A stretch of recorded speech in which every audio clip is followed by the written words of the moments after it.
Hey guys, welcome back to the channel. This is part 2 of our story. If you like this what if story and want to see part 3, let me know in the comments below. Before we start, don't forget to like, subscribe, and share this video with your friends. Also, check the description for more great content and my playlist. Now, let's start. Aizawa knew that if this was happening during the regular loop he'd be having a ball along with his kids. After all, this was one of the most interesting loops he had been given in a while. The only problem is he was a year early and none of his students were aware of the loops. When the moon exploded and left a crescent in the sky, he was nervous as the world itself was thrown into a frenzy, heroes and politicians alike scrambling to figure out what threat could have possibly done such a thing, but not as nervous as he was when he came face to face with his children. Transferring him temporarily to a middle school after he had permanently expelled his entire class like always had been new, but this is where the threat was, he soon found out, and having a hero on site was a logical move.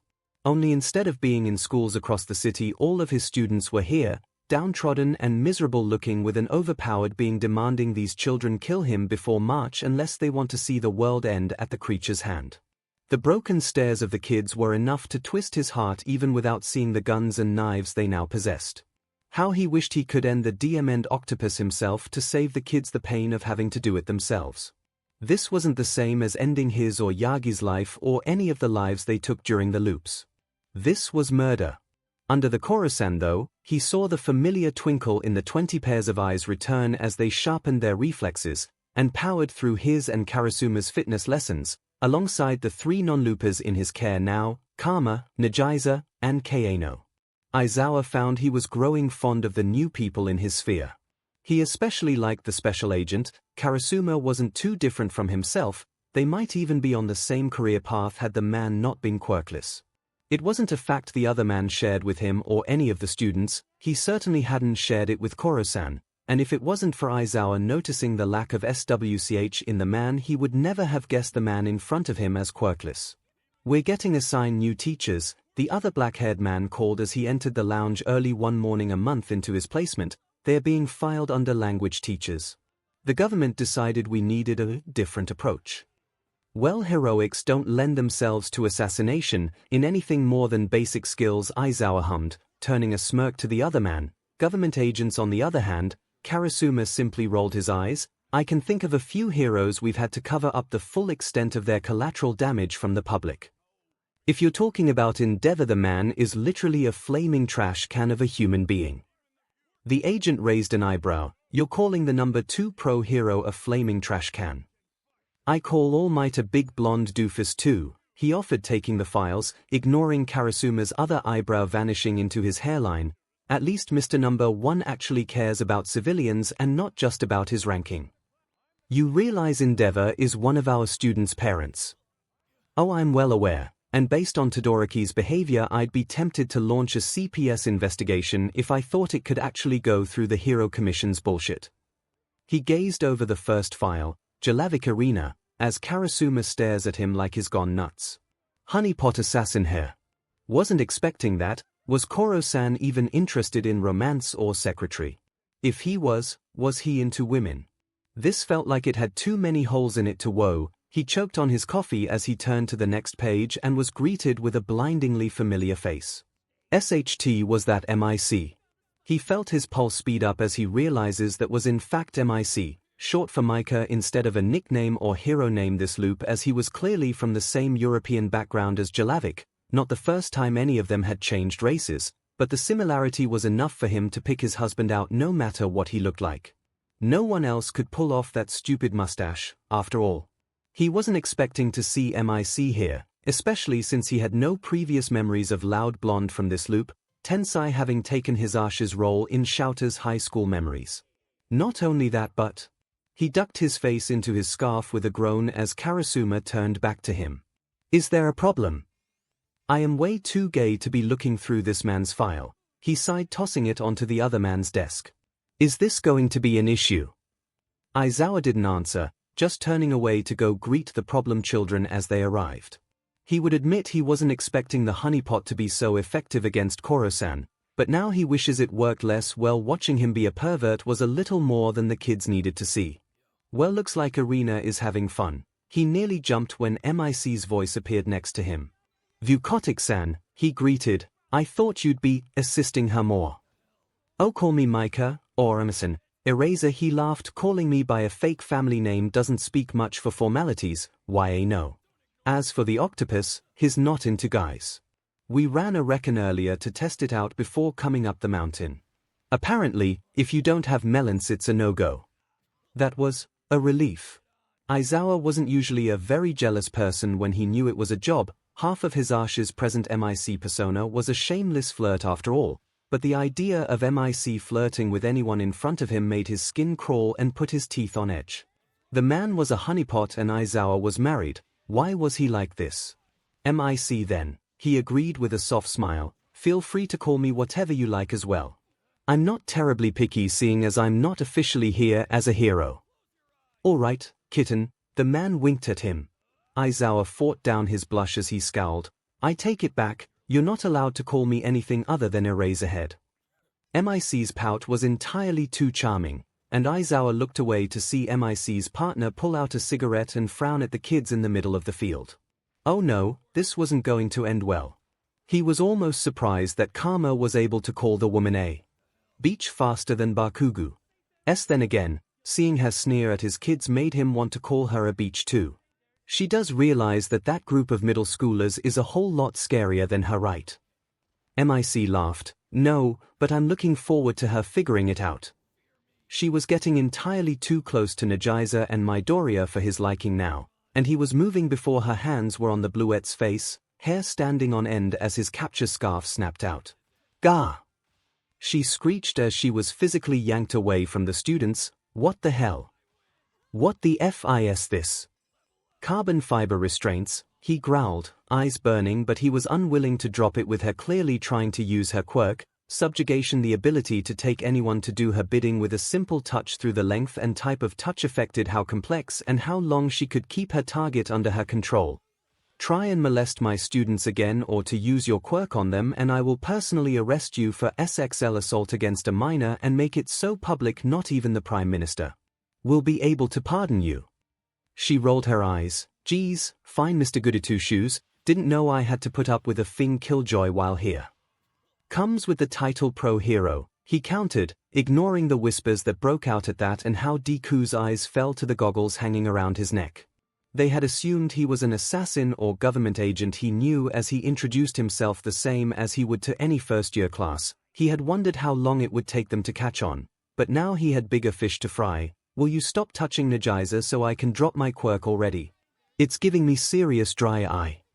She glanced over and blanched as she saw the teen was still coherent and staring at her in disgust despite her hand being firmly wrapped around his wrist the entire time. "How does his Eraserhead, the Erasure hero?" Midoriya answered before he could. "His quirk Erasure allows him to erase any non-mutant quirk within his direct eye line. Looking away or blinking turns off the ability. Red eyes and floating hair are the giveaways for using his quirk, which is why he commonly goes into battle with his goggles on so his opponents can't tell who he's using his quirk on." "Smart kid," he offered, watching the problem child flush at the praise as he dropped the honeypot unceremoniously to the ground, hair finally dropping as he turned his back on her. "If you were my student I would have expelled you already, so let's make one thing clear." He gave her a dull look over his shoulder. "You're only relevant as long as I allow it. If you don't shape up I will find a way to kick you off campus, Helabich-san." He could hear the whispers from the kids behind him and the huffed commands of Jelavic as she ordered the adult men she had no doubt hired to try and kill Koro-san, but that didn't matter. He needed to cool his head before his gym session came up or he was going to end up scaring the kids. He did not feel better by his gym PRD. Seeing the bloodlust and hurt roll off the kids merely at the aftereffects of Irina's words sent a spike in his own BLD pressure. He should have stayed for their English PRD.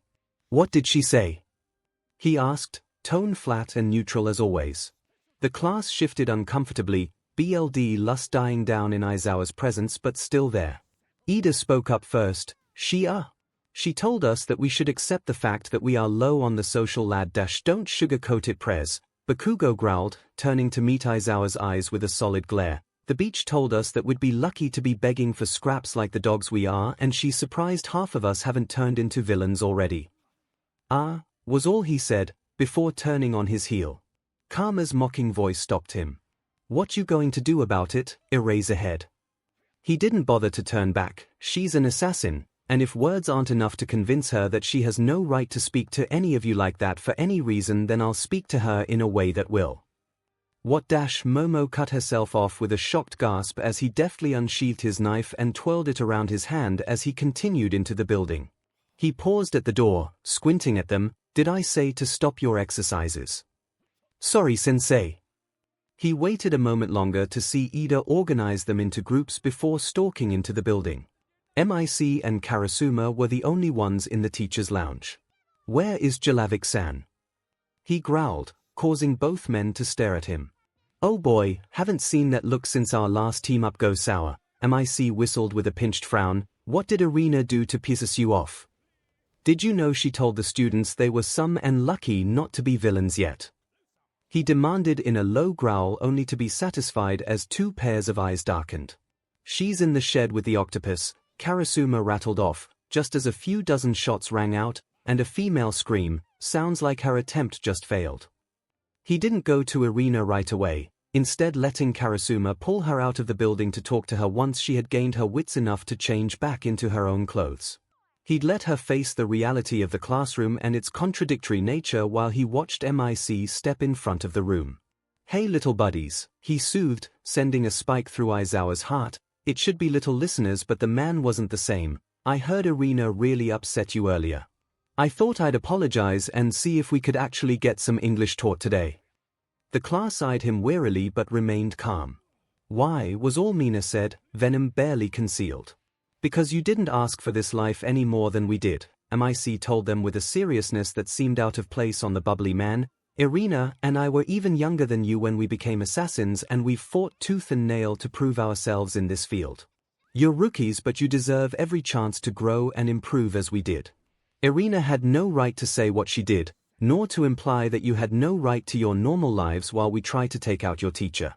This isn't our normal setup, nor is it any assassin's normal setup, but we'll adapt and work on it together." The class was quiet as they shared a look before Midoriya offered MIC a shaky smile. "We were just starting our unit on present participles." "Oh, those are tricky in English," MIC grinned, taking up the chalk, "but I think I have an idea of how to get started." Aizawa smiled, before turning to leave. The kids would be in safe hands. He froze as Erina brushed past him and went into the room. Her apology was sincere, if not littered with more innuendos than he appreciated. She was learning, however, and he could appreciate that. He left the blonde pair to finish up the lesson. After the lesson, Koro-sensei and Aizawa greeted both of them in the teacher's lounge as the students left the building to enjoy their lunch outside. "Well, it looks like you two are settling in finally," Koro-sensei greeted, earning a laugh from MIC and a scowl from Erina. "Well, the kids are great, so it's pretty easy." "Speak for yourself," Erina grumbled, flopping down in her chair, head buried in her arms on the desk. "They still won't stop calling me Beach-sensei." "You told them they were going to become villains," MIC countered. "Be lucky they accepted you at all." "Speaking of which," Aizawa said, causing Erina to look up. He wasted no time in unsheathing his knife and burying it into the table, pinning her sleeve to the wood, a bare millimeter from cutting her skin. He let his eyes go crazed as she paled, Totoro's smile slipping onto his face.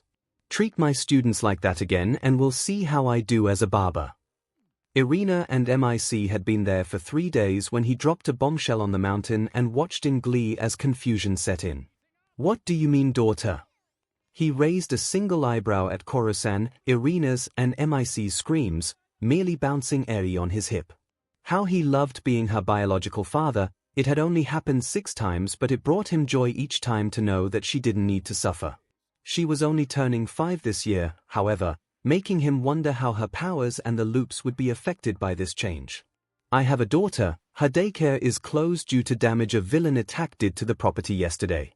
I've already cleared it with the principal and government to have her here should something comes up, so if you have an issue with it, deal with it." "Couldn't you get a babysitter?" MIC asked. "I mean, wouldn't it be better than having her around, well, all this?" "Sadly, all of my babysitters are other heroes who are either on patrol or teaching at UA." He frowned, setting her down on his desk. and dug out her apple slices. Luckily her other dad gets off work around lunchtime and will be over to get her. Thank you, Daddy. He smiled softly. You're welcome, Snowdrop. There is no way something so cute came from the greasy hobo, Irina mumbled, and all softness melted away, leaving his normally tired exasperation. What? Do you need to see her BRTH certificate? A BLD test? My cesarean scar. Like you couldn't just pass off a regular scar. I don't know, I think the family resemblance is pretty obvious, Karasuma cut in, amusement tinting his words as his lips ticked upward. Eyes flew back to Eri and Aizawa barked out a laugh, before leaning down and squishing her cheek against his, matching Totoro smile sending a chill up the assassin's and Koro-san's spines. I take it back, Irina groaned, keep the demon away from me. I'm not a demon. Eri pouted, I'm a problem child. He ignored the knowing looks and just sighed, Eri, what have I said about my image? You got to be scary and mean to make everyone behave, she chirped back. So I can't mention stuff that happens at home like how you cried when you stepped on Mr. Muffin's tail because you couldn't apologize to him properly. This is why you're a problem child, he grumbled, ignoring the giggles he could hear coming from MIC and Koro-san. Do you want to stay in here and color or come watch over my class? I want to meet your other problem children. Of course you do, he sighed, scooping her up like a sack of potatoes, making her squeal. The class went dead silent as he plopped Eri down in the sandbox next to their normal starting point. Problem children, this is Eri, my daughter, make her cry and be used as target practice. Eri, this is my class for the year. Now let's get started with the lesson. You can't just drop this on us. Yes I can, he countered, knowing that the fun was just starting. 10 laps around the field, let's go. Time seemed to rush past, with Eri taking the time she could to hang off the teens, and Shouter could tell that half of them were firmly wrapped around her little fingers by the time lunch arrived. Bakugo barely even grumbled as he helped her into a desk so she could color during the lesson, Karma giving her a thumbs up as she showed him her picture, quietly offering suggestions. There was a rumble outside of someone landing, and everyone looked confused, seeing as Koro-san was still in the front of the room, having been interrupted mid-sentence by the noise. Eri, however, perked up from where she had been coloring on the empty desk between Karma and Bakugo. Pops! She squealed, running out of the room before anyone could stop her. He could see most of them come to the realization that her father must be another hero, but he didn't tear his eyes from them as he waited. The familiar laugh sounded not even a moment later, and he watched the room pale and rush to the windows just as the iconic "I am here" sounded. There in all his glory was All Might, twirling in a tiny circle, Eri held over his head as she shouted in glee. Doofus, he mumbled fondly, making Karasuma's head snap over to him with bleak understanding. Holy Esichu, he heard one of his students mumble as he saw Koro-san take on an unusual grey complexion. Come grab her stuff before you take off, he called out the window, earning a pair of sunshine smiles as Eri was placed back on the ground. She grabbed her pop's hand, forcing him to walk nearly folded in half to keep her grip, and dragged him towards the class. He's here for our daughter, he commanded softly to the flabbergasted group, don't make a big deal out of it. He struggled to hold in his laughter as he turned his back to the room, enjoying the incomprehensible screeching he left in his wake. Yagi smiled at him as he drew near, Eri's bag in hand. Hello dear, did you really need to make such a scene? Like you didn't have fun watching them freak out, he teased, wrapping an arm around the short man's waist and placing a chaste kiss on his lips.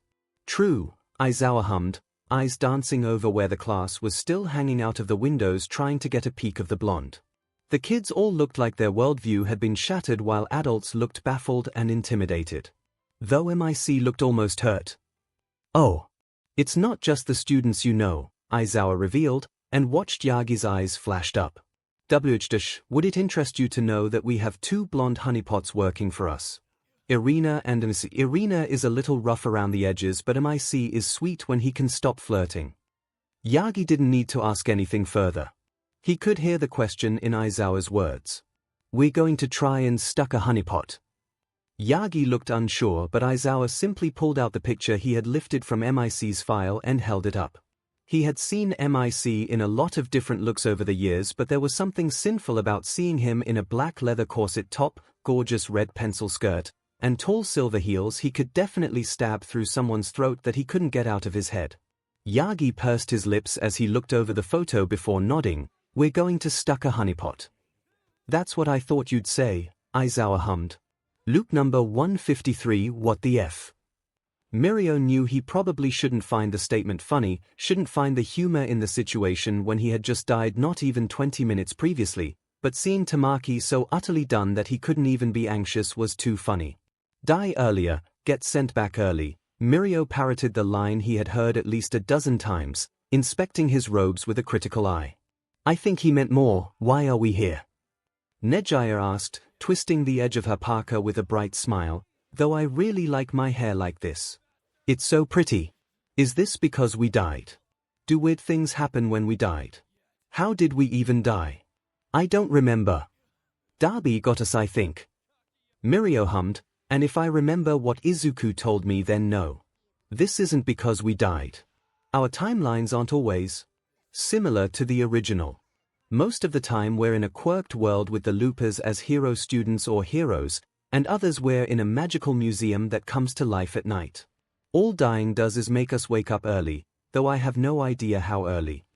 To be fair, waking up in an iceberg with a flying bison wasn't really how he expected this to go either, let alone be in a world where people control the elements like they're a Todoroki.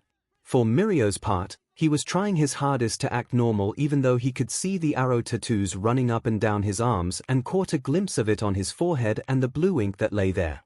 Nejiya and Tamaki had found him, a pair of siblings where only Nejiya could work the magic elements, while Tamaki was in charge of the village where the main fighters were just Tamaki, Nejiya, and Ojiro, another non-bender. They had made it back to the tribe and managed to shake off the younger boy so that they could have a much-needed discussion, considering it was clear he had no idea what was going on with them. Of course, the first time they got to experience an entirely different world, it was alone before anyone else woke up. The history of this world burned and shoved the knowledge they had gained from the normal timelines, too much in such a small space. Mirio was sure it should burn and be agonizing, but it just wasn't. In fact, it was more numbing than anything else as he sorted through the things he needed to know of this world. Rule number 1 of any unknown mission: organize the information you have. Let's see, it was the year he was from the Southern Air Temple. He had the power of air at his fingertips, from the smallest of breaths to the largest of gales. He was currently in the Southern Water Tribe. His bison, Appa, was a lifelong friend he picked out when he was a child and had grown up with him. He needed to get back to the temple because he was this universe's savior. Weird he would have thought that would be Midoriya's job, maybe Yagi or Todoroki. He had long since given up the idea that he was going to be at the top, not when Class 1A had so many powerhouses and hearts made of gold. He was content with that fact though, especially now that he could use his knowledge to save Sir Night-Eye and make sure the man didn't take his dumb grudge against Midoriya too far. But now, can we go penguin sledding? What? Nejiya questions. We got thrown into a strange world and you want to go sledding. We got thrown into a weird world with no one else on the same page as us, with no idea how long we're stuck here for, since I have no idea what year 829 translates to in comparison to 2235, and I'm the Avatar, he corrected, so yes, I want to have fun before I have to figure out what that entails. 829. Tamaki pet his head. What do you mean it's 829? That's the year. No, it's 99, the calendars got reset when the war broke out. What war? The siblings stared at him with dawning horror before Nejiya turned to the food chest behind her. Sledding first, likely existential crisis later. Deal. Deal.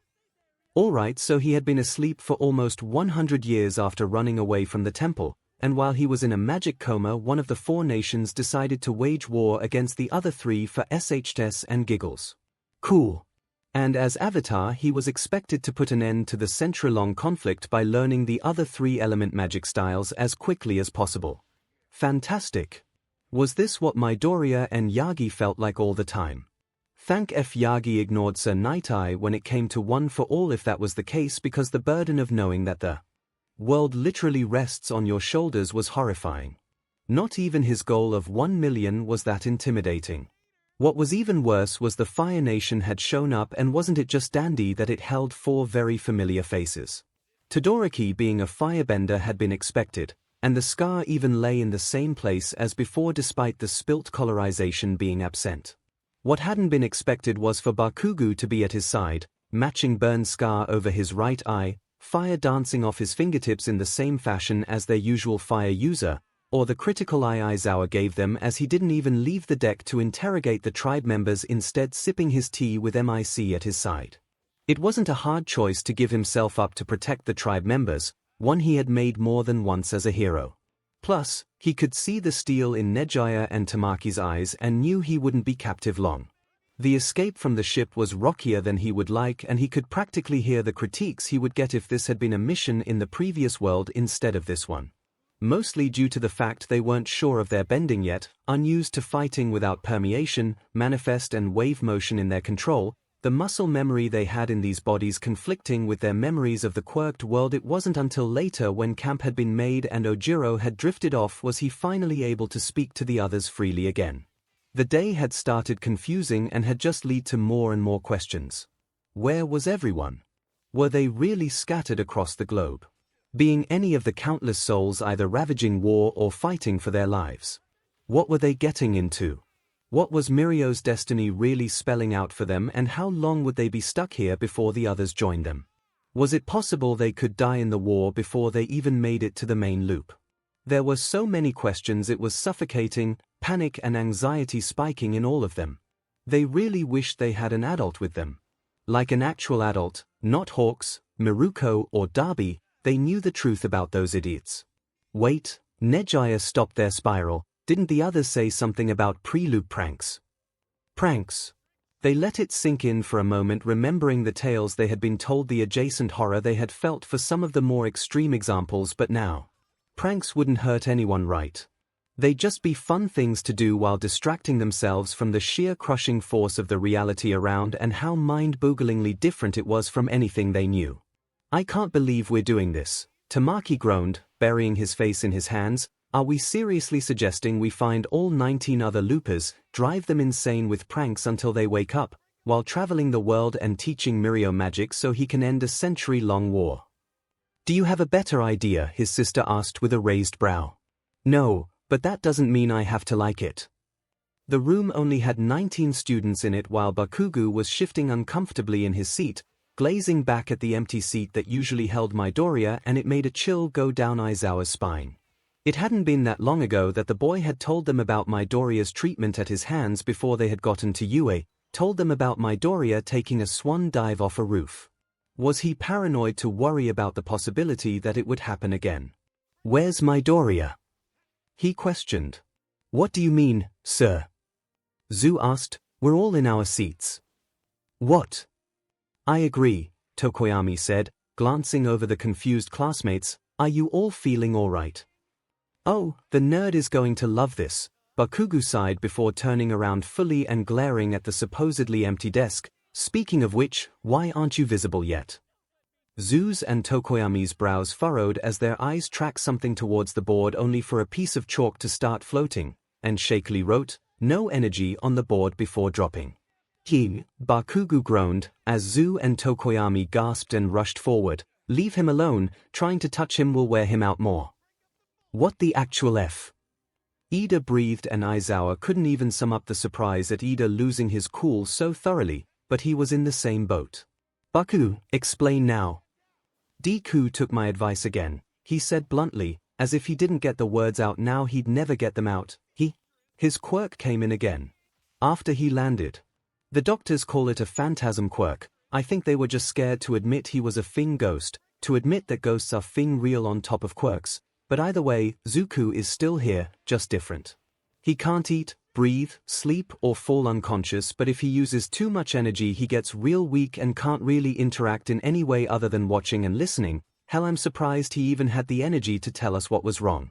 When he's better he'll be able to become visual and tangible again, mostly he just needs to chill for a bit. Invisible. Zu croaked, before suddenly groaning, don't tell me. Animals have been thought to have the ability to view spirits, Momo supplied gently, even as the more immature of the loopers snorted at the implications. It wasn't until after the quirk assessment, as they made their way back to the classroom, did they all get to see Midoriya's quirk in full action. "Hi, guys," he greeted, swooping down from where he had been floating around the ceiling, not an unusual sight since he typically achieved control over float sometime near the start of their second year and found flying to be relaxing. What was startling was his appearance.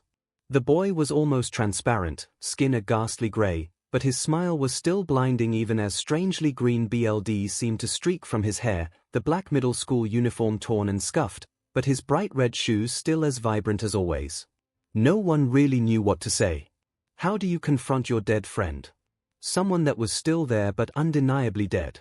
𝐔𝐸𝐽 seemed to be the only one to be able to make up her mind as she bounded forward. "Look at you. We're invisibuddies. Can I touch you yet? I need to give my invisible friend a hug." He didn't even bother to respond. The tight embrace 𝐔𝐸𝐽 was pulled into before the boy blinked out of visible range was enough. Somehow Midoriya's new form of existence changed everything and nothing at the same time. Midoriya may not be the golden boy he usually was in everyone's eyes outside of the loopers, wasn't the next user of One for All or All Might's successor, but that didn't mean he wasn't still Deku, the sunshine that held them all together. Aizawa had to get used to the boy disappearing anytime he turned his quirk on him, only able to use it when the boy was in the visible plane. They had to get used to the chill to his skin and the instant ice bath feeling of him passing through them. They had to get used to only those with animal quirks and Toshinori being able to tell where he was all the time, though 𝐔𝐸𝐽 claimed to be able to see him to those outside of the loopers, claiming an invisible buddy connection that allowed them to view each other.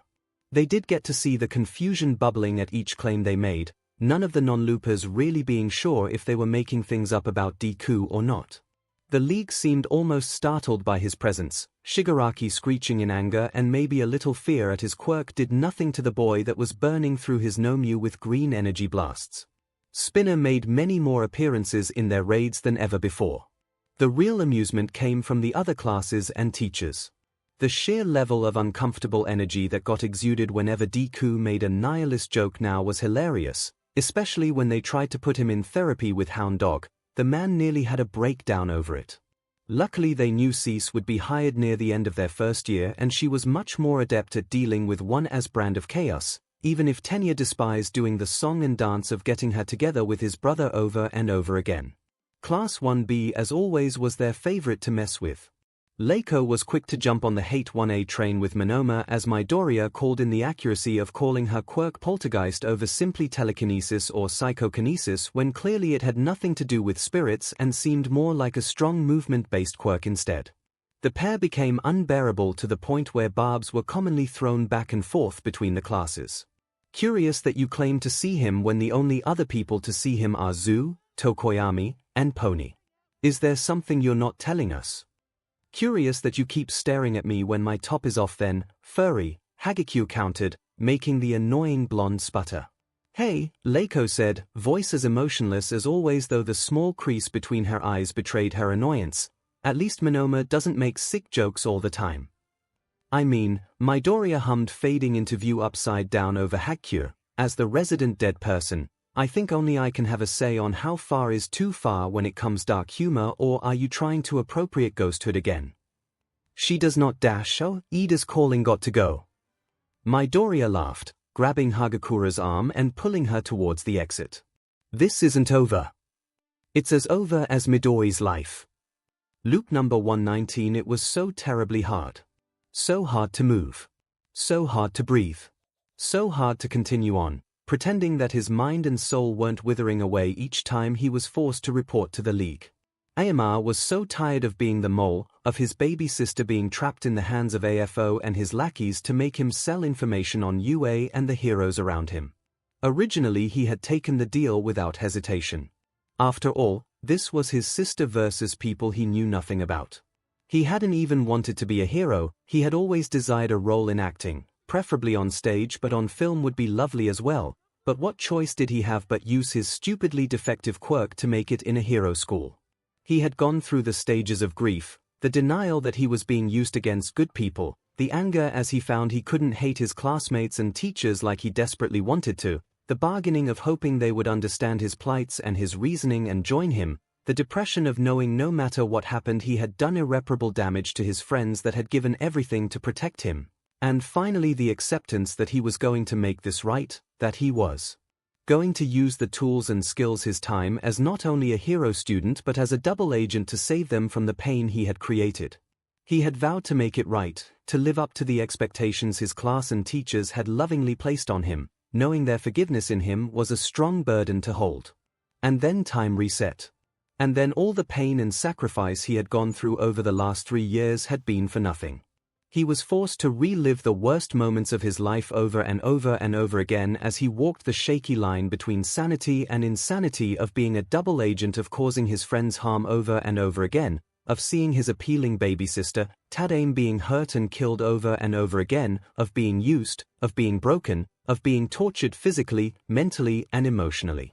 He thought it might get better in loop number 7 when they realized that time wasn't just being reset, but even then it was still another 40 years before he was able to have a break from being the mole, and even now the role landed in his lap around 80% of the time. He was just so ready to die, so ready for the nothingness that would last longer than a few minutes. He had thought long and hard about this, looking for other options to make him feel again without alerting his much stronger classmates, but could find nothing. He really was the weakest link, wasn't he? So he made a plan.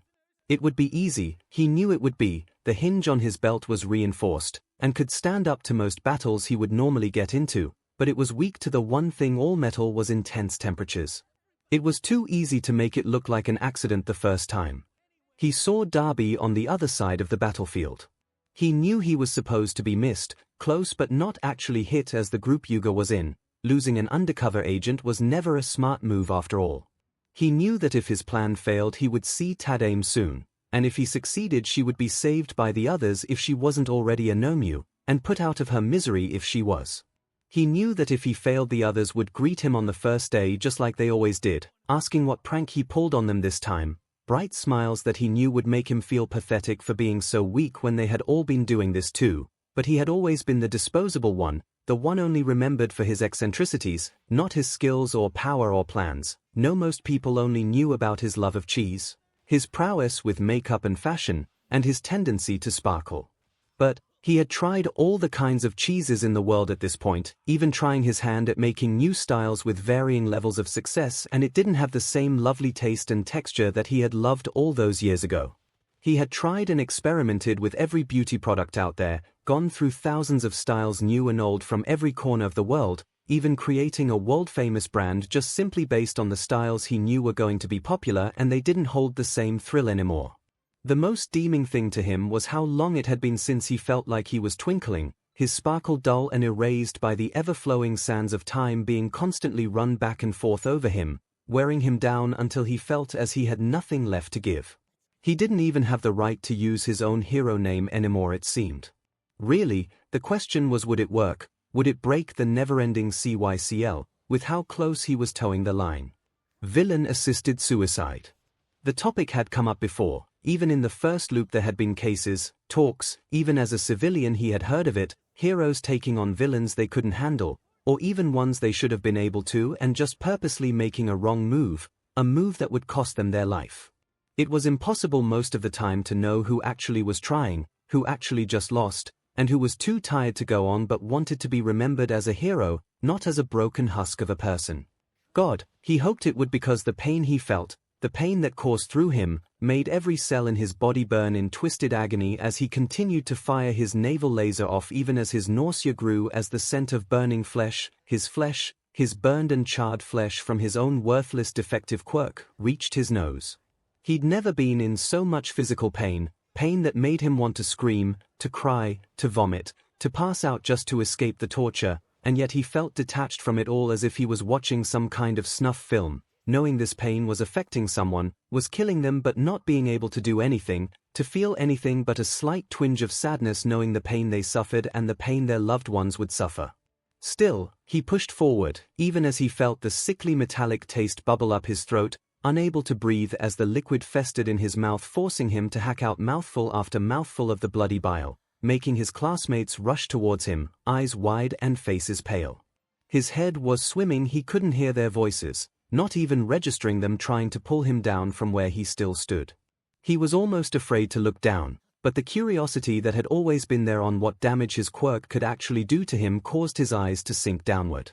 He could see the horribly charred skin, black and flaking like signed paper covering his entire abdomen, still smoldering as he could see the muscle fibers contract with each shaky breath he tried to force down, the perfectly round hole that was leaking clear acid that was corroding away what remained burned organs, trying to recall what the doctors had told his parents.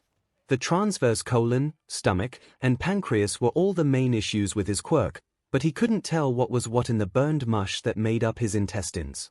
He thought he might even see hints of his spinal cord under all the mutilated flesh, but his vision was fading in and out too much for him to be sure. He could still tell his classmates were trying to lay him down even if he felt like he was floating outside of his body, to see what damage had been done, were trying to save him when he knew it was useless. Instead, he looked forward, seeing the villain that had unknowingly played right into his hands, saw the sneer pull across Darby's face in an attempt to hide the empathy bubbling up in his eyes at the sight of what a broken quirk could do to its user. He fired his laser one more time, striking the fire user in the leg as 𝐒𝐽𝐫 toppled over, conscious fading for hopefully the last time. Loop number 120. The tiredness seemed to triple as he actually opened his eyes again, glazing down at his 13-year-old body, only a single year to himself before the others followed him through. 𝐻𝐻𝐴IM wasn't missing yet, which means he could keep her safe, away from the pain of the League, away from the agony and horrors that came with the experiments the doctor would perform on his so-called patients, of the unbearable existence of a 𝐒𝐿𝐵. He should have known it wouldn't be this easy, not with 𝐿𝐵, poor sweet little 𝐿𝐵 that just wanted to help to keep them safe, to give their family the happy ending. He had given up on the thought of a happy ending too long ago, long before he knew the girl was the cause of the loops. Thinking of her now made him almost as sick as his suicide had, realization bubbling up. He could have escaped, really escaped. If he and the others had just survived, then he would be free. Instead, he tried against all logic to take a shortcut that caused more pain and suffering and made it so they had at least one more thing loop to deal with. He really was deplorable. 3 months to the entrance exam, he got a shock in the form of 4 familiar faces running through the park near his house with large bags of snacks carried between them. He had just gotten his mask back together not even a week prior, no longer prone to breaking down at the smallest thing while in public, his acting chops getting a real workout as he tried desperately not to make his sister and parents worry. Now he was going to have to keep it up for his classmates too, it seemed. 𝐒𝐽𝐫! Mina cheered, bounding over to wrap an arm around his shoulders, still juggling the overstuffed bag she had. We had hoped we'd run into you here. We tried texting you but it didn't go through, so we were worried we wouldn't see you until the entrance exam. My family didn't want to get me a phone yet, he felt himself saying. You're all dash, the whole class is here, Yagi chuckled. We're having a picnic just over the hill if you'd like to join. He frowned. It had been a very long time since they had had a looper annihilation, all of you. What happened? We got distracted by your death, Momo told them, hefting her bag up higher onto her hip. We were so focused on taking down Darby at that point Toga got a Ojiro relayed with a wince, apparently that triggers a total reset. Aizawa's been clingy since we woke up, he didn't even wait until nightfall before going to get her, Yagi told him as they moved down the sidewalk towards where AMR could hear more familiar voices coming from. Not that I blame him. We've always assumed 𝐿𝐵 couldn't die as she is the source of the loop, but now we need to take extra precautions towards it as we've been trying to do with all of us. He nodded, sadness seeping in at the thought of his second baby sister going through the pain that they all faced. She was so young, it really wasn't fair. Before they reached the clearing that the others were having their little party, Momo pulled him away from the group. It wasn't an accident, was it? He looked at her in surprise and tried to instantly smother it in confusion. Mon Angie, I have no dash, it's okay, she reassured, you wouldn't be the first. He felt his blood run cold as he took in her understanding look. You don't, end of second year, loop number 92, she said, and his mind flashed back to the car accident she had been in. We're not alone, she repeated, they probably figured out the same thing I did. We don't talk about it much, but if you need an ear or a shoulder, we're always willing to help. I feel weak. I feel like I failed all of you by giving up. You've all done so much. I don't want to hurt anyone by letting them know. I know. The feeling fades some as you continue to live, to stay strong. But, well, there's a reason I said the others would come to you. We don't like bothering anyone either, especially not Dad or Pops, but you know how our class is about helping each other. He felt the first real laugh in far too many loops bubble up to his lips. I do, Mon Angie, I do. Loop number 129. She breathed a sigh of relief as she awoke to see the UA uniform at the end of her bed, a nice plush bed covered in a pretty pink comforter that spoke of a nice family, one that loved her. The light pink walls and cute decorations around the room cemented the fact, even before she smelled the delectable smell of pancakes wafting up the stairs. This was going to be a good loop, a loop that she would enjoy. She could just tell. She couldn't wait to see her classmates after all. Over the last 30 years, Himiko much preferred the times she got to become a hero than when she went back to being a villain.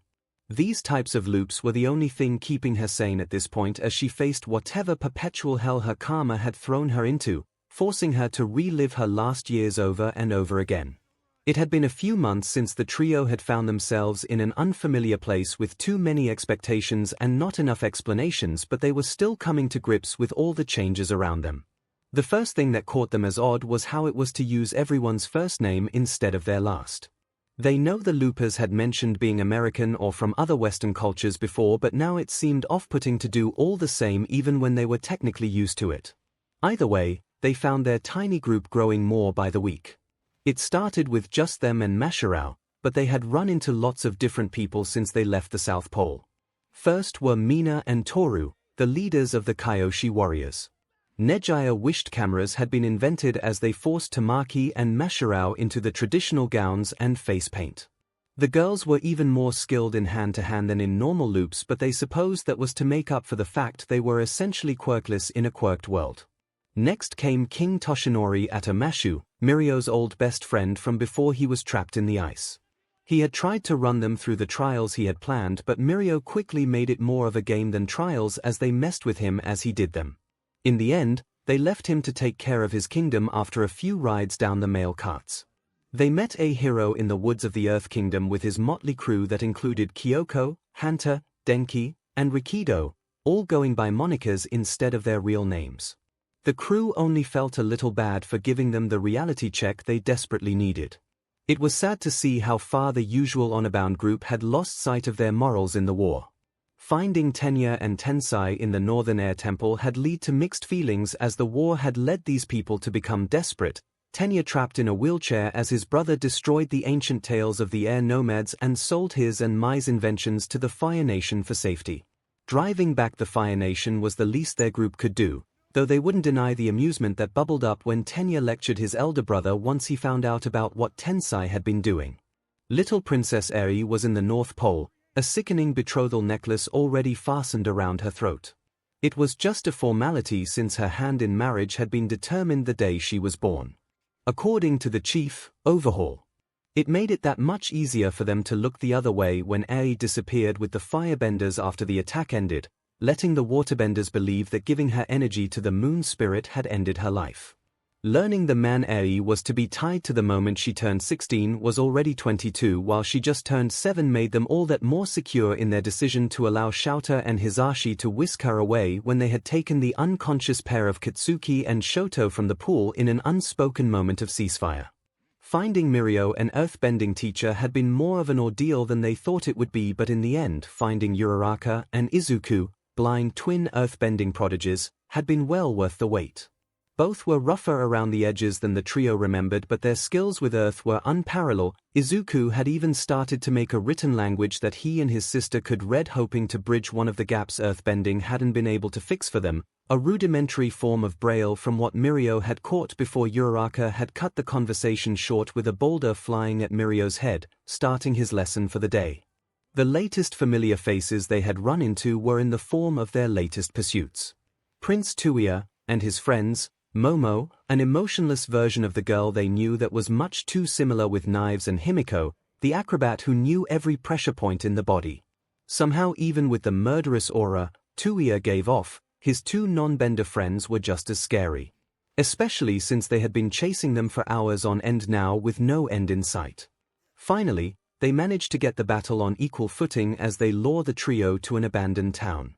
Separating Momo and Himiko from Tuya had been easy work, and now the majority of the group was locked in battle with the pair as Mirio toyed with the prince.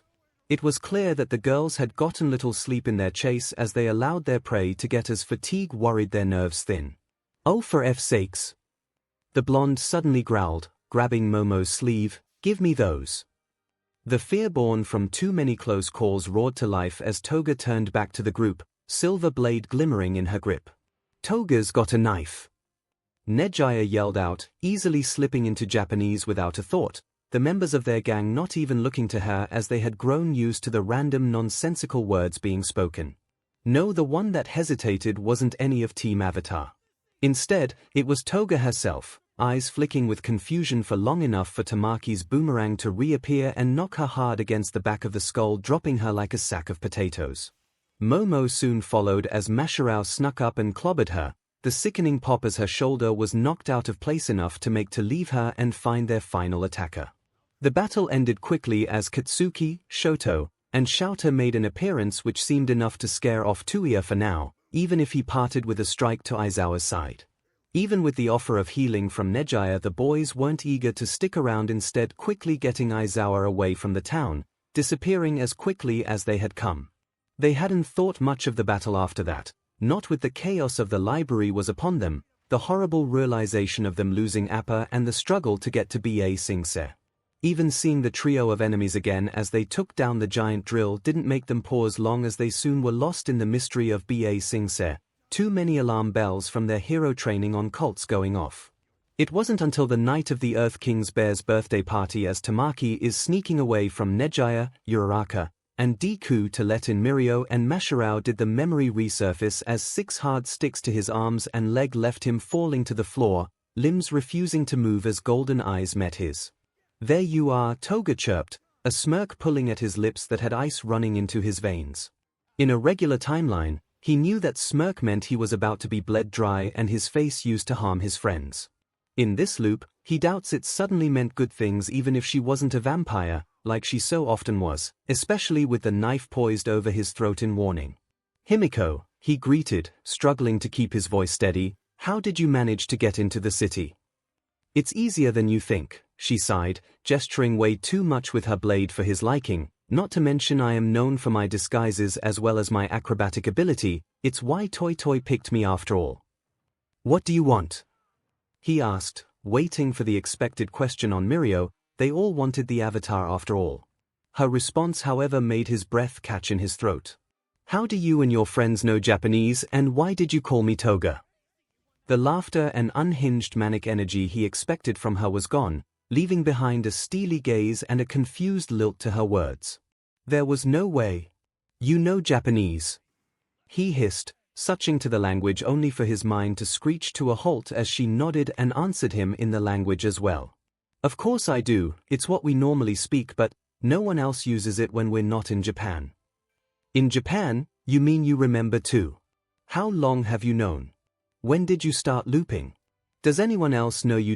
His nerves were long gone as he suddenly tried to sit forward only to curse as he toppled to the side. "Geez," she huffed, pulling him back up, still firmly holding the knife near his throat. "The pressure points will wear off in about 5 minutes. Take it easy, we might be in hell, but there's no reason to make it worse." "Hell?" he questioned, only to watch her shrug, a cold apathy that he knew too well settling over her face. "Yeah, what else would this be?" she questioned, "though I have to ask what you and the other goody two-shoes did to get stuck in hell too. Is it true gay people go to hell? Is this super hell for gay crimes?" "What? No," he cried, shaking his head. "This isn't hell at all, it's a time loop." "Hell, time loop, limbo, whatever you want to call it," she rolled her eyes. "I'm just trying to find out what you did to be punished with me. I mean, I get I did lots of horrible things before I died and I deserve whatever eternal torment this is, but you guys were good, you always did what was expected of you. Hell, Mr. Sunshine gave his quirk to save a little girl, that alone should get you a ticket upstairs, right? So what happened that you're trapped here with me?" Suddenly her eyes grew distant. "Unless, you guys are just a trick, right? Here to get my hopes up, but next time you'll knock my teeth in just like normal. glare at me like I'm a freak just like always, like I actually want to be a villain anymore. Himiko, he started, wishing desperately that anyone else was in his place right now. Even after more than a few dozen years under 𝐼𝐺𝐻𝐻's tutelage, he still was one of the least competent heroes at comforting people. Please just listen, this isn't a trick, and it's not hell, and I don't want to hurt you if you're not a villain, nor do any of the others.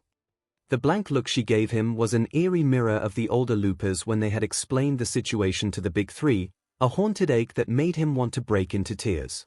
Talk. So he did, doing his best to keep his stutter to a minimum in fears of her thinking he was lying. He told her about One for All, about 𝐸𝐸, about the loops, and those looping too. And we, me, 𝐼𝐸 and 𝐻𝐸𝐽 that is, we're the only ones up right now cause we died early last loop, he ended, sitting crisscross now that his limbs wanted to work again, picking at the edge of his tunic. Apparently that's what happens when you don't see the end of the loop, you arrive early and have to live out days to years extra with only the people who died at the same time as you. We don't know when everyone else will wake up cause it's a weird timeline, and how do you match up 100 add with 2235 and everything so they could remember tomorrow, or they could wake up in a few years? We don't really know, but I think that's everything. Do you have any questions? I can try and answer them, but maybe 𝐼𝐸 or 𝐻𝐸𝐽, or we could wait until 𝐈𝐴𝑧𝐽 or Yamada wakes up. They're the ones that explain this the best. There's 27 of us looping, she whispered, this entire time. I've gone through this entire mess 24 times when you've all just been there. He went to agree, but the words dried up in his throat. Did she say 24? How many loops did you just say? 24, she repeated, giving a little shrug. I mean, it's not that impressive when you guys have been doing this for hundreds of loops, but I've only done this for 5 loops. He couldn't believe he cut her off, his social anxiety screaming at him in horror even without the knife still in her fist being in the equation, and 𝐸𝐸 only started looping Yamada like 9 loops ago. Before that, she didn't even know she could add people to the loops. How did Tamaki? Their eyes flashed up to see a very clearly sessed off 𝐼𝐸 running at them, Deku and Myheroacademia on his heels. I think that's my cue to leave, she let out a small laugh, but he could still see the questions flooding her mind. Of all the ways for this insane meeting to end, a peek on the lips by the little vamp was not it before she disappeared into the shadows as easily as Tokoyami usually did with a quiet call in Japanese. It's been fun, Tomi-chan. See you soon, 𝐼𝐸 skidded to a halt next to him, eyebrows scrunched up as he scratched the back of his head. What just happened? I don't want to talk about it.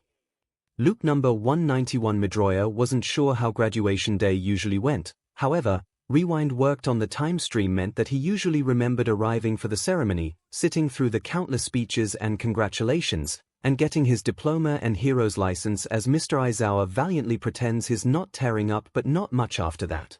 According to 𝐸𝐸, she always reset the clock at 1:47, exactly 17 minutes after the end of the ceremony. His memories usually ended at 1 p.m. sharp. Even so, he thinks he'd remember being trapped in a collapsed building with Tomura as both of them bleed out at one. Something about it, after years of fighting, years of trying and failing to win each other over to the other side, years of fighting side by side, of laughing, of crying, of bleeding as a battle only they understood waged on inside of them, inside of the ideals others had for them. No, Izuku was fairly certain he would remember dying side by side with Tomura no matter the circumstance, and this was a first. It was hard finding first anymore in loops that appeared even mildly like the first. They had done and said every possible combination of events that Izuku could think of, explored every opportunity, fought every battle, and yet this was the first time he was going to die side by side with the other half of his coin. Easy, he soothed as Tomura tried to get to his feet only to break down in wet coughing. You're already hurt, don't make it worse by moving. He didn't even flinch as he was leveled with a glare. I'm trying to escape, you and what quirk? The answer was short, but he could see the older boy realized it too. His hands were too mangled, too broken to use his quirk now. Even if he wanted to, there was no way for Tomura to move the rumble or to disintegrate it. Well, Tomura hissed, puffed up like a scared alley cat, I don't see you doing anything. My legs are ground beef and my collarbone is dust, he countered easily, still smiling softly in the limited light they had. I'm about as much of a useless Deku now as I've ever been. Pathetic, Here I think something about glass houses come to mind right now. Shigaraki huffed, ruby eyes glaring holes into the smiling face of his foe. Do you think this is funny? You're trapped here as all your little friends perish from my nomus just outside this concrete tomb, unable to run, unable to escape. Slaughtered like the livestock the hero society raced them to be, and you and I won't even dash. I'm tired. He cut off the villain's rant. I'm tired of fighting. Because I was told to fight. I'm tired that the world seems intent to see my BLD be split for a battle I never consented to. I'm tired of watching my friends and family being used as pawns in this stupid chess game of a war that's been going on for too long, and I'm willing to bet you're tired of it too, aren't you, Tenko? So can we please just drop the fighting and take a break? We're already dying. I'd rather we both go with as little pain as possible. The silence that fell over them was enough of an answer. But if it wasn't, then the slump on Tenko's shoulders told a very detailed story as he finally leaned back on the wall next to Izuku, the fury in his eyes melting away like snow in the summer. Midoriya didn't even hesitate to lean over and rest his head on Shigaraka's shoulder, pretending he didn't feel the other boy flinch at the contact. He wasn't sure how long passed before Tenko broke the silence. Why do you care? Izuku's smile never faltered. Because you and I could have easily been in each other's shoes, playing each other's roles. It was true. How many times had he been leading the charge of villains at Tenko and the class? How many times had he been all for one's loyal lapdog?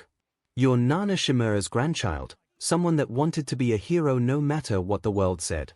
If even one thing had gone differently in your life, you'd be sitting here in a hero costume, ready to take the world by storm. All Might would probably even be your mentor if not your uncle. Me on the other hand. I'm the biological son of All For One. The BLD of the world's greatest villain runs through my veins. Society did nothing but grind me down to dust day after day for over a decade. The only person I counted as a friend before getting into UA was someone that verbally, mentally, and physically abused me, someone that destroyed my property and told me to take a swan dive off the roof in the hopes of being a hero in my next life. Up until I met All Might, not a single person believed in me, not a single person seemed to believe that the world wouldn't be a better place if I didn't just disappear. Tenko didn't react at the reveal that Sensei had been Izuku's father, but with how the world was swimming around him, he believed that was more due to the BLD loss. The other was probably feeling rather than lack of surprise. He knew the older boy could see the parallels though, knew he would see how stupidly similar they had been all along. The ever-present smile on Midoriya's face grew thoughtful as he stared down at the two pairs of red sneakers, as vibrant as always. Really, I think there was only one key difference that caused us to be on the paths we are. Dare I ask? On the worst day of my life, when I was begging for anyone to save me, All Might showed up and offered me a deal that was too good to be true, and suddenly my whole world revolved around him and living up to his name, his expectations. On yours, it was All For One. The room grew quiet once more as the thought echoed around them. Why no? Izuku let out a hollow laugh. I think in another life, we could have been friends, Doncha, Tenko. Not that it matters, Tenko huffs. It's game over, bad guys lose and the hero wins. Nothing changes that here. Izuku didn't speak, only gazed up at Tenko. When he went to ask what was wrong, he instantly recoiled as bloody fingers moved into his mouth. He spat and hacked away at the taste, shoving the shorter boy off of him with a swift elbow to the chest. What the F, brat? Oh, all the disgusting things you could do, no dash easy. Shigaraki's head whipped around to see a translucent woman kneeling in front of him, eyes warm and smile soft. A woman he knew eerily well. Grandma. Hi baby, she whispered, it's good to finally meet you. He wanted to reach out to her, see if she was as real as he thought, but even with his hands pulverized, the weight of what happened last time he touched his family froze him in place. Instead, he turned to look back at Izuku, the cheeky grin on the younger man's face making him pause. What did you? Why can I see her? His voice didn't crack, it didn't, and his vision going fuzzy was from the pain and BLD loss, nothing more, nothing less. Perks of the quirk, the other boy offered lightly, pulling himself to lean against the wall again. We don't often get to speak to the other users outside of our dreams, but we're close enough to unconsciously that she can be here somewhat. You gave me, one for all and All For One are dying in this hole, Midoriya announced with a steely certainty. I see no harm in letting the bad guy win in that case. Welcome number 13. Nana breathed, running a hand through his hair, making the villain jump as he could actually feel her there. She was real, this was real. He was really about to die, with his grandmother at his side and an enemy that understood him a little too well smiling at him. The realization was enough to make his eyes tear up, shoulders shaking as he grabbed his grandmother around the waist with mangled hands and tugged her close, muffling his sobs into her shoulder as she softly shushed him, cradling him as if he was a newborn babe, pure as fresh-fallen snow, not the apprentice to the man that slaughtered her like a pig, not like the monster he knew himself to be. He wasn't sure how long his anguish cries filled their tiny chamber, shaking dirt and dust from the cracks of their grave. All he knew was Midoriya made no move to intervene and his grandma never stopped hugging him as if he was the one that was likely to disappear. The world grew quiet once more as the bone-deep weariness and the utter exhaustion set in, Tenko letting himself be lulled towards sleep by the careful rocking of his grandma's embrace when Midoriya finally spoke. You know, I've had the same cell phone number since I was 8, Midoriya offered. Maybe if we get out of this you can give me a call. Sniffling filled the air as the ragged breathing grew quieter. Okay, brat. When no response came, he finally tore his face from his grandma's neck, only to pause when he saw the still form of what he thought to be his biggest foe, smile frozen on his lips as his eyes turning glassy. Good night, Izuku, he mumbled, eyelids feeling too heavy to keep up anymore. Nana simply hummed and pulled his face back towards her neck. Sleep, Tenko, it'll all be better soon. Okay. Good night, Grandma. Good night, Tenko, I love you. Loop number 192. He sat up with a sharp gasp, the falling sensation still swirling around him as his nerves lit up like a Christmas tree, but he simply took a few calming breaths, but he didn't panic as he normally would. An unpleasant early looping could cause the body to forget it wasn't dying. He rolled over and looked at the clock, seeing an annoyingly red 3:38 signing back at him, and was about to roll over and go back to sleep when his phone rang. He quickly snatched it up and answered to avoid waking his mom. Hello. The line was silent before he heard a shaky, Izuku. He couldn't help but grin. So my theory was correct, then. You remember what the actual F just happened? He could help but laugh. It's a long story, Tenko. You need to build an addition onto the 1A dorms. Well, hello to you too, Semitos greeted as the FaceTime video loaded on a scowling Aizawa. Yes, hello. Now please get Nezu to clear the expansion of the dorms before this gets out of hand any more than they are now. What do you mean more out of hand? What is getting out of hand? By this point, the other teachers who had been exploring the new shared living space were intrigued and moved to look around the blocky man's shoulders.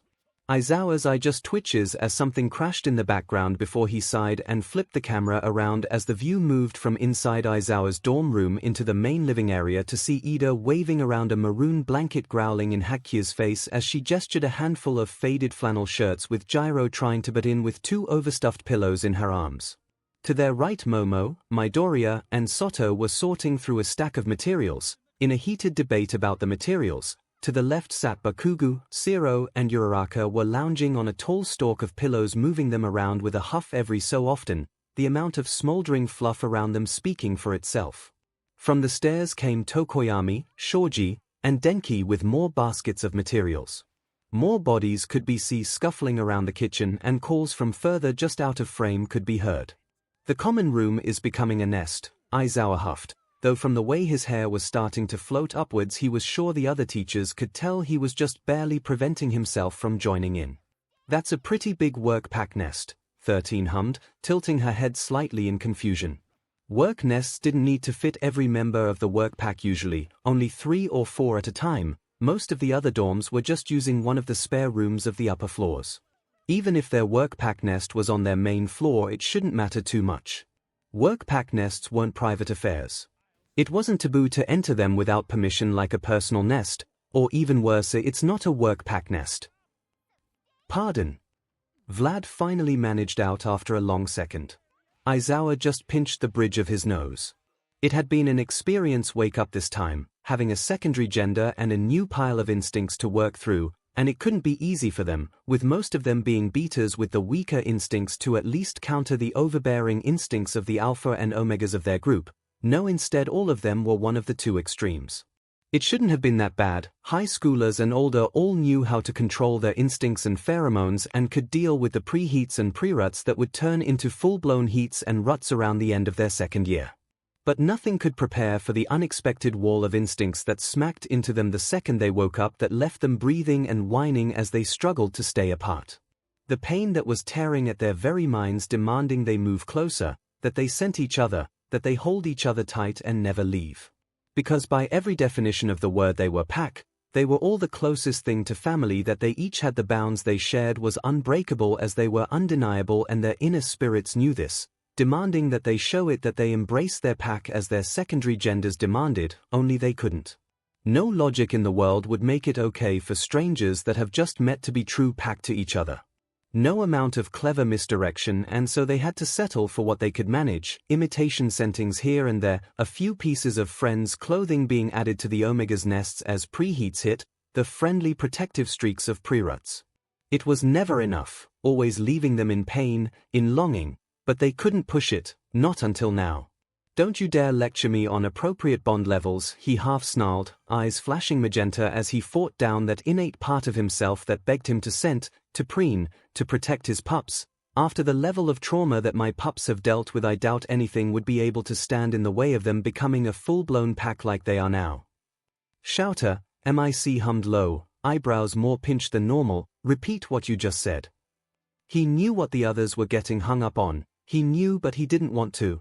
What the kids have been through a lot in the last few months, and not the kids, Nemurai countered, "You called them your pups." He tried not to squirm under their gaze. "Don't even start." "Oh show, I said don't," he growled, before he glanced over the room and felt his ire literally sizzle out. "I nearly died for them, and I would do it again in a heartbeat. I gave up my anonymity, I faced down creatures meant to take down All Might to try and keep them safe, and I can't see myself making a single different choice if I was given a do-over." Because hadn't he? No matter the loop, he always went through the steps he had to keep them safe. Unless it was one of the rare instances where he was the mole, then just like a training exercise he would push them to be their best and then do better, so that the next time a villain came at them he'd feel better about the fact that they could keep each other safe. He couldn't look at the camera now, too many emotions rolling through him as his inner Omega cooed at the sight of his pups contently play fighting around their nest. "If any of you ever want to be able to actually set foot into our dorms, I suggest clearing it with 𝐒𝐻𝑍 to build an addition, and soon, because we will not be deconstructing our family nest after all the work the pups are putting into making it." He hung up his phone and tossed it onto the couch, feeling all the eyes moving to him, even Toshinori finally poking his head out of the kitchen. "So, Zero pushed. We should have our actual nesting area by tomorrow," he yawned, flopping down onto the extra futons that had been carried down and snatching the closest teen to pull to his chest. Ieyasu gave off a happy purr as Aizawa rubbed the side of his neck over the teen's hair, finally feeling his agitated Omega settle down slightly. He could feel the others pushing to get closer to him even as he tried to preen Ieyamu's already pristine hair. 1 down, 19 to go. They had plenty more to get settled. Aizawa knew they should probably continue to help them unpack and set up, but as the tension that had been suffocating them since the start started to fade, he knew it could wait. Loop number 111. Aizawa wasn't answering his phone.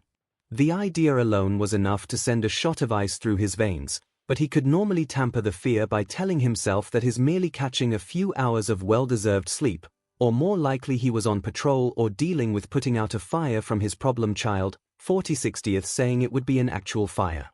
This time, however, they only knew Aizawa wasn't answering his phone because the 1A dorm security system was down. Nothing too abnormal. The kids ended up shorting out the systems more than a few times over the last year, but Aizawa was always quick to reassure the rest of the staff that everything was okay and which of his gremlins would be serving detention for the next 2 weeks. After 10 minutes they grew concerned and tried to contact the dorms, only for the line to ring and ring and ring.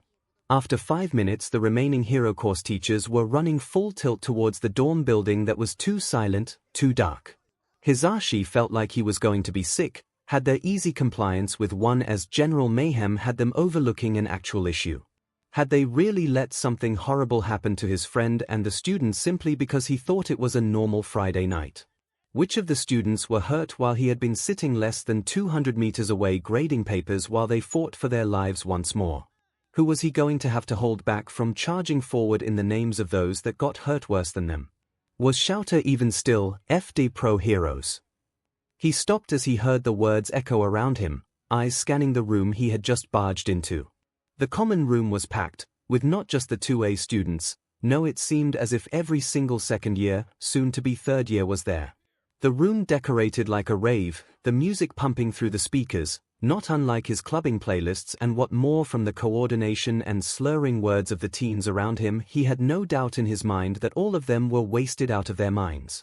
To make the scene even more surreal, the second they registered that their teachers were there, the hero students closest to them had no problem turning to the pros and screaming the chant in their faces. He wasn't sure if he should laugh or cry as Momo nearly poked his eyes out with her middle fingers as she yelled. Vlad seemed in a similar boat as Manga's face grew bigger with every passing second. No wonder 𝐂𝐽𝑡 was MA if he had walked in on this earlier. He probably thought he was stuck in some exhaustion-fueled nightmare and gone to pass out somewhere. Okay, so deal with getting the kids back to their dorms, have fun dishing out punishments to the hungover masses in the morning, and find 𝐂𝐽𝑡 to yeah FUS. There was no way that was actually 𝐂𝐽𝑡. Glancing over, he wasn't sure what noise he made, but it was enough to make the glass around him shake and the sober people around him wince as he saw that, yes, in fact it could be 𝐂𝐽𝑡. He took in the shape of the usually stoic teacher giggling like a schoolgirl, with makeup applied in careful strokes but slightly smeared. His usual dark ragged clothing replaced by an oversized baby blue hoodie and what looked like the joke green tiger print but shorts Nemurai had gotten him 3 Christmases ago, along with bright purple cat ears, and to make matters worse, 𝐂𝐽𝑡 was even drunker than he had been on his 𝐻𝐼's 21st birthday, which he didn't think was actually possible considering, well, the honey incident for one, though all 7 people involved had sworn never to mention it again, not to mention all the more minor things their agencies didn't feel the need to cover up that had been in the tabloid cycles for months. Of all places he had to expected to find his friend right now, in the midst of this train wreck seemed to be the last, but there was 𝐂𝐽𝑡 surrounded by drunk teenagers, staggering and somehow managing to stay upright long enough to make it from the kitchen to the couch in. Wait, those were his 𝐻𝐼's red pumps. Why did 𝐂𝐽𝑡 have them? F*** all might. 𝐂𝐽𝑡 screamed in the tall blonde's face, giggling merrily as he did so. The older pro merely laughed as well from his spot on the couch with his feet propped up on what looked like the broken remains of the ping-pong ball table. From the lulling of Yagi's limbs, it seemed that the man was at least passing the buzzed mark at this point. F me yourself, you coward. Aizawa stopped, looking down at the other man with squinted eyes for a second before taking a step back and tying up his hair with more deft hands than his 𝐻𝐼 would have expected to see when he knew his best friend was not going to remember this in the morning. Bet, was the simple reply as the younger hero sank to his knees. And this is where he steps in. He is still not sure what the ever-loving 𝐿𝐽𝑡 and Yagi were thinking getting drunk with the kiddos, but he was not letting them scar the kids like this on his watch. So instead he looked to Ectoplasm, who was openly gawking at the scene. Get the capture tape. The containment devices they had brought were a little intense for just their dumbass students, but the words seemed to register with the mass of screaming teens better than anything else had since they had entered the building, because all of them stopped in their chants to look to him in a stunned moment of silence. The moment ended, however, as a vine lashed out and grabbed one of the bottles of sake off the table to his 𝐻𝐼's left and slammed it into the ground. Scatter! Shiozaki bellowed, louder than he had ever heard her speak, before using her vines to break the front window as she launched herself out of them. The rest of the second years wasted no time following her example, either following her out of the windows or disappearing further into the building. The 5 seconds it took for him to wrap his mind over what was happening, all 150 students and 2 teachers had vanished into the night. Is it too late to quit? He heard one of the teachers mumble, and for once his 𝐻𝐼 couldn't help but share the sentiment. 6:30 on Monday morning arrived and had the most energetic-looking Aizawa that the staff had ever seen practically skip from the teacher's lounge with Vlad on his heels and Nezu on his shoulder. Honestly, they'd worry about that shape-shifting girl having taken over if Nezu hadn't already queued up the security cameras from 2A's classroom to play on their computer monitors. As the trio entered the room, they found it to be dark, but full. All the seats, even the extras placed there yesterday, were filled, but the curtains were pulled tight over the usually overwhelming windows and the lights turned off. "Well, this won't do," Aizawa called, voice echoing through the room, several decibels higher than normal as he flipped on all of the lights, making the kids wince back and groan as he waltzed over to the windows and pulled the windows coverings open, and he almost laughed at the hiss he got from Pony at the movement. "Good morning, gremlins. How was your weekend?" "You're a thing, SDD," Bakugo growled, sliding from his chair to the floor. "Why are we here?" Kendo groaned, slumped over to lean on Jiro's desk. "Have you any idea how much trouble you 40 are in after leaving campus unsupervised en masse?" Vlad barked, booming voices echoing and making more than a few kids groan. "I have half a mind to pull an Aizawa and expel the lot of you." Shoda raised his hand from where he was perched on Shorge's desk. "Is it really called pulling an Aizawa?" Ida snorted, glasses on his forehead and head tucked into his elbow. "Considering we're the first class in the history of Shoutani's teaching career not to have at least one expulsion, I would say it's accurate." "I thought that was just a story to scare first years," Tokuge mumbled. "Why no, like, make sure to do your representatives or Eraserhead will come expel you from the hero course, type of deal." "Nah, he's serious," Mina whined. "If we hadn't been targeted by villains so much, I'm pretty sure about 5 of us, myself included, would not have made it through the 3rd month. If y'all didn't shape up so quickly, I would have kicked all of you to the curb before the sports festival," Aizawa confirmed, ignoring 1B mouthing y'all in utter bafflement. "But that's not what we're here to talk about." "Our apologies, Sensei," Ojiro snarked. "And what are we here to talk about again?" Without another word, their teacher pulls out his phone and points it at the front of the room, projecting the articles upon articles he had in no doubt been reading over the last 2 days. Invisible pair hawk-tight bank robbers with bubble wrap and silk ropes. Witnesses claim loan sharks in the wider Tokyo area beaten by Banjo's hooligans. Why pro hero Death Arms thought pro hero Sir Night Eye was a midget. Esther, a giant knit hat designed after the number 3 hero's look, overtakes the genius office. Clever publicity stunt or wacky prank. Ferries delayed in Okinawa due to giant inflatable All Might blocking harbor entrance. Does pro hero rock lock is gay? The rumor come out: baseball bats, synthesizers, and birdie powder. What you need to know about the hero killer Stain's arrest. Pro hero gang Orca is not a bouncer, but he is a pig farmer. See what went down when the new museum was raided by bubble-wielding vigilantes, and why it was a good thing. Fat Gum found crying tears of joy over baby rocks invading his agency. We acquired 22 blurry photos that demonstrate pro hero Wash is into butch lesbian women. Did pro hero Crust spend a week conducting sacrifices with Chicago's hackers? Who are the robot riders and what do their presence mean for the drag lords in Tokyo? Upward of 20 assailant target endeavors. Agency vandalism may take weeks to fix. 20. Ojiro scoffed, squinting harshly up at the article. It was only 4 of us. I thought we weren't confessing, Awasa hissed, without lifting his head from Momo's shoulder. No point, Shinsu argued, looking almost as chipper as Aizawa. Look at them, they're enjoying watching us squirm. They're not going to actually hand us into the police. Correct. Nezu chirped, though your actions can't be unpunished. The faculty has decided that unless an outside force were to link any of you to the crimes committed, then we'll keep it on the down low. Can't having all of you ruin your futures over one weekend of teenage rebellion now, can we?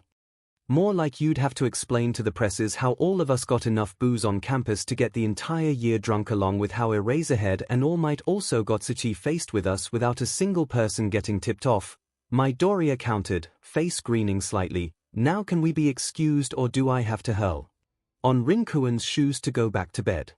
Zero snickered slightly. Dude, you don't hold anything back when hungover, do you? I have a filter most of the time, but I grew up with the Bakugas, Midoriya snapped. Do you really think I'm morally above ruining anyone in this room if I'm not allowed to go back to sleep? Have you seen my notebooks? And that's the cue to let you all go back to the dorms until after lunch. Aizawa cut in before anyone could stop him. Rest up, however, because I'm running you through level 14 on the obstacle course starting at 1400 sharp. Class 2A groaned but stood and started shuffling out of the room with a staggered "Hi, Sensei." 2B just looked to Vlad, who raised an eyebrow. He was talking to all of you, not just his class. Mina poked her head back in the door as 2B moved to leave. Oh, by the way, Senseis, You forgot to include the incident in Kyoto with the balloons and the RBB ducks on your presentation. That was mine, 𝐒𝐻𝐲 and Kodai's work. Aizawa smirked, turning to Vlad with an open palm. The taller man cursed as he pulled out his wallet. Why can't your class be normal for one thing day? 𝐒𝐭𝐴ZFU, that's why. Loop number 192, hold on, let me come over. What do you mean come over? Think, Tenko, Midoriya chuckled. Usually I'm training with All Might right now, but Dad and him never had their fight. The memories were muddled and mixed, but the words brought the right memories to the forefront, because Sensei was too busy training you. There you go, Izuku hummed, so I'm with Mom right now, but I can be over in about 15 minutes. And that's how he found himself sitting on his bed, with Izuku leaning on him just like they had been in the dust little cavern under the debris in what felt like less than an hour ago, as the teenager went on and on about the unending torment he was about to face. What was the worst thing you've ever done in the loops? The villain had heard a lot at this point, the good, the bad, the frankly ridiculous, but still sitting in the room at the bar, his brother, who his whole body screamed at him was his enemy, was the person Sensei had raised him to slay, was surreal. After all, in this reality, this was his brother, his fellow Ivildor, Sensei's BLD son that was being raised to fill the same role Tomura had been brought up in, to kill All Might, to demolish the Hero Society, to rework the world in Sensei's image. And according to Izuku, this wasn't the first time, nor the first where they actually succeeded.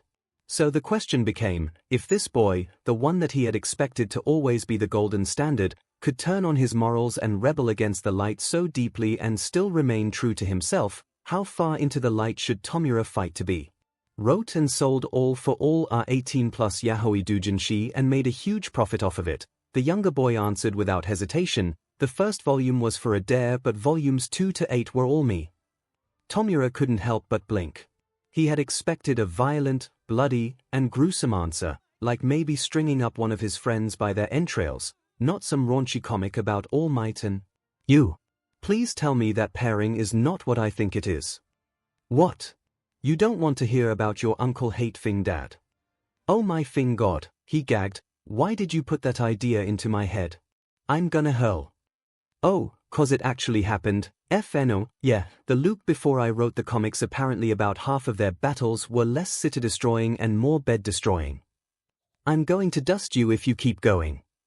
Do it, PP. Without a second thought, he grabbed the pillow behind him and wasted no time tackling his younger brother, and proceeded to try and smother him with the silk-covered fluff. The cut-off screech from Izuku made him grin before he was kicked in the chest, sending him to the floor with a sharp grunt as the other boy dived for one of the other pillows on the bed. Game on, beach, Tomura growled as he leapt to his feet. What on earth? Kuriguri called, opening the door and flipping on the lights.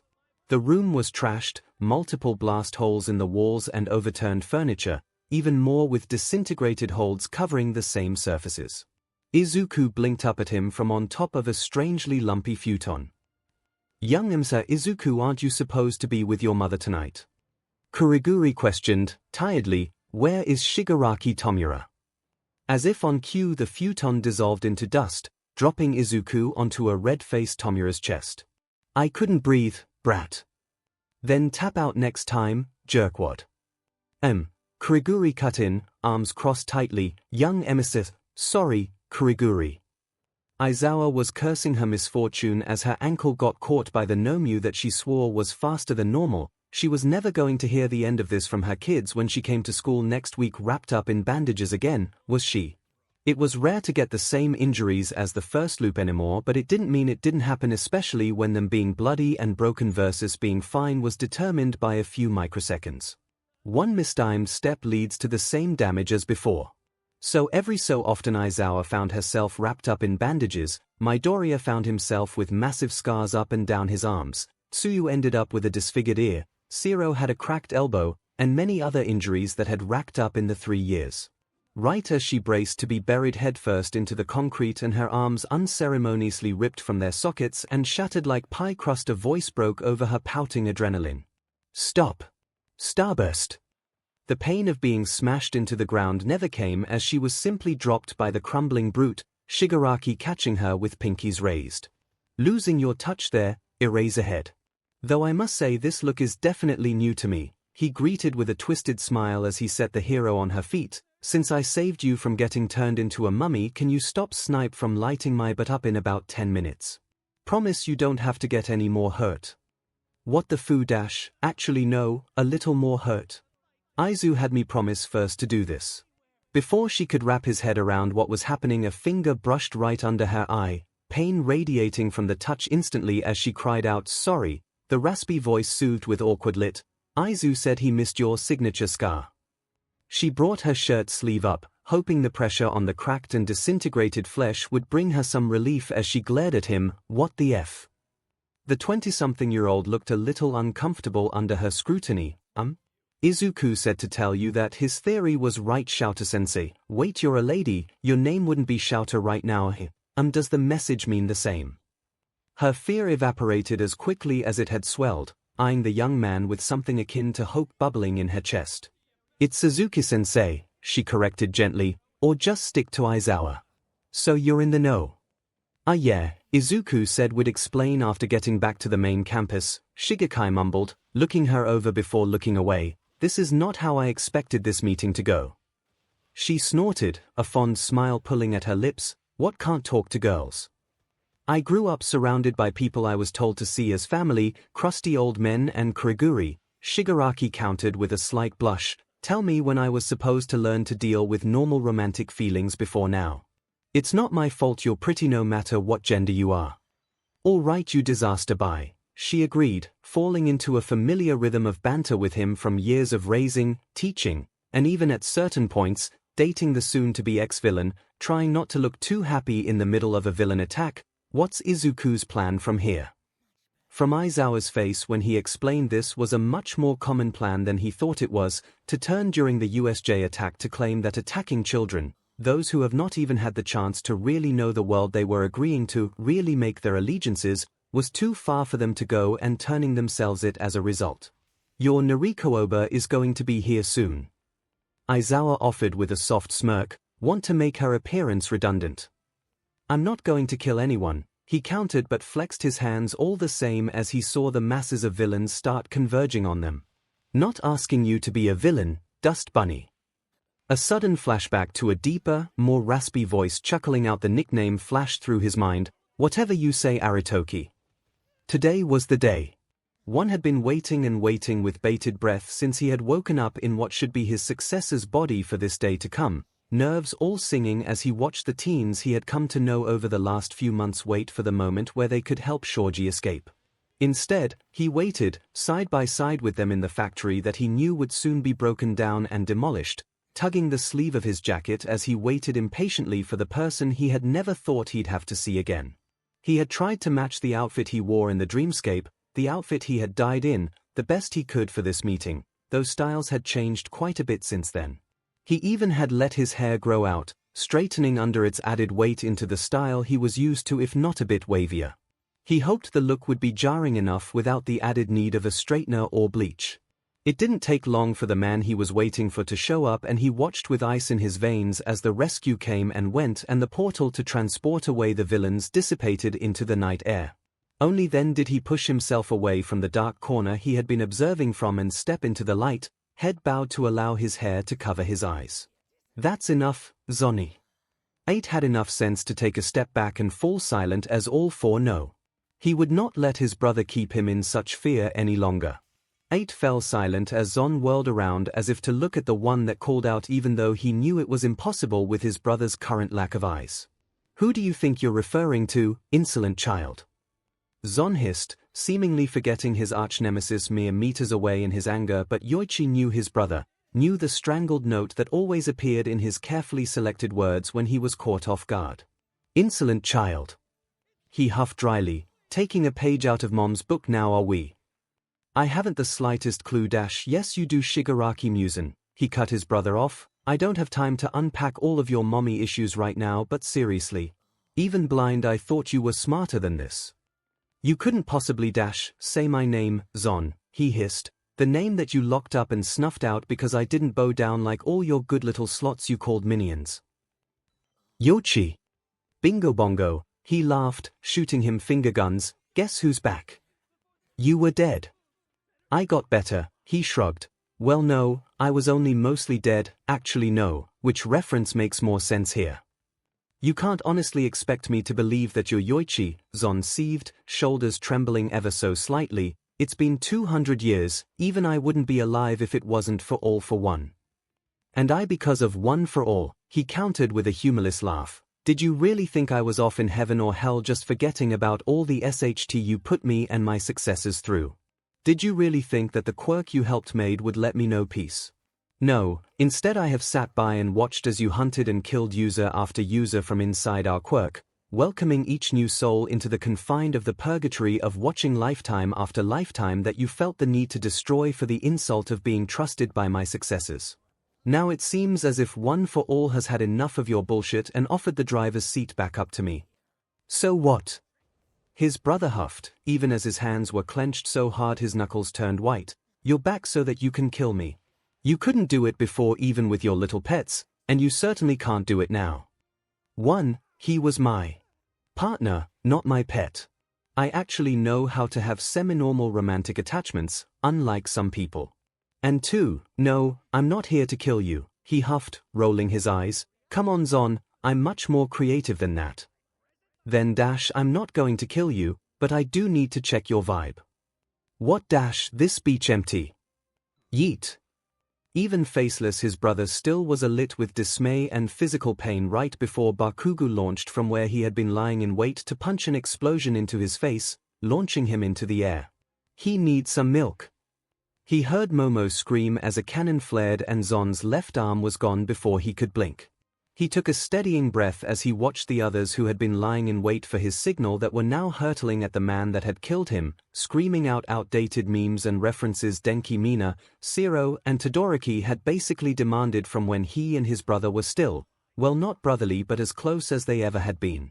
Todoroki tried to use the defense of psychological warfare but Yoichi was pretty sure they just wanted more memes to confuse others with.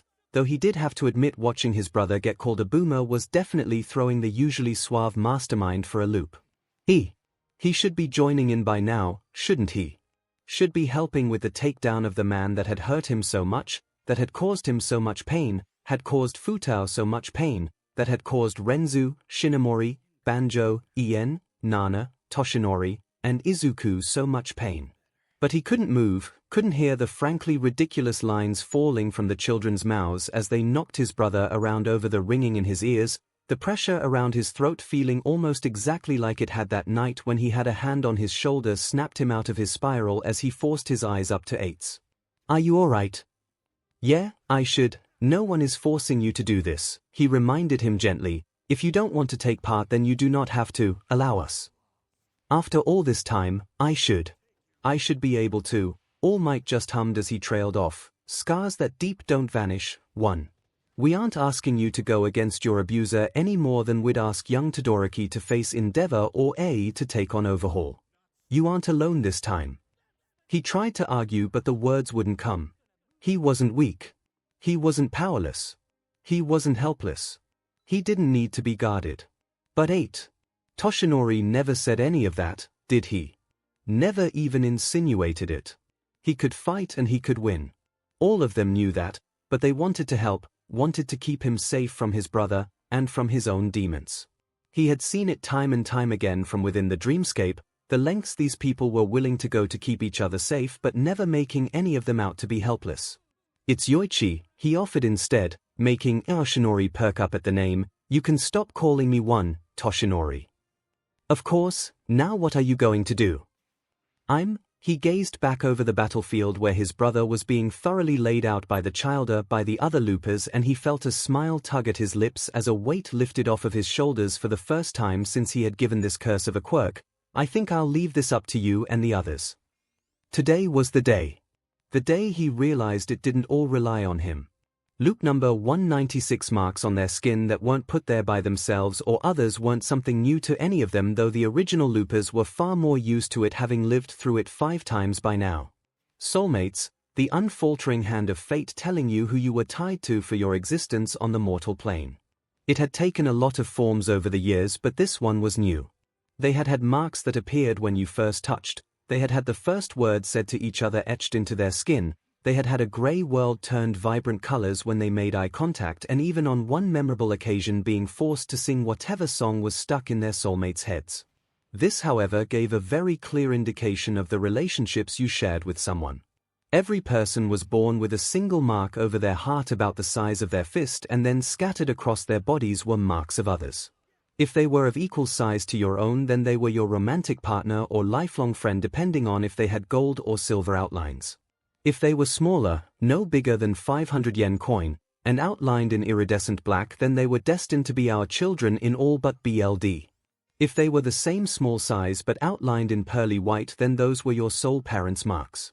Most people had 3 or 4 marks excluding their own, as every person didn't have all types of soulmates, so Aizawa had always been a bit of a freak of nature since he was born, and he already had 3 soulmates, ones that had both silver and gold outlines. He had spent countless nights tracing the 8 circling birds, the moon framed by dark clouds, and the boombox etched into his forearms until he was 10, and another appeared next to the others, a soot-colored rabbit with a shaggy-looking coat, firmly outlined with silver. Long sleeves hid his marks, made him less of a target for bullies until he made it to UA, and he nearly froze during the sports festival as he saw the red-eyed cat that lay above his heart since the day he had been born on Yamada's throat. He would later learn that Yamada and Shirakumo shared his odd silver and gold marks with each other and him. Yamada had the birds, and Shirakumo had the rabbit, though his was a child mark. At 15, just as he was getting his placement into the hero course, he felt a burning on his back right at the base of his neck. He could barely see it in the mirror, but he could see that it was a child's mark, tiny plant. It wasn't long before it was followed by a small sun and a teal Jack Russell. 7 soul marks. Such a large amount wasn't unheard of, but could he really take care of 3 children only 15 years younger than him? Then they said Oboro had died, but Hisashi, and he refused to believe it. After all, their mark for him never faded. He and Hisashi spent long nights comparing them in the quiet of the Yamada's home, tracing the figures on each other's skin just as a reminder that they were both still alive, especially as more children's marks started appearing, all mirrored on each other's skin. First the 3 they had gotten in the first year, then came the red alchemic symbol of nitrogen, then the 3 black rings, then Eiffel Tower, then prism and rainbow, then the whisk, and so on until along Aizawa's spine and circling Hisashi's waist they had a total of 23 children marks on their skin, the last for years being a Cheshire grin by the start of the 3rd year. It wasn't until the year they got married, as they basked in the light of their first holiday season as husbands, did the last mark burned into their skin. 10 little unicorns prancing around a star. 24 soul children. 27 total marks. Neither of them trusted anyone enough to admit such a thing, not as heroes. 27 people that could be used against them, stolen away and hurt for the simple crime of being tied to a hero. He spent years being distant from his classes for this exact reason, too scared of these children being cursed to be his, cursed to be pawns against him, or vice versa if a villain or the hero commission ever got word. It wasn't until he shot awake early before the first day of school with Hisashi falling out of bed next to him as the memories of the loops slammed into his skull. The marks on his back tingled as if they realized they were about to become whole. The problem children had to make us worry for 15 years this time, he groaned, flopping back down, glaring at the 3:13 blinking on the alarm clock, only a bare half hour since they had both gotten home. I don't think they had control over this, babe. I don't care, I'm blaming them anyways. Go to sleep, you're being a beach again. Cuddle me. Get over here. Sadly, instead of getting their usual 4 hours of sleep, they were startled awake and only an hour later by the sound of their front door opening. Before they could even move from their bed to grab their weapons, just out of the way a familiar voice had them relaxing back into their pillows. Daddy, Papa, it's just us. Bedroom, Shouter called, and who's we? Me and Tome, she said, appearing in the doorway with Shigekai's hand caught in her own, artist gloves protecting their intertwined hands. Why hello, little listeners, Zashi mumbled, what on earth are you doing here at 4:36 in the morning? Please explain to me, Tomura started, pacing back and forth at the base of the bed, one hand scratching harshly at his neck and the other gesticulating wildly, how I'm expected to be a father of 24 when I am a depressed 22-year-old, soon-to-be ex-villain that has to have Kroguri remind me to eat or I'll end up passing out from hyper-fixating on work or a game for 38 hours straight. I'm not parenting material, I should be one of the kids, not a parent. Why am I a parent? Aizawa couldn't help but roll his eyes as he patted the bed next to him. Get up here, problem children. See, I told you Dad and Papa wouldn't be mad at you, tome. Shigaraki grumbled but carefully lifted Eri into the bed and placed her in between the couple before climbing in himself, holding himself as far away from the trio as he could on top of the bed. Aizawa wasted no time pulling the younger man to his chest. You got Eri away from Overhaul and kept her safe even without your memories, he breathed, because he noticed right away that his little girl was in plush purple PJs covered in dancing llamas, not the ratty old hospital gown she was always wearing in the complex, nor were the scars on her arms new, instead being faded away that only years could do. The rest of the kids are ours too, we'll help you take care of them and keep them safe. All you have to do is do what you usually do, alright? Dust Bunny. I don't, Mic warned, snuggling closer to his husband, making Eri giggle as he squished her slightly. If you start arguing he'll get all angry, Papa Bear, and then we'll never get to sleep, and if I have to start the first day of school with no sleep the kids might decide to hate you. What does Papa is scarier than Overhaul if he doesn't get at least 3 hours of sleep, Eri stage whispered, yawning. We can argue in the morning over pancakes. Sounds like a plan, Snowdrop, Sho mumbled, turning just enough to press his lips to the tip of her horn before letting his eyes fall shut. Loop number 201 Minimouse. Alright Soulhose, who's got my purple lipstick? I really thing need it, me and Uraraka are going out in like 10 minutes pleading face Jack Skellington. Dark Shadow has it Minimouse, OMW Jack Skellington. I must warn you however Jack Skellington, it's a good color on her Happy Shadow Burb Minimouse. I'll just go with my blue lipstick then Kirby. You'll have purple lips by the end of the night then LMAO Speed Racer. More like your necks are going to look like Yagi's American Room Minimouse. Class Pres Minimouse. I am disgusted Minimouse. I am revolted Minimouse. I dedicated my whole life to our Lord and Savior, Asiawa Ei Minimouse. And this is the thanks I get. Speed Racer, look me in the eye and tell me I'm wrong Minimouse. Minimouse, G2G gonna be late Speed Racer. Thought so Speed Racer. Also Midoriya, Bakugo, which of you is missing an all-might figurine Dean Winchester? I didn't lose it, Kaken and I were blowing them up Speed Racer. What did Yagi do this time? Oscarth Grouch, what the F Tintin, welcome to how they deal with Yagi being dumb Captain America. It is literally not my fault this time Sam Winchester. Auntie's BR fell on Yagi's head during his and Deku's practice Stella. Demon Yagi, that's nasty Captain America. I can't control what she loses Dean Winchester. Stop FMYM All Might Captain America, FU Oscarth Grouch. I accidentally lost the plans for our next public attack oops Oscarth Grouch. Keep an eye out so you can return them to me. Dr. Doom, is that the thing that was definitely not Fruit Loops? In my bowl Oscarth Grouch, did you eat the plans?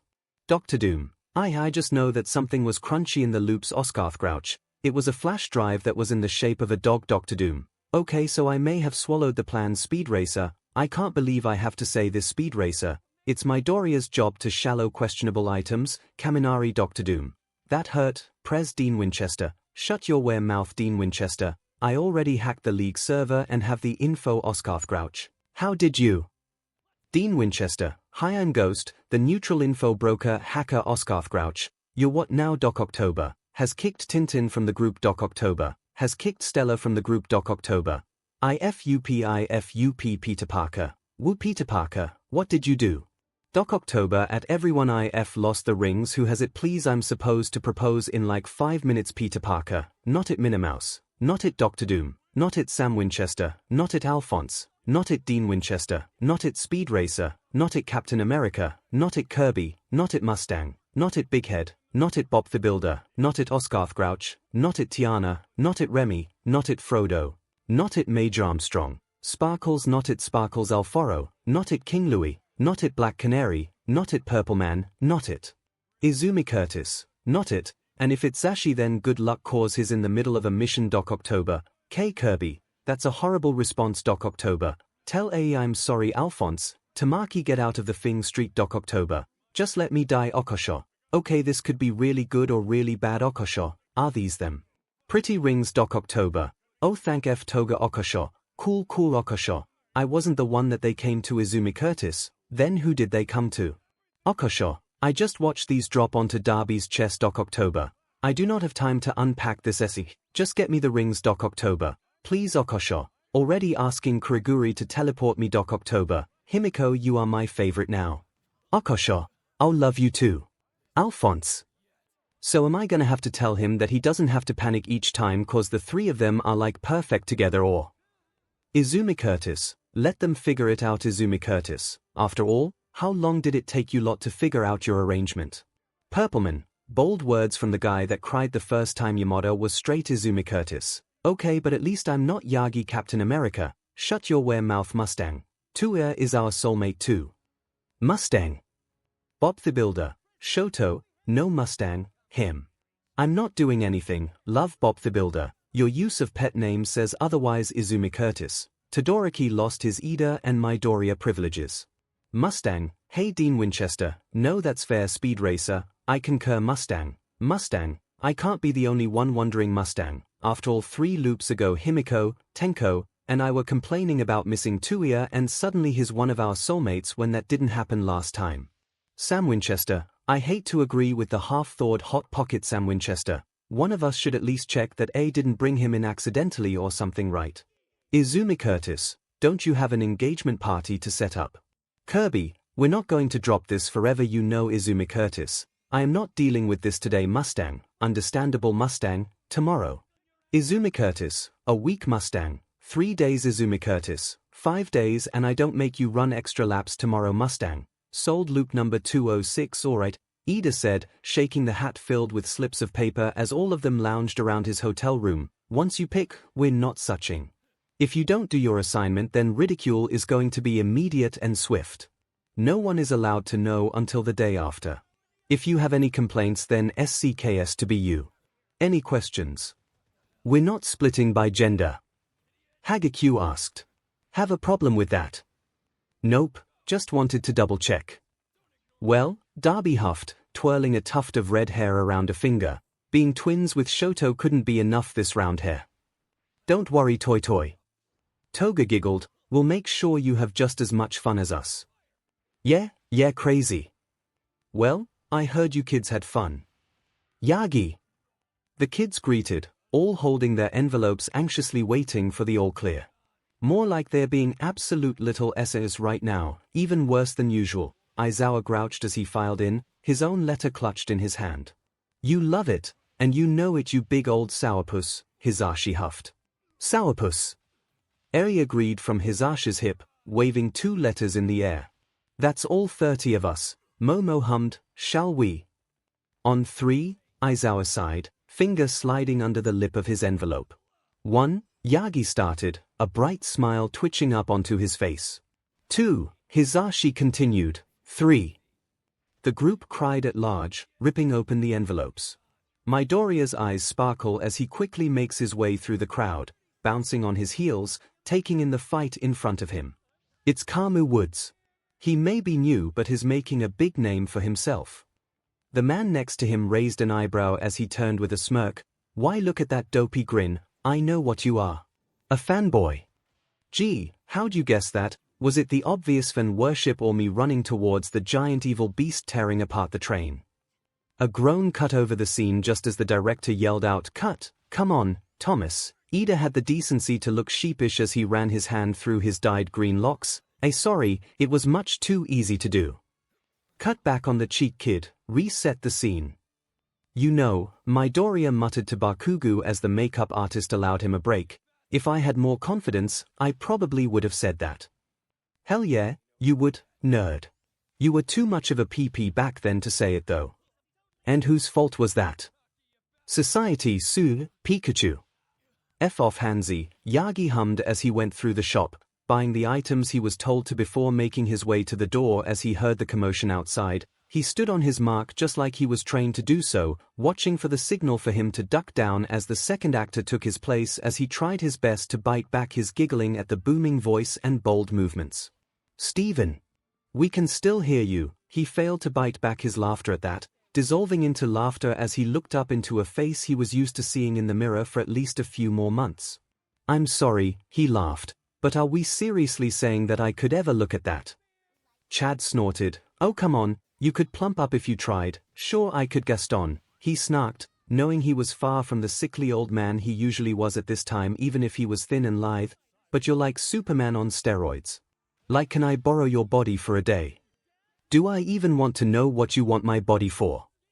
You know, just bench press a fridge. The director looked like he was developing a migraine as he cut in. Steven, get off the set. Chad, run it again.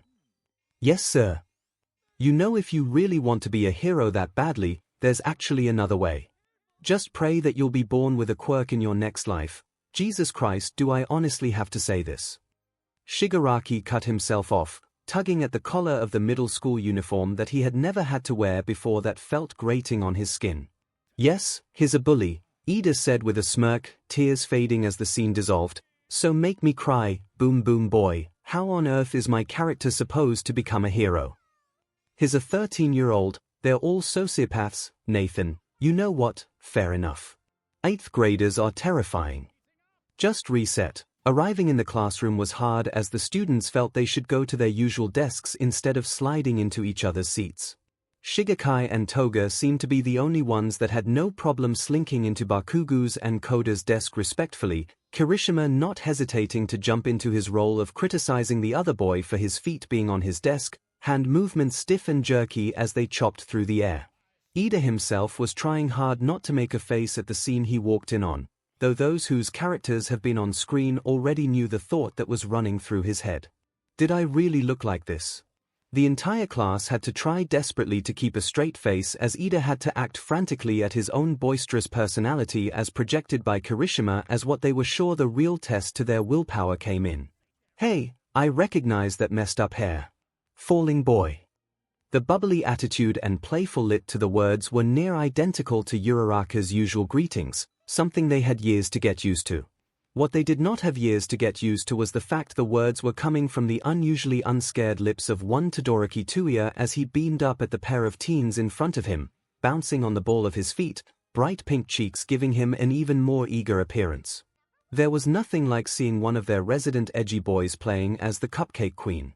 Shoto was especially having a hard time keeping his innocent shark-tooth grin in place instead of dissolving into laughter. At least the scene wouldn't focus on him much until it was time for the grumpy yellow caterpillar to roll down the hallway. Normalcy would somewhat take over from there as the normal dismissive tone would force them to scramble out to the changing rooms just like they had done the very first day. The yellow never appeared in the corner of their eyes as their dialogue slowly came to an end. Had Aizawa missed his cue? Were they forgetting some lines? Right as the lines ran dry, there was a loud clacking that filled the set and all eyes turned to the figure at the end of the hallway. Ida, Darby, and Kirishima nearly choked as they saw the entrance their homeroom teacher was making.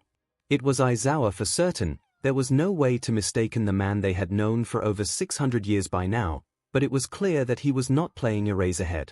He didn't even pause as he passed right past the stunned trio and into the classroom, the rest of the loopers being caught up in the conflicting spiral of confusion, panic, fear, and delighted hilarity as their homeroom teacher dropped the box he had been carrying onto the podium and slowly ran a single digit over the lid as he took in the room with half-lidded eyes, giving them a moment to look over his entire outfit, or really lack thereof.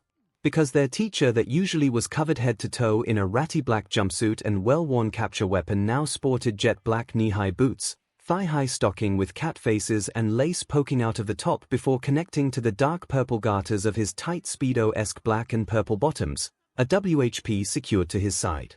On top, he wore a full corset top, ropes crisscrossing over his chest to attach a collar with a shiny red bell around his throat. The final piece of the outfit was red cat-eyed glasses perched on his nose, but even then they could see his stubble was impeccably groomed and flawless makeup was applied. Well, Pro Hero Midnight purred as he used a deep purple talon-like nail to slice through the tape on the box. What a lively bunch of new heroes. He never took his eyes off of them as he scanned the room, tongue flicking out to like his lips. I always love how vibrant and full of passion you are on your first day, so be dears for me and put these on and meet me at ground beta in 10, alright. The uniforms were tossed to them and they scrambled to get them as their brains rebooted. Their teacher turned to leave before stopping in the doorway and glancing over his shoulder. Oh, and so there's no confusion, I'm Nemurai Shouter, your homeroom teacher, now hurry up kiddos. Sensei, what the ever-loving F? Aizawa didn't even glance up at Denki's shout, still in full costume, just continued to read over the next day's script from his seat in the green room. "You're going to have to be a bit more specific," he answered, voice back to the deadpan they had all grown to love instead of the too emotive growl Midnight seemed set on. "You're Midnight," Zero stressed. "And you're Gyro," he countered, smirking, tugging on his lips. "I fail to see what is so distressing about this. Me being our resident disaster punk lesbian is not the same as this," the teen said, waving his hand over the entire display. "You said you didn't SWCH roles." "I didn't. I am still one as homeroom teacher. And you wonder why we're such problem children when we have you as our role model. Ida, aren't you late for shattering a few limbs?" "Question," Kaminari said from where he laid upside down on the couch. "Can we please do something different for the cultural festival? Cause, no offense Gyro, while I love Hero 2, I'm just so bored of playing it." No, Gyro sighed. "I feel you, if I have to sing it one more time I might just quit music." "Who said we had to do music?" All eyes snapped to Bakugo, who just raised an eyebrow. "What? I'm right and you know it, we don't have to do a concert." "But," Momo looks unsure, "we've always done a concert. The fact you have to say that at all is telling of how normal this situation is," Bakugo countered. "Face it, normal went out the window when I spent 3 years with bigger melons than normal.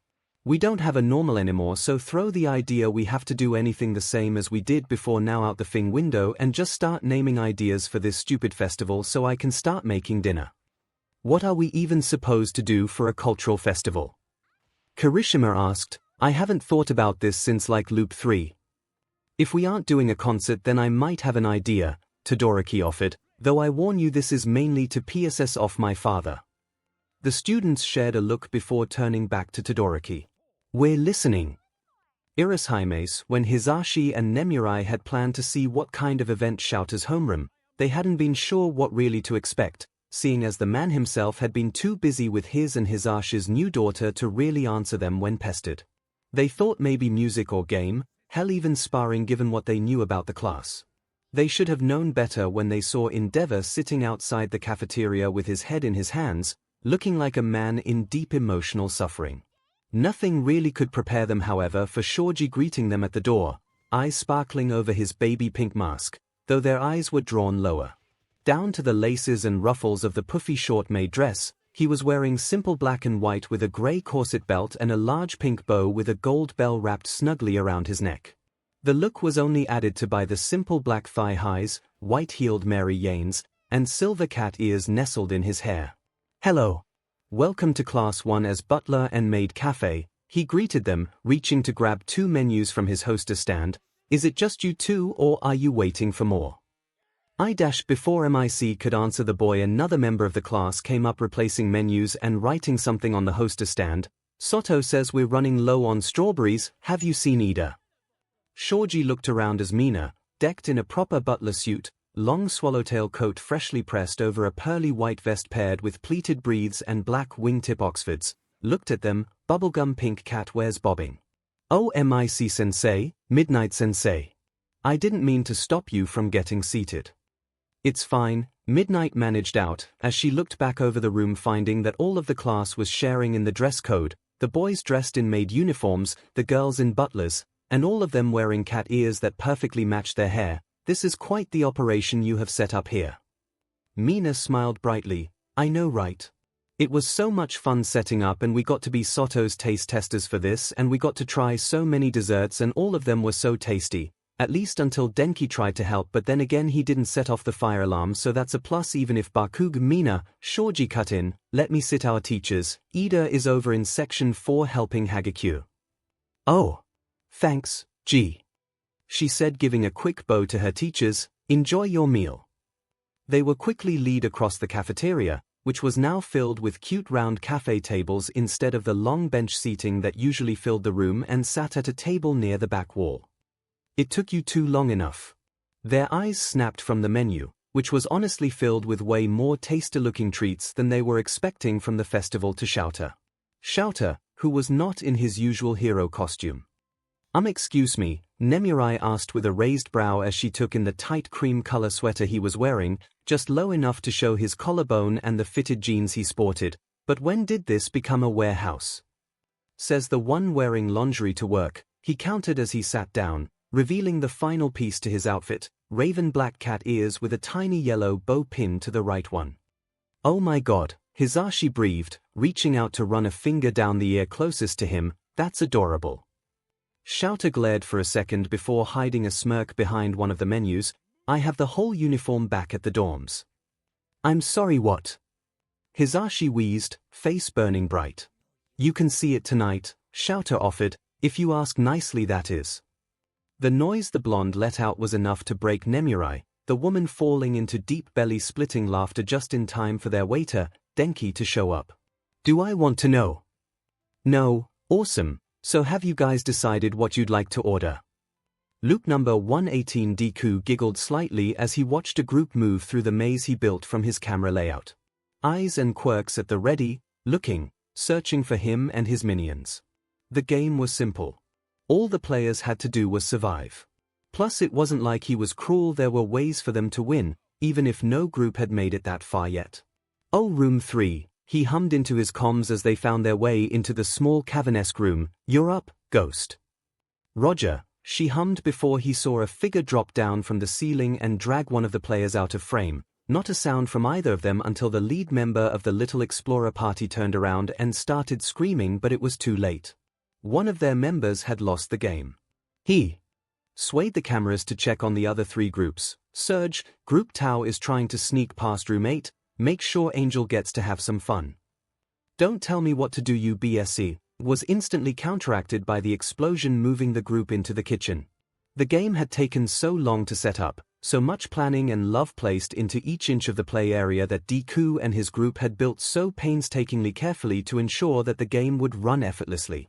It was worth it, however, as he watched as each player entered the field was slowly whittled away as they tried and failed to find their way out. Ground row has been eliminated, a quiet voice hummed through the comms, making Deku smile. Great work, Soma. I didn't even see you on the cams. Does anyone have visuals on Group Kai? Last I saw they were in room 11 with Blight.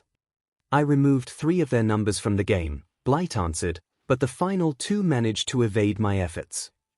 They managed to miss the jungle. Another voice, Drill, said, what about you, Duke? I haven't had anyone over here since Group Mu. They left my patrol area a little bit ago. Deku felt laughter bubble up, and he could feel the others on the line enjoying it as well. Well, if they left Glint's area but didn't get lost in the jungle or stable, then it looks like I finally get to play.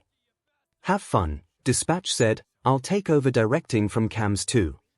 He agreed just as the door behind him creaked, and he let his chair turn to see Mirio, Nejaya, and Yu blinking back at him in confusion. Senpais. He greeted with a grin. Look how far you've made it. Good job. Hey, thanks, Midoriya, Mirio offered. So does this mean we've finished? Finished. Midoriya huffed, clicking a button on his desktop, and watched as the hero student stiffed when the heavy metal plates slid into place over the screens behind him. No, you're not finished. You've really only just begun. You don't mean, he smirked at you, letting one for all dance over his skin. Congrats at finding the mastermind. But now the real test begins. Let's see what you're made of, heroes. He was quick to launch himself at Mirio, who ducked and fell into the floor as Midoriya had predicted as he quickly fit the button on his brace, watching the floor crackle as the electric barrier went up, effectively blocking the taller teen from re-entering the room even with his quirk. Deku wondered how long he could hold his breath. Turning, he caught Nejaya's hand with ease. Speed had never been her strong point, and by now her stamina and quirk were running low. It was almost laughably easy to redirect the blast she had aimed at him back at Yu, who had wasted no time in mimicking the steel plates behind his desk. Substance mimicry, a creative quirk that allowed the user to mimic any material she touched so long as it was with bare, unaltered skin. He had fanboyed hard the first time he had seen Yu use it, especially after her formal debut as Miss Match. Now, however, he was enjoying watching her metal body crack the concrete walls, watching the metal slowly seep from her skin as he flipped Nejaya. The periwinkle-haired teen managed to land on her feet easily enough and turned to axe kick him in the shoulder, forcing him to leap back as she powered up another wave to blast at him. Is that really your only plan? He sighed as he redirected her blast once more at Yu, who was just now staggering to her feet, blasting her further into the crater in the wall. 𝐒𝐻𝐈 twisted, pulling him with her as she tried to get him in a position to drop, but he didn't let her, instead breaking her grip and sweeping a leg, and taking her out at the knees. Suddenly the wind was knocked out of him and he turned to see Yu, completely golden form sparking and twisting at the seams. She had mimicked 𝐒𝐻𝐈's waves. He hadn't been expecting a long-range attack from behind. Time! The speakers around the room announced. Group Kai finished with a time of 18 minutes and 34 seconds out of the allotted 20 minutes, finished 12 of the 15 rooms, and had 2 of the original 5 of their party arrive at the end. Final score is 198 out of a possible 300. They blinked in confusion as the door hidden behind the metal bookshelves to the right of his computer opened as he straightened and bounced over to Yu. That's so cool. Deku said, checking out her glowing form with stars in his eyes. I had no idea you could copy energy. Can you copy things like electricity too? What about wind or water waves? Is it possible to dash? Whoa there, little man, 𝐒𝐻𝐈 cut in. Is it actually over? Here. Oh. He gasped before rubbing the back of his neck sheepishly. Yeah, sorry about acting all mean earlier. We thought acting like the villains would give this place a bit more atmosphere. I didn't mean to be so cold earlier. The rest of your group should be at the exit waiting for you. Geez, Yu huffed as she dropped her quirk, leaning on her knees as she fought to regain her breath.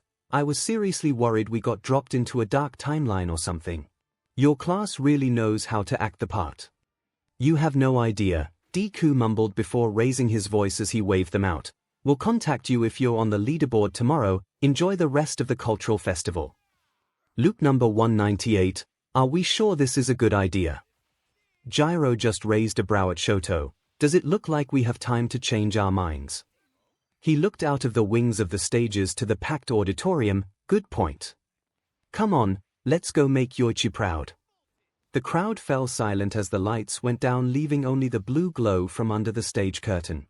Slowly it rose to show off Gyro in a plain white tee and dark sunglasses in front of a keyboard and a mic stand, giving them all a blank stare. Before she started, facial expression never changing. Welcome to the internet, have a look around, anything that brain of yours can think of can be found, we've got mountains of content, some better. Suddenly Ida appeared to her right with a crisp white suit to sing those 2 words with her before Denki and Todoroki appeared with pitch black suits for some worse. All 4 of them sing together in unison. If none of it's of interest to you, you'd be the first. Gyro took over for a second as the boys circled her. Welcome to the internet, come and take a seat. Ida butted in, gesturing to the projection behind her showing off the nightly news. Would you like to see the news? Denki pulled out a remote and the screen was suddenly filled with toes, or any famous women's feet. Ida looked startled before turning to the audience. There's no need to panic. Todoroki looked passive as he sang. This isn't a test, just nod or shake your head and we'll do the rest. Ida scowled before taking over once more. Welcome to the internet, what would you prefer? Would you like to fight for civil rights? Todoroki took the remote and the screen swayed to Endeavor's Twitter profile, or tweet a quirkist slur. Ida made a grab and the screen changed to a calming sunset as he turned to smile brightly at the audience. Be happy. Denki cut in as the screen suddenly blurred. Be corny. Todoroki didn't even seem to blink as Ida started scolding Denki behind him, the screen now filled with whistling tea kettles, be bursting with rage.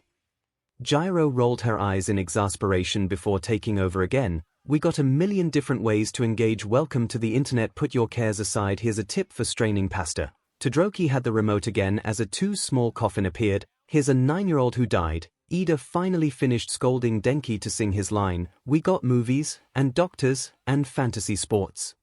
Denki pulled out a second remote and the auditorium screamed at the drawings that were strategically cropped, but the people and actions were clear enough to tell as he tried to sing through his laughter, and a bunch of colored pencil drawings of all the different pros, including our teachers fing each other welcome to the internet. Ida Fun tried to tackle Denki only for Gyro to reach back and pull the blonde closer by his tie, showing him something on a Pikachu phone. Hold on to your socks, cause a random guy just kindly sent you photos of his PP. They are grainy and off-putting. He just sent you more. She smirked at his uneasy look, pinching his cheek. Don't act surprised, you know you like it, you wear. Todoroki cut back in, see a man beheaded. Denki jerked his thumb back at Ida, get offended, only for the class pres to shoot back, see a shrink, show us pictures of your children, tell us every thought you think, Gyro sang, cute pictures of Aizawa holding Eri as she braided his hair appearing behind her. Start a rumor, buy a broom, Ida offered only for Todoroki to cut in or send a death threat to a boomer followed by Denki's, or DM a girl and groom her, do a Zoom or find a tumor in your. Ida quickly threw a box of cereal at Denki as his hand went to pull down his breathes. Here's a healthy breakfast option, you should kill your mom, Todoroki said, pointing at Gyro before moving his finger towards the downed Denki. Here's why women never F you. Turning to the audience he sang. Here's how you can build a bomb. Ida quickly covered his mouth as Gyro took over singing again. Which Power Ranger are you? Take this quirky quiz. Todoroki pried Ida's hand off of his mouth to call out, HPSC sent Endeavor to vaccinate your kids. There was a beat before Gyro sang, could I interest you in everything? All of the time. Denki sat up suddenly singing with her as he slowly circled her, a little bit of everything all of the time. Todoroki fell in line behind Denki. Apathy's a tragedy and boredom is a crime. Ida finished the line and the four sang in harmony as the boys circled faster and faster around Gyro, faces getting more and more crazed as the song picked up the pace. Anything and everything all of the time, could I interest you in everything? All of the time. A little bit of everything all of the time. Apathy's a tragedy and boredom is a crime. Anything and everything all of the time. Suddenly it got quiet and the trio of dancers pulled back to show Aizawa sitting where Gyro had been, smiling a hugely uncharacteristic smile, worlds too soft and sweet to be anywhere near the tired teacher's lips. Under the white spotlight trained on him, those closest to the stage could see the telltale white pupils of a certain brainwasher's quirk and sent a silent prayer for the teen's physical well-being after the man regained control of his body as the music changed tone instantly to a sweet melody. You know, it wasn't always like this not very long ago, just before All Might rose. Circa 99. This was catalogs, travel blogs, a chat room or two. We set our sights and spent our nights waiting. He was up.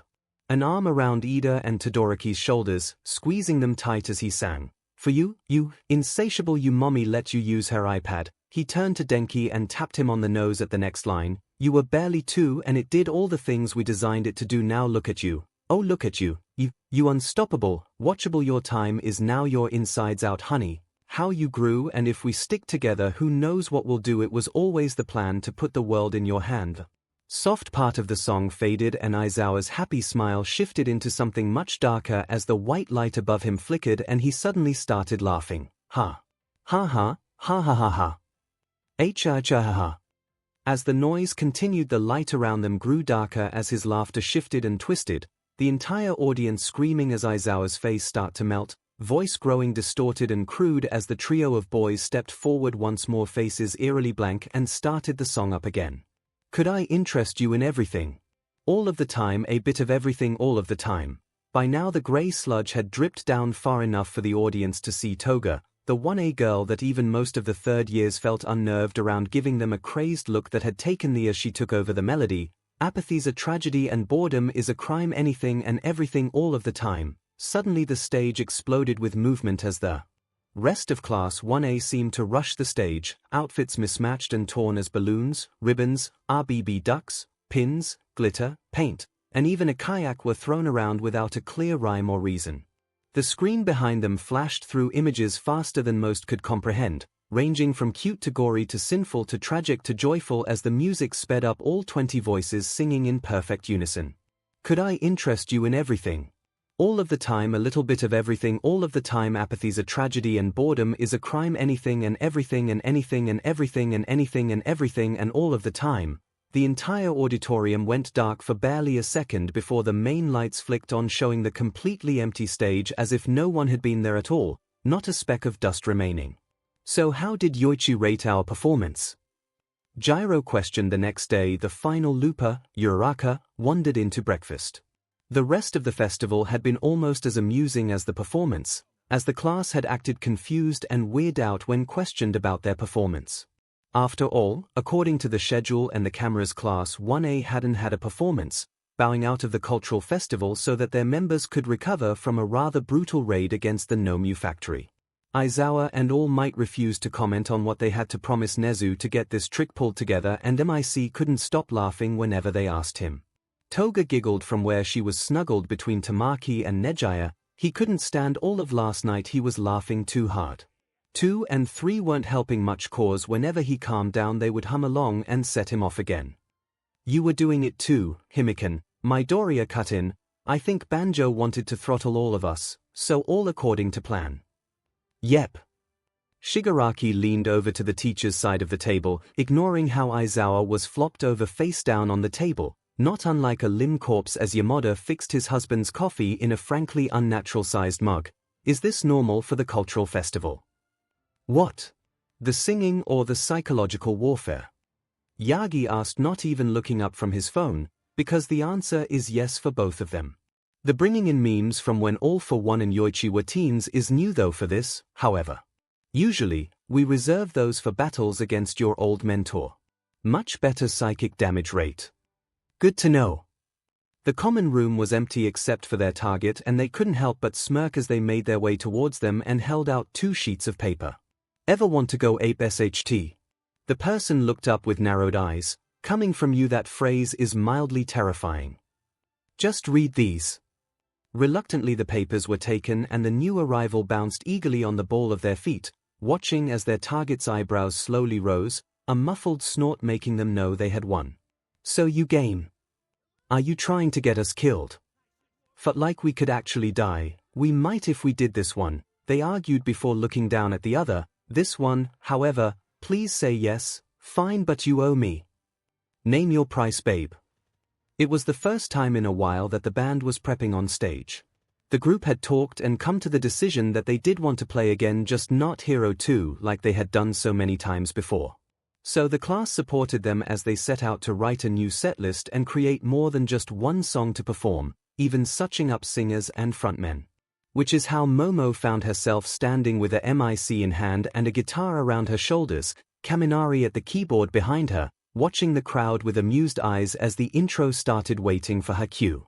The words that fell from Momo's lips made the band pause for a heartbeat, however, confusion spiraling off of them as they realized they weren't the words she had sung at practice, the words that they had written together. Denki doesn't know that Kyoka and me do it in my van every Sunday. Everyone on stage was staring at Momo in horror as the usually uptight girl just smirked and snaked her way around the stage, swaying her hips and winking at a paling Jiru.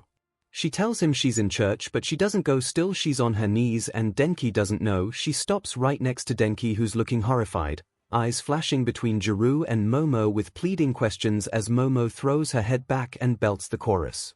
Oh, Denki doesn't know, so don't tell Denki. Denki doesn't know. Denki doesn't know, so don't tell Denki. The entire auditorium looks baffled as if they don't know if this is a joke or not, but more and more they are shifting towards alarm as they watch the waves of anger and dread roll off 1A kids on stage, the dancers in the wings frozen just barely in view with dumbfounded looks plastered on as Momo doesn't even bother to stop.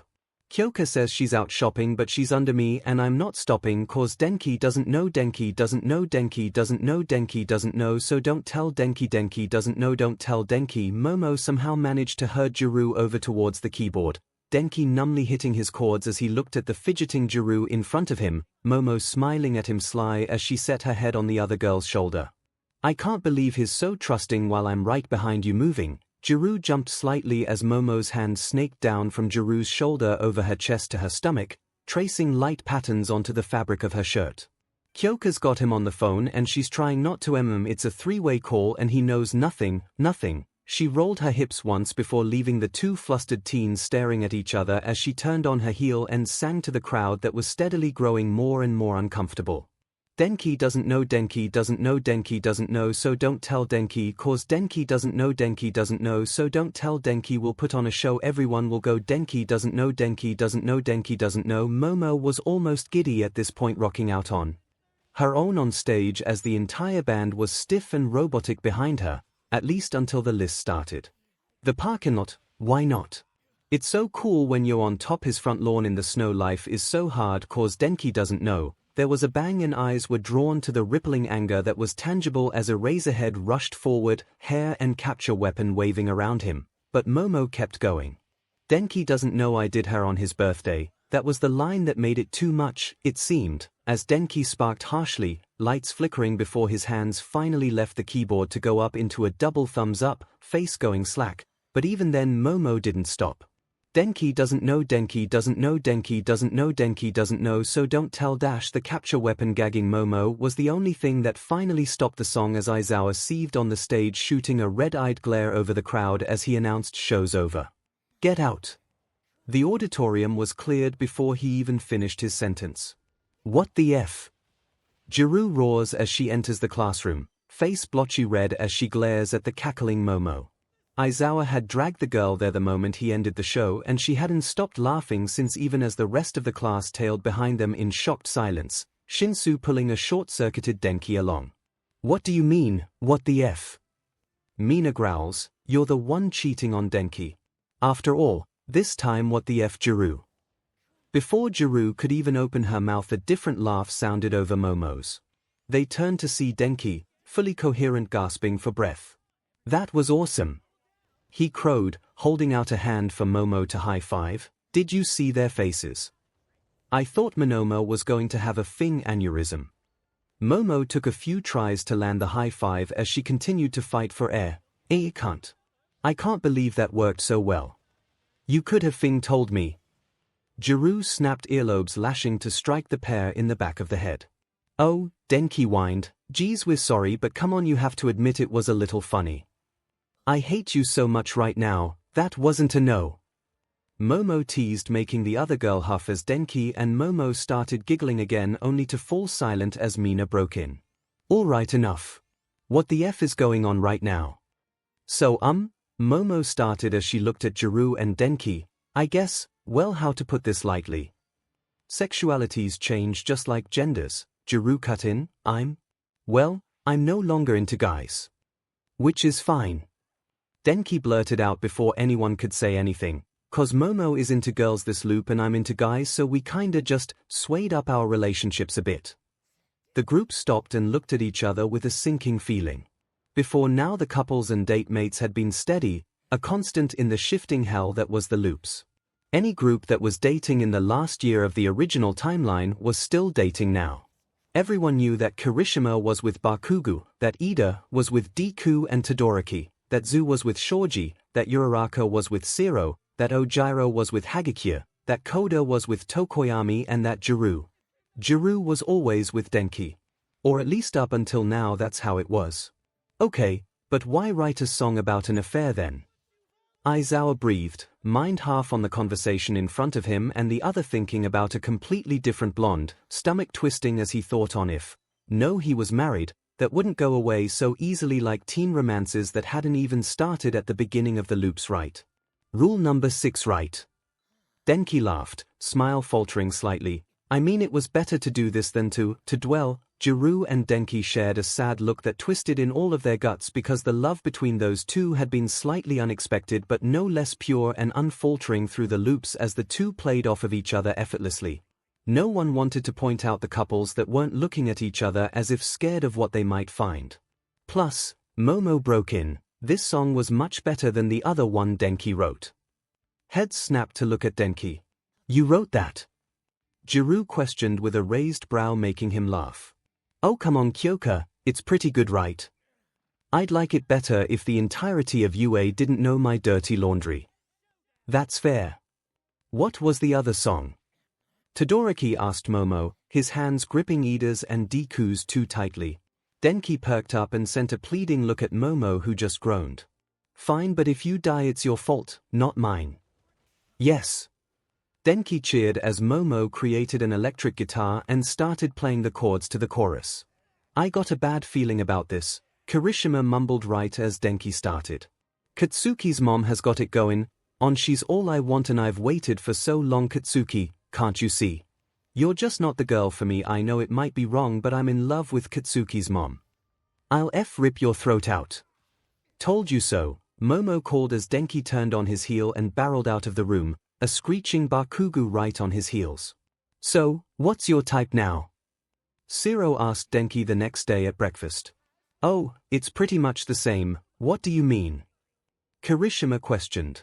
Like take Jiru but make her flatter and strong enough to lift me, and that's my type now. Zero and Kirishima paused, sharing a look. What? Dude? Do you mean like Shinsu? What? Wait. OSC. Loop number 183. Waking up, Yagi took a second to orient himself, especially since he wasn't in UA like usual. In fact, he wasn't sure exactly where he was for a long moment, and it had been quite a while since he didn't wake up in UA or his own small apartment. So waking up in a huge plush bed covered in deep purple and black sheets didn't make sense. Suddenly he felt a shifting to his side, and a glance overshowed a familiar head of hair snuggling into his shoulder, making him freeze, thought stalling out like a pre-Quirk-era computer. His sudden lack of nothing was all too hard to miss now. There was no way.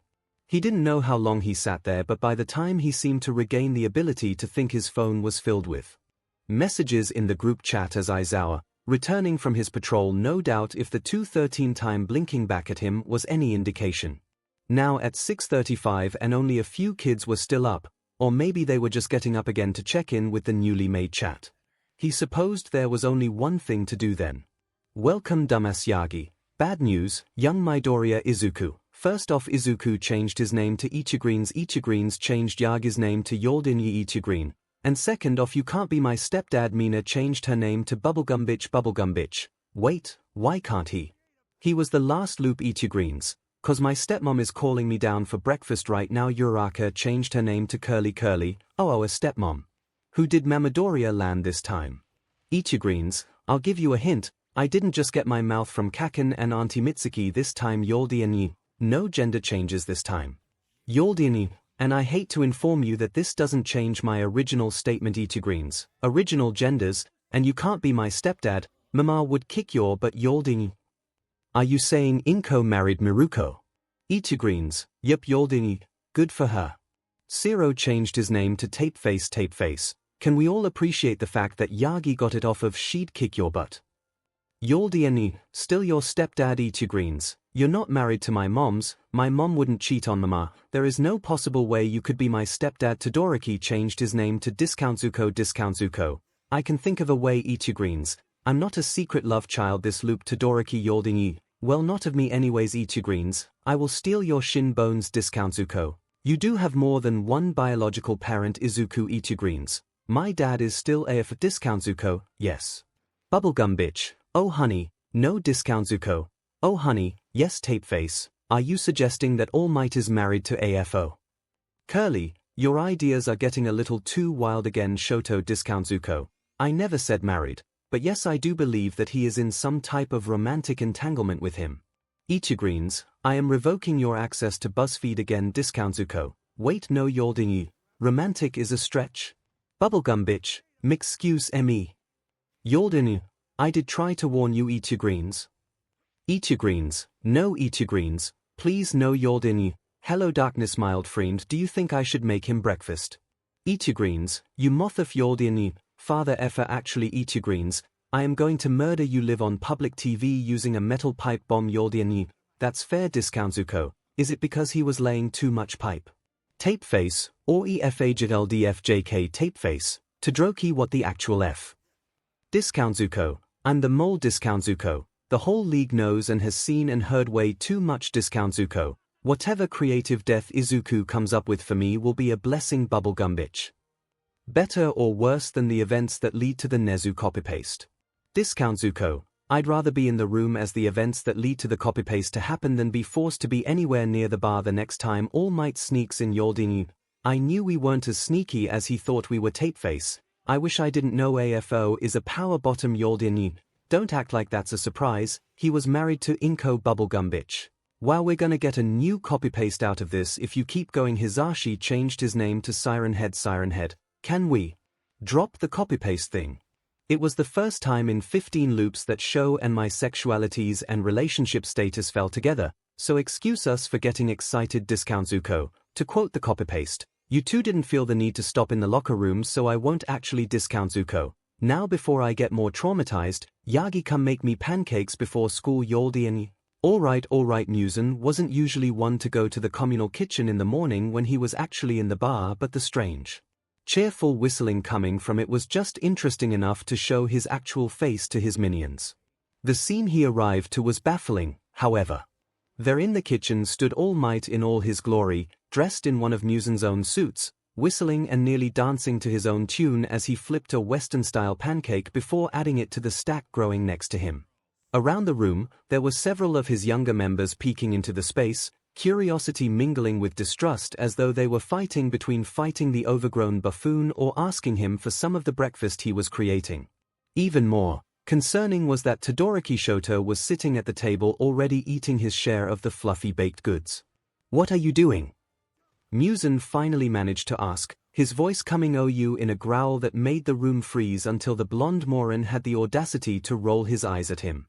"I'm calculating the radius of a hydrogen atom using nothing more than a paperclip and clap of my ass checks. What does it look like I'm doing, Shigaraki?" The blonde turned to the other members with a raised brow. "Well, are you going to eat before it gets cold or not?" "What the hell?" Darby mumbled, before striding up and stealing a bite off of Shoto's plate, eyes widening as he chewed. "Then that's good, pass me a plate." Of course, All Might slid him a share and slowly the other members worked up the courage to go over and grab some too. "I'm being serious," Musen hissed. "What the hell, All Might?" "Hakuna those Matatas," Yagi said with an eye roll. "I was hungry and I saw young Shoto trying to microwave an egg, so I figured I'd make breakfast." "They're all villains, really?" Yagi gasped, sarcastic surprise pouring off of him. "I thought they were Fing unicorns, no SHT they're villains. It doesn't mean I'm going to attack them in their own home for simple existence. I'm not a monster." Yagi didn't even let him get 2 words out before a fork full of pancake was rammed past his lips. "Silence, bottom," he growled around the cake, trying to ignore the heat climbing in his ears as every member of the league around him choked on their breakfast. "Well, I'm traumatized," Shoto deadpanned, shoving his plate away. "Can I go to school now?" "Need a ride?" Yagi questioned, turning away from Musen. "I'm heading there too." "So you are teaching at UA?" Spinner questioned. "Yes," Yagi said with an eyebrow raised. "Don't tell me Shigaraki didn't put it together yet." "No," Tomura answered. "We were fairly certain we were, but we were waiting for Shoto to tell us for sure." "Well, no need to wait then." "Wow, I'm useless," Shoto commented. "I kinda like the feeling. How about instead of self-deprecating to get back at your flaming garbage pail of a ESPM donor, I just become your mentor and show him how a real dad acts?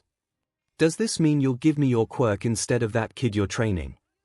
"I'm sorry, what?" Musen cut in, filing away the fact that Shoto apparently never deemed this important info to share. "Did I hear correctly, you've taken a student?" "Well Yagi sighed. "Why do you think I took the job at UA?" "I was under the impression you hadn't handed over One for All yet." "Oh, I haven't." He wanted to prove himself capable at the sports festival first. Young Midoriya is such a go-getter after all. It could have been a coincidence, but the ice in his veins made him think it wasn't. The name kept running around his head until he couldn't stop the question from pouring out. "You're giving One for All to my son. Sensei has a son. Can we please just go to school?" Loop number 218. "Really?" Uraraka turned to see Aizawa giving her an exasperated look and just simply rolled her eyes. "I don't want to hear it, not when you were off on Cloud 9, she snarked as she ran a hand through her hair, not even bothering to cover up the dark red bruising on the side of her neck.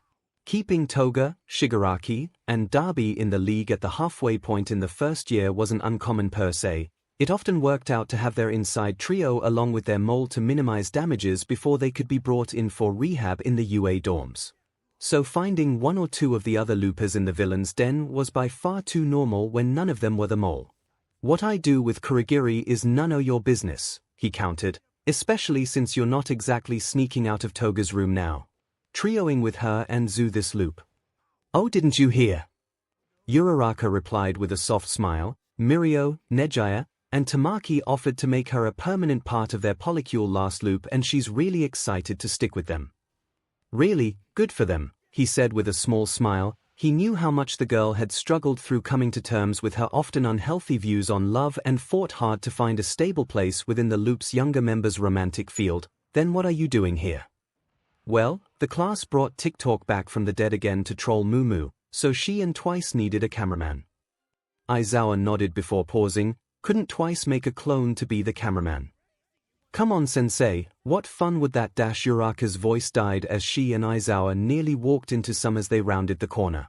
Hawk squinted at them, swaying in place as a bottle of Crown hung from one hand, his other arm supporting 3 other liquor bottles. Oh, are you okay?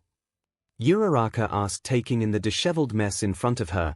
Never before had she seen the avian hero look so bad, or so drunk, which was saying something after that party in loop number 113. Though neither looper was exactly surprised to see him in the villain's bar, considering his undercover mission or his fairly common clandestine meetings with the Todorokis. I was supposed to tell you something, Hawk slurred, looking over Aizawa. Tuya said something. You don't look too surprised to see me here, Aizawa hummed, shoulders set in case the other hero attacked. What did Darby say exactly? Something about Shigi can pass. ABC on 2, show sensei, or something like that. Hawk said, now if you excuse me, I need to go ride 2 crisp meatloaves until I forget I remember things. Hawks was gone before the pair could really comprehend what just happened. Well, I guess we need to update the chat again, Uraraka suggested as Aizawa just groaned. Waking up to a world that had more than one sentient race on Earth had been an interesting way to start the loop, even more so when it was the new job of heroes in this world. Ghoul investigators, the only thing keeping normal humans safe from the cannibalistic horrors that suddenly plagued the land, a job that was on par with that of pro hero, with only the best of the best dual classing as both a pro hero and an investigator. So naturally, the students were hardly going to let the chance to be given reign of supercharged weapons and learn skills they never had the chance to before. After all, their teachers were both dual license holders, so they needed to too. It was hilarious feeling so green again, so inexperienced for the first time in decades. Exhilarating to have something brand spanking new handed to them just as the thrills were starting to grow dull and weary. Well, for most of them at least. Waking up had been an utter nightmare for Uraraka. After all, how does she explain to her teacher and friends that are so ready and eager to hunt down these monsters, these apparently soulless and heartless monsters, that she was one herself? She felt disgusted when she woke up in her bed and the memories returned to her, of the lies and tricks she pulled to remain hidden during the day, while at night she pulled on the gleaming leather mask and took to the streets, trying desperately as so many had before her to make the world safe for those like her. It's how she ended up at UA, because what better place to gather intel than the enemy's nest, the very best school for raising the little hatchling heroes to be cold-blooded killers. So she took up the Quinkyu awarded to her, the Bikaku weapon so very different to her own Ukaku Kagun. The information was easy to gather as none of the other loopers thought for a moment, not for a single second, to turn a wary eye to her, and she wasn't sure why. That turned her gut so much. Sure, they had been through so much together, a feat one could only do when faced with 45 years of time together reset over and over again, but she had seen the way the loopers had turned their back on Ida after he had accidentally killed someone, seen how the group was divided over the idea of harming another to such an extent even unintentionally, and here she was who needed to have dead human flesh to simply survive. Would they turn on her the same way? Would they even wait until the next loop to start before judging her for her sins, or would they turn on her and hope to God that killing her during the loop wasn't game over? Would she still be in the loops next time, or would her last memory be of one of her friends, or maybe even worse, one of her father figures ramming their weapon through her heart? She wasn't going to find out. She wasn't going to let anything risk her family finding out that she was the very thing they had sworn to eradicate on the very first day of school. That is, until the raid on the Shai Hasaikai compound was over and she was introduced to Eri once more and very nearly went feral in front of 25 Ghoul investigators when the scent of the little girl hit her nose. She wasn't entirely sure how she held it together, but one thing became blatantly obvious. She had to get the little girl alone. It was easy, offering to watch her as Deku and Kirishima headed off to the gym with Zu and Momo, easily spinning a lie about needing to get some laundry done. The rest of the class trickled out slowly after as she laughed and played with Eri. Finally, she could hear the first floor still, no one watching, no one listening. Safe to do what she needed to. You don't need to hurt yourself to hide. The little girl's eyes snapped up to her from the plate of apple slices on the table, untouched and turning slightly brown. 𝐼-Uraraka let her eyes bleed black and red, drawing a gasp from Eri, who drew back slightly. "I'm not going to hurt you, she soothed, not letting her eyes fade. "I promise as long as I'm here no one will hurt you." The little girl bit her lip, but slowly she met Uraraka's eyes, and the teen almost flinched back as only one of the red eyes turned black. A one-eyed ghoul. They weren't necessarily the urban legend they had once been, not with eye patch and one-eyed owl running around, but they were still terribly rare. Whispers and stories of how ones could be created passed from group to group. Based on the trembling of the girl in front of her, she was willing that she wasn't born that way either. She would be tempted to kill Overhaul if she wasn't sure his flesh would be more poison to her system than any human food would be. "You're safe," Uraraka repeated, cupping Eri's cheek as the black faded from her vision. Eri was barely blinking back tears, so Uraraka swayed topics and turned to the apples. "Let's teach you how to pretend to eat things so the humans don't worry, okay?" She walked her through the steps of eating the apples without gagging, of pretending. Then she took her to the bathroom and taught her how to empty her stomach without making a noise so that no one would know what she was doing as she removed the tainted food from her system. Later she'd worry about the sudden uptick in the food she'd have to bring back. Later she would have to decide how best to get Eri away to get a mask to hide her, or maybe she shouldn't, considering who was really raising the girl. Later she'd painstakingly go through her contacts with a fine-tooth comb, making sure that all knew that Eri was protected by her, and any ghoul that decided to test out how tasty a one-eyed ghoul would find out why she was so feared when she donned her 𝐤𝐤𝐽𝐼 mask. But for now, she had a little girl that needed to know she would be okay. That even surrounded by obstacles on all sides, even with people that were supposed to love her were out there killing people like her, she was not alone. "I'll have food for you tomorrow," she told her quietly as they went back to the living room, knowing the girl would understand the real meaning of her words. "Just you and I, all right? No one else can know." "No one else can know," Eri agreed. "Their little secret." Loop number 84, "You are eating that way too normally," 𝐂𝐿 said with a disgusted face as Uraraka simply took another bite from the 𝐒𝐭𝐲 Yagi had jokingly dared the teens to eat. They decided to say F it to the different issues that were going to CRP up in Japan for the third time and instead take a month-long trip to the Scandinavian hero world, and now that they were in Iceland none of them could help but challenge each other to the widely regarded nastiness. She merely hummed as she quickly swallowed the bite in her mouth. "I mean, it has nothing on ghoul taste buds, so I can't complain." The room paused their movements, all conversation ceasing as they turned towards her. "I'm sorry, what?" Ida bit out face slack. Uraraka looked up confused for a second before a shocked giggle fell from her lips. "Oh yeah?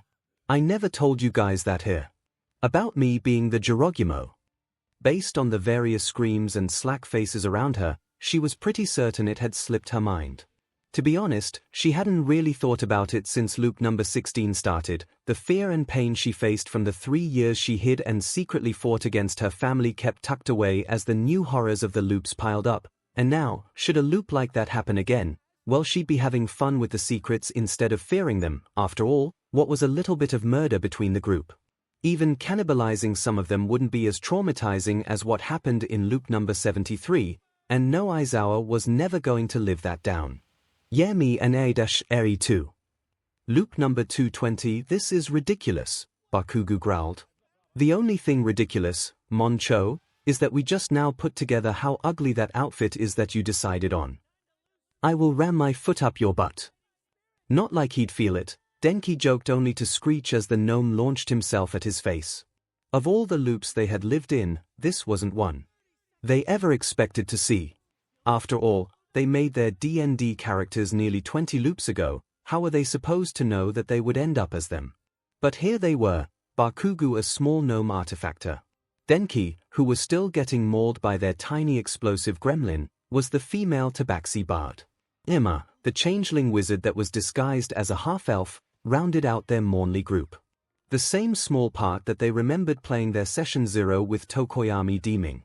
Waking up in the forest, they were struck not only by the loop memories but also the bird teen's voice echoing the description he had started them off with, painting the landscape with each word. It was awfully surreal, but now they needed to figure out how to find the others. Normal means of communication were out, and while they knew some of the other characters, they had no way of knowing if the others had all appeared as their first characters, as they remembered the PCs that had been slaughtered by their ruthless DM and the PC's own dumb choices. Would Momo appear as a half-elf warlock or a Genesee druid? Would 𝐒𝐻𝐲 be a warforged cleric, or would he appear as the Furbolg assassin rouge? Would they even be guaranteed to be characters from the session's 𝐒𝐭𝐴𝐲 𝐔𝐬𝐴𝐲? Could they appear as their older characters from one of the campaigns that Deku or 𝐒𝐻𝐲 had 𝐔𝐬𝐴𝐲?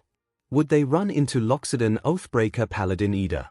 They had no way of knowing, but they did know if this was to play out like their campaign actually had, then the easiest next step would be to head to the tavern they knew was close. That's where they had met Zhu and Mina in the campaign before, and hopefully, it would at least give them a starting point. Walking in, they didn't instantly see human BLD hunter and tiefling monk right away, mostly because of the commotion of one particularly drunk BSU dancing on the table, earning wolf whistles and coins thrown his way. The trio went to pass the growing crowd to get to the bar so they could hopefully get some drinks and maybe a suggestion for an inn nearby, as they waited for more people to show when the angry hiss drew their attention. Hawks get off the thing table. They instantly look over to a Goliath with unusual but strikingly familiar markings who was glaring at the 𝐼𝐴𝐼𝐿, who now they were closer the trio could see had stunning red wings. "Oi, Stable's face," Bakugo greeted, hopping up on a chair at the table. Hawks, the 𝐼𝐴𝐼𝐿, no doubt the bird-brained number 3 hero, was dancing on. "Fancy meeting you here."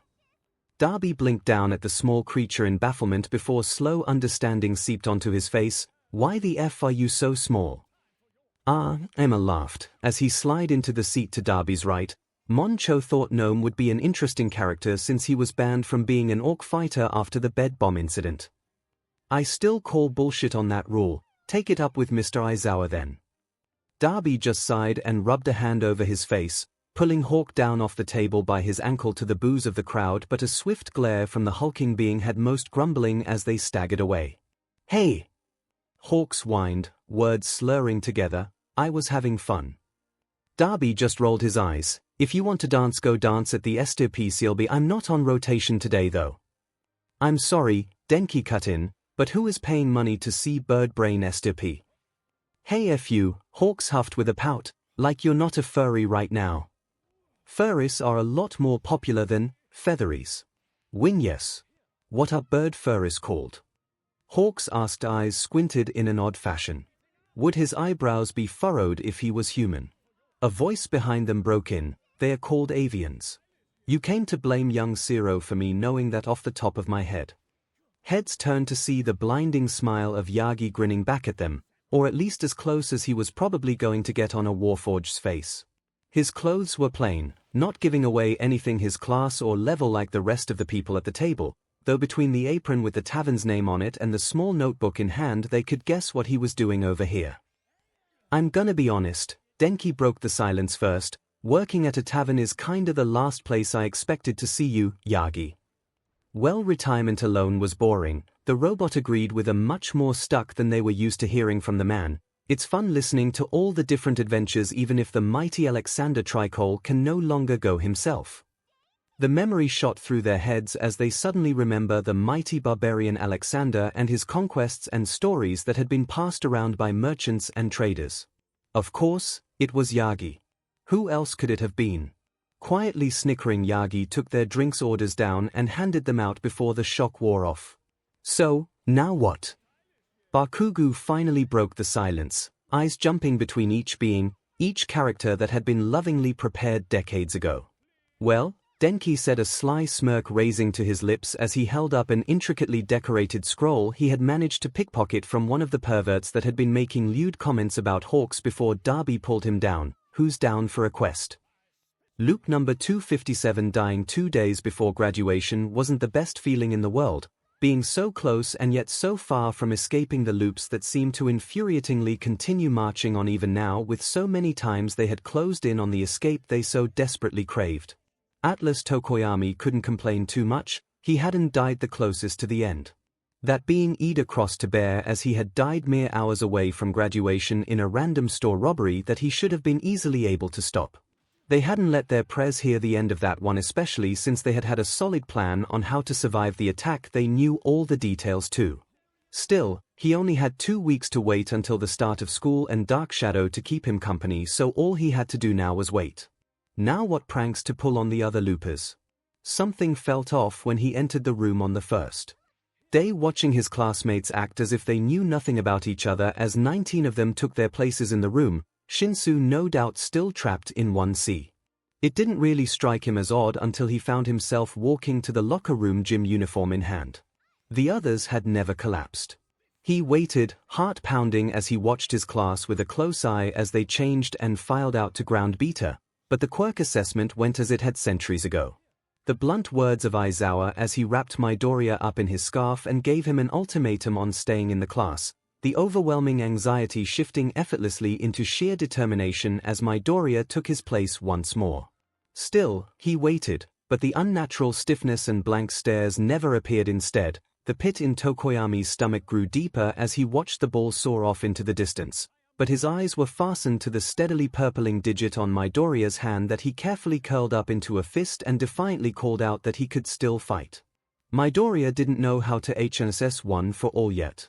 Everything was the same. The boys still fawned over 𝐒𝐻𝐲's ridiculous score. The class stood in shocked stupor at Uraraka's infinity score. Even Yagi was watching, half hidden some meters away in his loud yellow suit, identical to the first loop. Like nothing had happened. Tokoyami bit back his worries even as Dark Shadow twitched with unease in his chest. They had woken up later than this before, 3 times in fact. He knew that they had woken up as late as the second day during the battle trials before. This wasn't common, but it had happened. He didn't need to panic. He just had to wait until tomorrow. Tomorrow came and went, and the despair in his heart filled even more because not once did his phone light up with notifications about the chat being set up by Aizawa or Ida like it always was. Nor did the other loopers ever collapse like he had seen them do countless times as they reset into the new bodies. None of them even blinked at the subtle, and not subtle, signals he had sent their ways to try and confirm they knew about the loops. All that had gotten him was detention for disrespect for using his teacher-given name. He held on to hope all the way until the USJ attack, staring down as Shigaraki laughed as Aizawa was pummeled by the Nomyu, cold and vile, holding none of the awkward friendliness he had come to know from Tenko. There was no denying it any longer. The battle was barely over and his statement barely taken before he took off into the fading sunlight, towards the one place, the one person that could possibly help now. The 𝐒𝐻𝐲 compound is where the fear overtook him. Because while Overhaul and Chronostasis and all the other thugs he never bothered learning the names of, milled around doing the highly immoral things they always did, there was one key difference. Eri was nowhere to be seen. In fact, it was like the little girl never even existed, confirming Tokoyami's and Dark Shadow's worst fear. They were alone. "Okay, I'll bite," Hisashi said as he and Shouta walked towards the school. "I'll bite. The change for this loop is that everyone is quirkless." "Yeah," Shouta confirmed with a wink, enjoying his blissfully nun-dry eyes. "We get these every once in a while. UA's just a normal school, we're normal teachers, the kids are just regular high schoolers. No quirks, no powers, just normal. Though usually there's a twist on top." Twist. Like loop number 39 where UA was a world-renowned dance academy. Or loop number 75 when we got trapped in a demented killing game run by Uraraka who wanted to spread precious despair to all, or loop number 113 when the students were either demons or training to be exorcists, or both. Or even loop number 122 where half the class was under a curse that caused them to change into animals from the zodiac when hugged by the opposite secretary. We've really had 3 loops when we're just normal people with no powers or special talents or crazy situations. Hisashi looked mildly uncomfortable. He didn't have his quirk for the first time that he actually lived the loops, though once Aizawa mentioned some of the others he got brief flashes of them, not to mention the memories that had resurfaced over the last few loops. Either way, the feeling was strange in a way he couldn't properly explain, the ever-present buzz in his throat gone, making him feel like he did while under Shouta's quirk. Before he could comment, an unnatural sight caught his eye. A large orange and red robot clinked across the street, eyes blazing bright right before a laser shot out, catching a nearby building, tearing through it like paper. His instincts told him to run towards the villain, to stop it and make sure no one got hurt, but Shouta's hand on his stopped him. He glanced over to his husband who was watching the fight with a careful eye before asking, "Why aren't we helping?" Shouta gave him a soft look, Zeshi, we're just high school teachers. We can't do anything against that. The pause in Shouter's words caused his eyes to shoot up in time to see what looked like a giant blue moth fly circles around the robot, leaving ice in its wake. What the F is that? Zashi asked, earning a shrug from Shouter before the blue creature was batted away by the robot and came flying towards them. An instinctive scream flew from his lips, too quiet, much too quiet for his liking, as the creature went flying at him, only for a pink light to encompass it and bring it to a stop before fading. The blue moth person looked down at them with a pet head before offering a small wave. "Hi senseis, Aizawa's eye twitched. Which one are you?" Hisashi gasped as he realized what his husband was saying. "That's one of the kids." "Zero, get in here." "Got to go," the moth, Zero, said before going transparent and flying into the ground before his head pops back up and he adds, "Momo, Shoji, and I might be late." "Okay, bye. I'm going to kill them." "No," Hisashi argued, reaching out to squeeze his husband's cheeks. "Killing them would make Eri sad." The words were out of his mouth before he really registered it. But the sad look on Shouter's face was enough. Just because Eri would be sad here. How far he had fallen in just a few loops. He decided not to comment, instead turning back to the fight. Watching like the civilian he was as his kids fought. Why did this feel like it was getting easier to think about? Well, the aliens were new, at least, something to keep his mind away from the panic that he had felt since he first woke up. Adapt or die, right? And death means nothing to a loopers. Loop number 160, sup daddy, can you not? Aizawa huffed, as he walked away from the Zeta that was still announcing his presence, Denki with a glare only to earn a cackle from Shinsu. The teens around the room all snickered, but it was Jiru who raised her hand. "Can I just say how weird it is to hear B say stuff like that?" "Yeah," Mina agreed, floating in the entrance of the kitchen. "The lack of glowing eyes with the glare is weird too." This timeline was a strange one. Heroes still existed, but not in the same capacity as they were used to. No, here while superheroes were highly regarded and cherished in most forms, they remained hidden, secret identities keeping the world at large from knowing exactly who their heroes were, as the heroes worked tirelessly to keep the world safe. One good part of this was that there was no monetary value or acclaim to being a hero in this world, so only those with pure intentions actually became heroes. Here, though, quirks, or meta abilities, were also rare, and aliens seemed almost more common than humans with abilities in the hero circles. Not that it mattered, seeing as powerless humans had every right to be heroes alongside the powered as long as they had the right equipment and training. Noted most notably by Aizawa's current jet black outfit with a bat plastered across his chest proudly. "So Batman," Mirio teased, face set into a feral version of his usual bright grin, arms crossed over the black t-shirt he wore. "What's on the roster for today?" The roles they had in this timeline were a bit odd this time. Personalities of their timeline memories clashing a bit with their usual personalities. Gone was Mirio's usual sunny outlook and undying optimism, instead replaced by feral anger, more fitting for Bakugo, as the Kryptonian clone got used to mere existence as he hadn't been alive for more than a few months. Yagi, or Superman as he went in this universe, was quick to try and find a cause for what he called unusual emotion marks for a Kryptonian. The next most jarring change was that of Tamaki. Their timid, anxious powerhouse was replaced by a strong, leveled-headed, commanding Atlantean. Even now, with his memories returned, the boy was much more relaxed than usual, tattooed arms reaching out to snatch the iPad offered up by Aizawa before Denki could grab it away.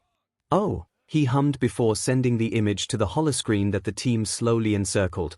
"Queen Bee is making a move on Kurak, **. Before I get started on that," Aizawa cut in, "Ngan, Connor want to explain the tapes from the training room 2 days ago that Oliver got his hands on." Mina cackled, floating closer to the group, skin flashing from the green that she usually had this timeline to her normal bubblegum pink for a moment before returning.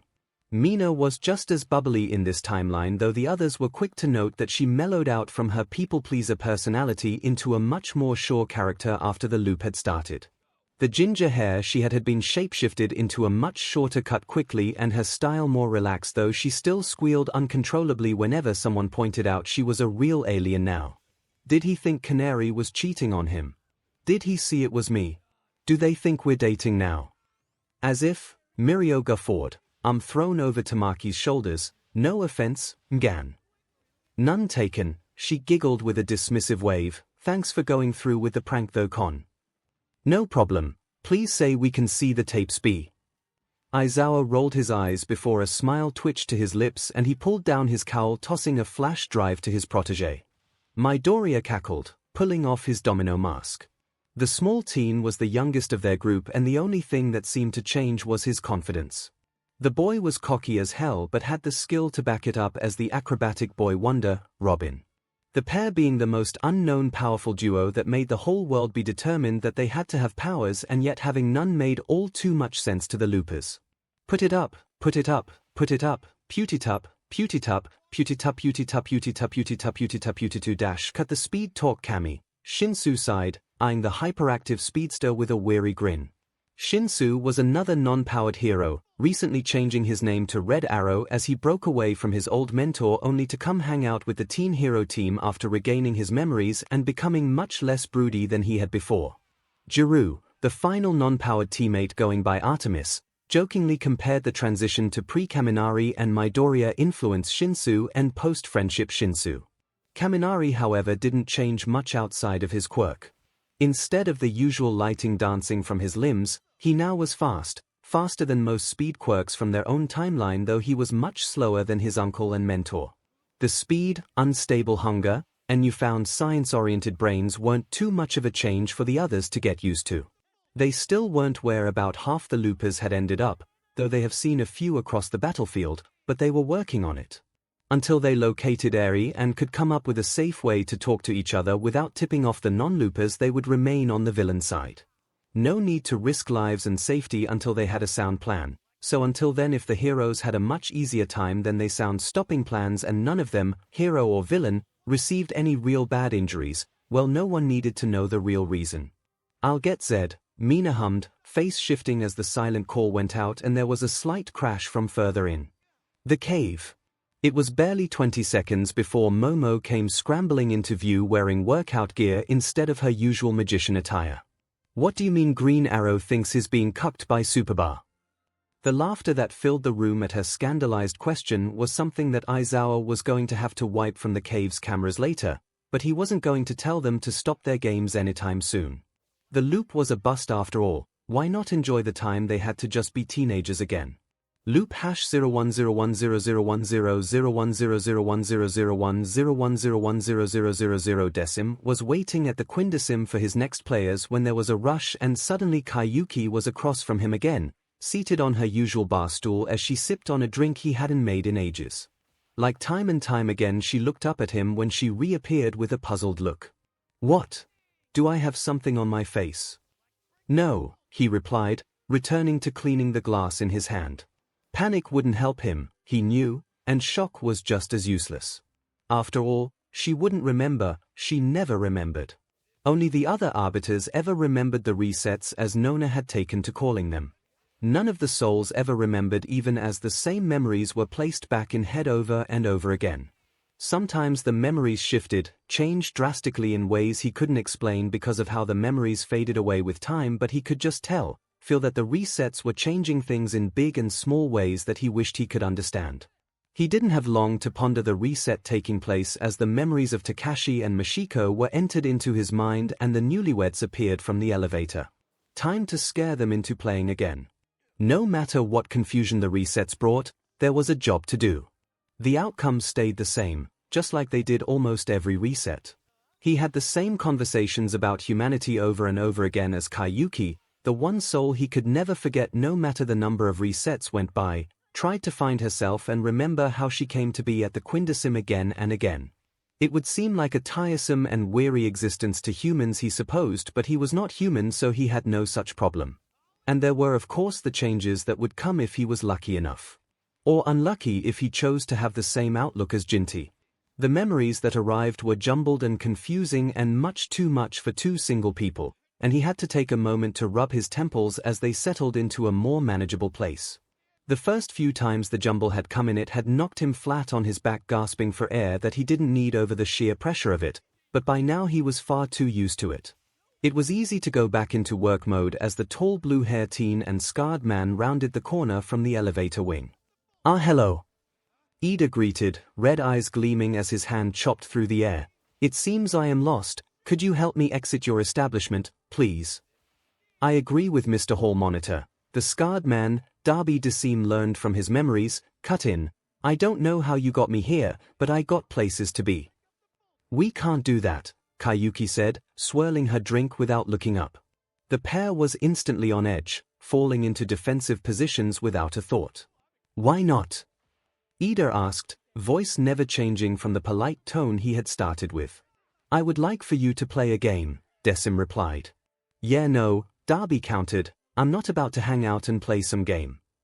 I must insist." "Insist all you want. I ain't doing it." "Like I said," he repeated, reaching over to press the button to open the back of the bar up, watching the pair's face contort, "I must insist." "A villain then," Ida breathed, "and what do you want from us?" "I want you to play a game. Once you finish I will let you leave." "Great, I've been kidnapped by some creep weakling and a baby hero," Darby groaned, and Ida's eyes flashed to him before returning to DeSeam. He knew his playmate was a villain now, but with the thought that DeSeam and Kayuki were also villains he had no choice. He wouldn't win in a 3v1 fight and he knew it. The button was placed down and Darby pressed it while never breaking eye contact with the arbiters. DDR, that was an uncommon one. He watched as the game went on, a simple best of 5 rounds. The memories returned as the pair continued until they arrived at the last game. Ida, who had been stiff and cutting towards Darby, suddenly stopped and blinked as he had when the rest of his memories had arrived, only to laugh as he saw his playmate. "You died saving me." Darby froze too before scowling. "Hey. You're the ones that told me I was supposed to start being more hero-like, not by being stepped on by Gigantomachia. I see you have remembered your lifetimes." DeSeam cut in before it could get physical, as he has had to stop the group from beating each other more than once. Ida's eyes lit up as he took in the arbiter's presence. "DeSeam. How good to see you again." Darby eyed him suspiciously still. "You know this guy then?" "Well, considering he's a Shinigami." Kayuki and Darby were startled at the easy acceptance of the term. "We've gone over this, Ida," DeSeam correctly smoothly. "I am an arbiter. Shinigamis are a different division." Yeah, Ida said with a dismissive wave. "Anyways, do we have time for a drink before Nona comes down cest?" "I suppose. Where the F are we?" Darby muttered to Ida as the teen lead him towards the bar as DeSeam pulled out his bar equipment. Ida had a soft look on his face. "This is the closest to the afterlife that we get." DeSeam didn't know exactly what the teen meant by that, but he decided to take the time to make a bit more of a show, making their drinks and pouring them far stronger than he normally would as they chatted with Kayuki lightly. It wasn't long before Ida and Darby were led to the elevators. Just like every other time he had seen, Ida and Darby had appeared, or any of the others DeSeam had met that were littered in their memories for that matter. The masks above the elevator doors flickered back and forth rapidly, sparking slightly before freezing, stuck between the two. He knew from Clavis' panicked whispers in the early resets that the elevators never went up or down, as they should, instead remaining stationary despite the occupants disappearing. "Is that supposed to happen?" "No," he answered smoothly, turning away, though he supposed that yes was just as appropriate, seeing as for those two it was the expected outcome.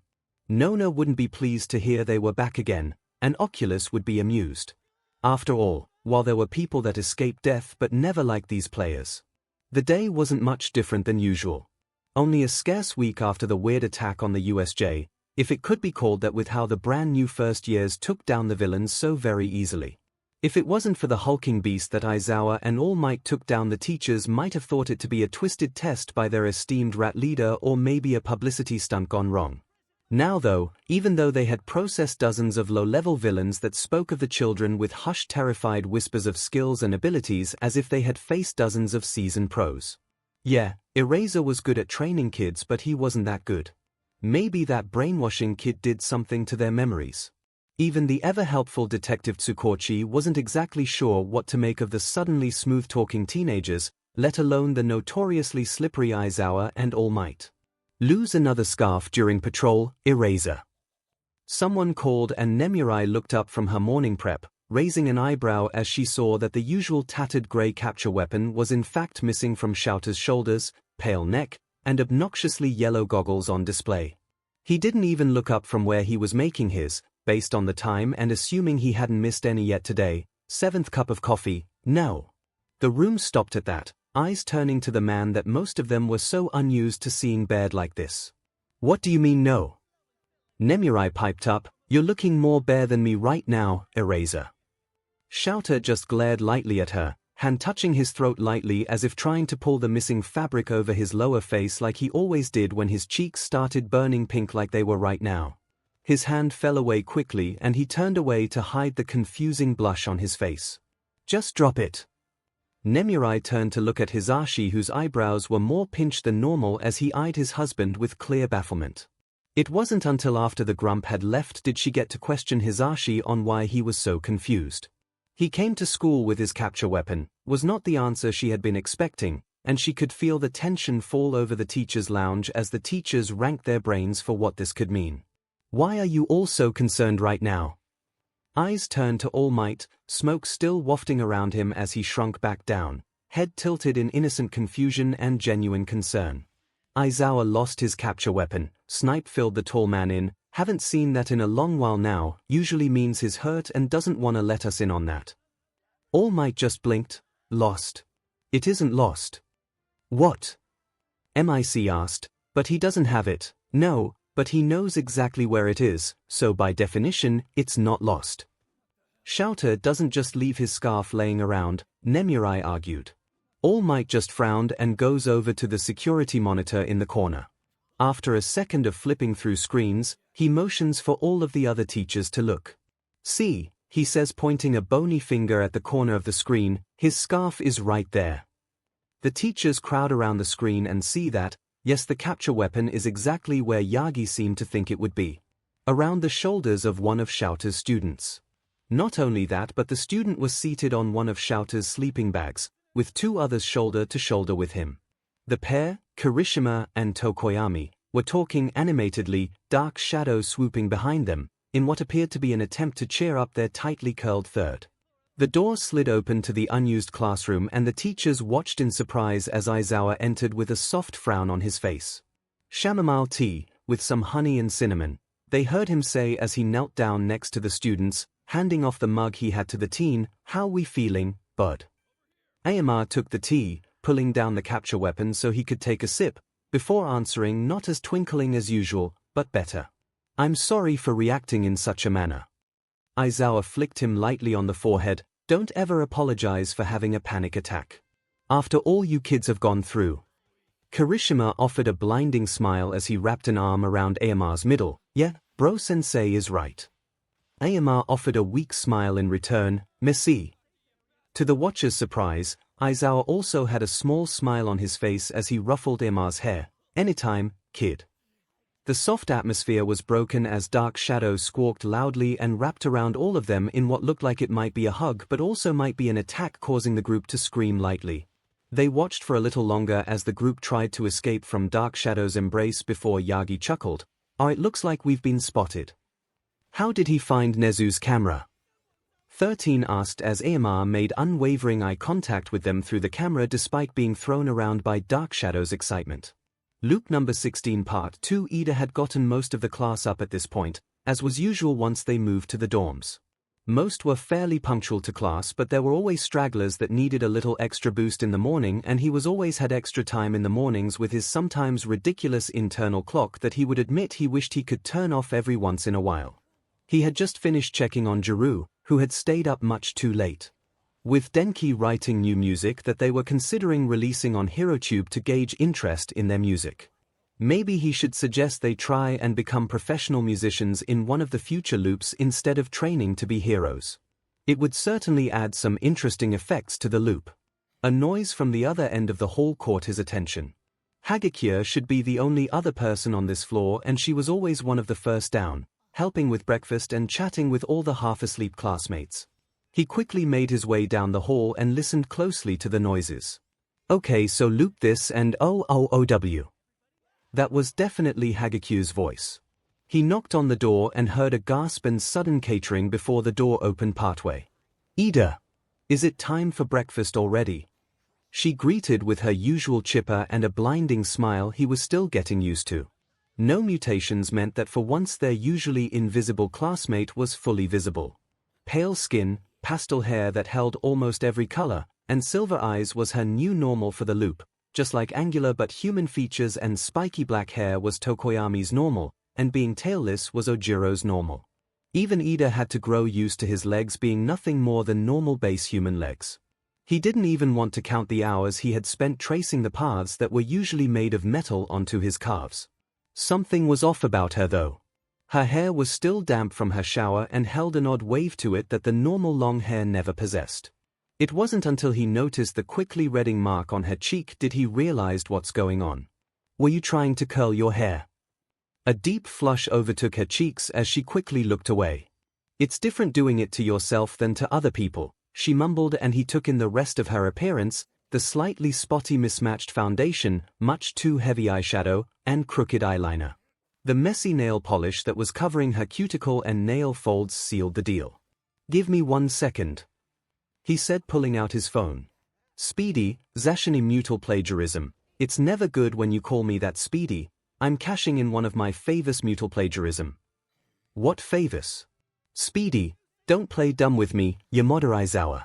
Or do I really need to tell Shouter and Tensai about the time you accidentally took me to a STRPCLB when I was 8 mutual plagiarism? I chose life mutual plagiarism, what's the favor?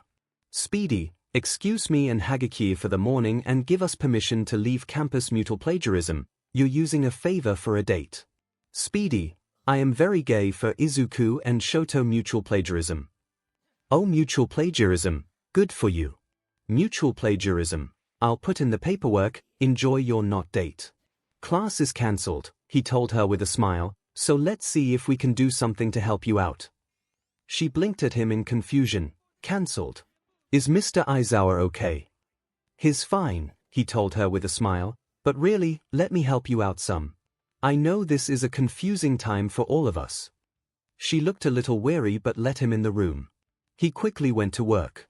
First things first, he said, clapping his hands together and surveying the room, before picking up her hairdryer. Wet hair doesn't curl well. If your hair has thicker strands you can get away with it, but with as fine as your hair strands are it really needs to be dry. So heat protection goes in and then dry. He sat her down in front of him and with practiced ease worked the product in and blew her hair out with the help of the round brush she had. Next, brush the hair out until flat and tangle-free. He took his time making sure to start at the ends and brushing slowly to make sure he didn't miss a single tangle. Now the important part, he held up the curling wand she had. Curling wands are great for curling, but you need to be careful as they are much easier to burn yourself on than straight irons and curling irons. And with your hair texture you have this turned up way too high. As he waited for the curling wand to cool, 𝐻𝐻𝐻𝐻, who had been sitting in stunned silence as he worked with her hair, finally spoke up. How do you know all this? Cause no offense, Prez, but you're one of the last people I would have guessed would know this stuff. He chuckled softly. You all seem to forget that Shoutani and Hizashini weren't the only 2 friends of Tensai's that were like my older siblings. I always wanted to help Kiyomine look pretty when I was younger. He smirked as the wand gave a beep signaling it was at the proper temperature. Now let's teach you how to curl your hair. Then we're going to the mall. By the time lunch was over the classroom was abuzz with one question. Where were their 2 missing members? Aizawa had gotten the message from Nezu that 𝐻𝐻𝐻𝐻 and Ida were off until lunch and wouldn't even be on campus right as homeroom was set to start. Neither would answer their phone either, and by the time anyone could make it back to the dorms they had already left. So all they could do was wait. Finally, the door opened and everyone turned to look only for their breaths to catch. In the doorway were Ida and 𝐻𝐻𝐻𝐻, but they looked ridiculously good. Both of their hair was curled, 𝐻𝐻𝐻𝐻's in smooth beach waves with elegant opal pins holding it out of her face, while Ida's undercut was now styled in messy curls. Their makeup was done. 𝐻𝐻𝐻𝐻 had a shimmering pastel smoky eye with a sleek cat eye and a pale pink pout, while Ida sported a matte blue eye look topped with a glittery silver liner that made his ruby red eyes pop and a natural lip gloss. To top it off, each had their nails done with cutesy hero designs, 𝐻𝐻𝐻𝐻 with Miruko and Ida with Midnight. What the F? Zero breathed out finally. Ida just grinned broadly as 𝐻𝐻𝐻𝐻 started wilting slightly. Apologizes for our absence, we had a fashion emergency that needed ratifying immediately. Without us. Mina and Aomar huffed, causing the tension to break, and compliments started flying. 𝐔𝐻𝐽 slowly rose back to her full height and her blinding smile grew once more. It wasn't long until she was in the middle of the crowd, excitedly chatting away with everyone about the happenings of the morning. Not bad, punk. Ida turned to his brother figure, who was sporting a soft, proud look. He turned back to look at the excited girl, whose eyes kept darting back to the windows where her reflection lay, sparkles in her eyes growing more intense the longer she saw herself. She deserves a little pampering. Loop number 149. Anxiety wasn't a new feeling to Tamaki. In fact, the fluttering, restrictive feeling in his chest was there more often than it was not, no matter how unhealthy that probably was, but it felt different now. Now that the world wasn't quite so straightforward as he thought. The curveballs third year had thrown at him had been plenty, but now he was forced to live them over and over and over again. Loop # that's what the other loopers had said. He, Mirio, and Nejaya had been brought in the last loop by A, because she missed them. He couldn't fault her on that, but reliving that 3-year PRD where the world went to SHT only for Class 1A led the charge in putting it right again had been enough stress on his mind. He didn't want to face the war again, to face Mirio possibly losing his quirk, to Fat Gum nearly dying of malnutrition, to cities destroyed, and the hero society turned on its head, shattered beyond repair.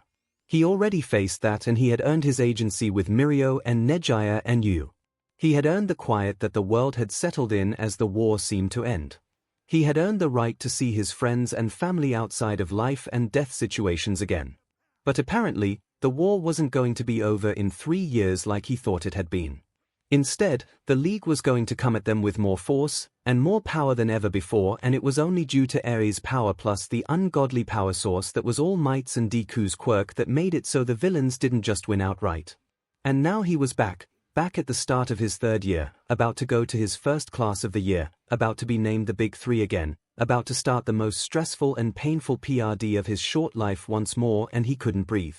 He stood just 2 hallways away from his classroom, where Mirio and Nejaya sat waiting for him to arrive with bright smiles that would be just as welcoming and comforting as always, but he couldn't face the fake promise those smiles held. Nothing was going to be easy. Nothing was going to be fun. The years ahead of them were going to be torture, and he'd have to watch as everyone he loved faced so much danger, and he'd be useless to stop it. He knew his breathing was too fast, dangerously too fast, and that the fact his vision was swimming in front of him cemented that fact. He didn't need to see to get to class, but his legs weren't working, knees feeling like they were going to fold if he moved from his spot, and his feet were already devolving into pins and needles along with his hands, meaning he was going to be even more useless at keeping those he cared about safe than usual. Nothing bad happens on the first day of school, right? But what if that changes? The loopers had told them that nothing was set in stone. What if something bad had already happened? What if he was already too late? Were his friends in pain or even dying as he stood frozen in the hall? Was the school being attacked right now? He couldn't get the static to stop from filling his head, covering every last sense in his body, long enough to even try and tell. Then suddenly something broke through, a heavy tight weight pulling him down from where he stood into a curled position and engulfing him. The pressure was nice. Soothing almost, reminding him slightly of the times Fat Gum had taxied him around when he had gotten too tired on patrol, but instead of booming laughter, there was a soft rumbling voice saying something. He tried to listen to what it was saying, but it was too far off. Instead, he focused on the warm pressure around him. It was pulsating. No, it was squeezing him, a slow, easy pace of tightening, holding then releasing. After a long second, he recognized these beats. They was his breathing exercises. He did his best to match his breathing to it, and the voice grew warmer, happy at his effort. He wasn't sure how long he was in the dark, warm, squeezing place, but finally, he was able to raise his head to meet the eyes of the person with him. "Welcome back," the mouth next to his head said, and Tamaki nearly jumped out of his skin as he realized it wasn't attached to a face. The face in front of him gave him an apologetic look, though half of it was covered. "Sorry," Shoji offered, "I didn't mean to startle you." Tamaki started before stopping and looking around only to see that the dark warm place he had been in was the younger boy's many-armed embrace. "Why did you?" The soft smile was clear in Shoji's eyes. "Aries not the only one that sees the Big 3 as our big siblings. And what kind of family would we be if I didn't help my favorite big brother when he needed me to? Tamaki stopped and really looked at Shoji, no 𝐻𝐻𝐿. He had given him permission to do so in the original timeline. Tamaki had never thought that the younger hero had looked up to him so much until the class had entered their third year, but that hadn't changed just because the loops were reset. He and 𝐻𝐻𝐿 were still closer than Tamaki was with any of the other 1A students, barring Kirishima.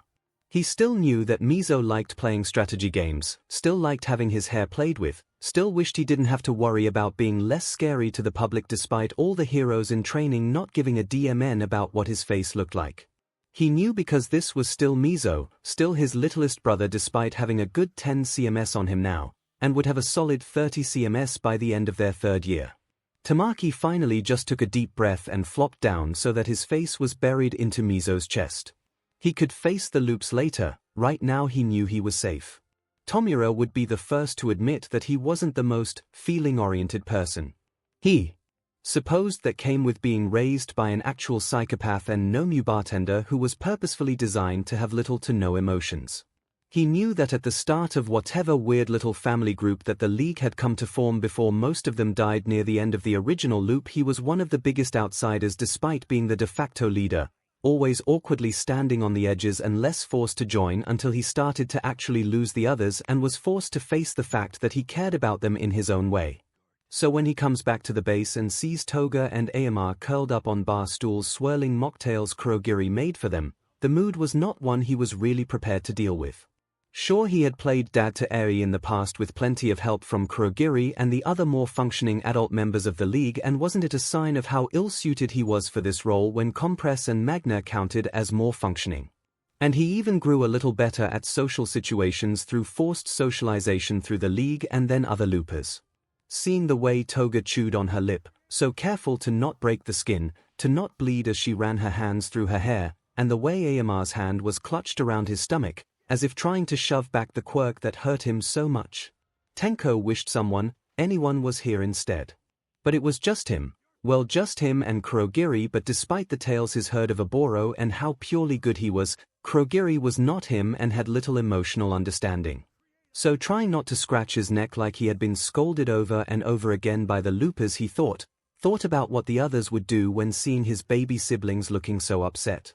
Right, he needed supplies. Tenko was probably fing this up, like majorly, but he was going to get this done even if it killed him. He kind of wished it would so he didn't have to do this, but until that point, he was going to keep go tom-tom. SHT. He cussed as the unexpected call made the stupid bottles tumble from his gloved grasp.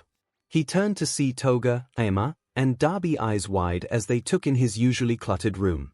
Tenko nervously looked over the mostly clean space with Magna's suggestions for face masks taking over his nightstand, Xbox already queued up to Netflix with every soft blanket he could find in some weird Nest Fort hybrid in front of it. He had gotten as many snacks as he remembered the duo enjoyed and had them off to the side, ready to go as soon as he figured out where to put them.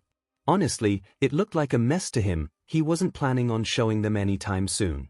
Guess he didn't have a choice. Surprise. Darby snorted as the blondes looked at him baffled. Oh dear, Shiggy set up a thing spa night. He growled, cheeks tinting red. Shut up, Todoroki. The taller man blinked, unscarred skin paling. How did Yoda It's pretty obvious mon étoile, Emma chimed in, face falling into a soft smile. But let's not ruin Kaneton's efforts with mentions of such a trash fire of father. Yeah, Toga agreed, team no dad. Tenko couldn't help but smile at the confusion radiating off of Darby as the blondes chanted about their lack of father figures. Just get in here, brats, he groused, turning his back to them, before I change my mind. The blondes raced in, giggles flying as he rolled his eyes and pointed at Darby, who was just watching with a raised brow. You too, but... Fine.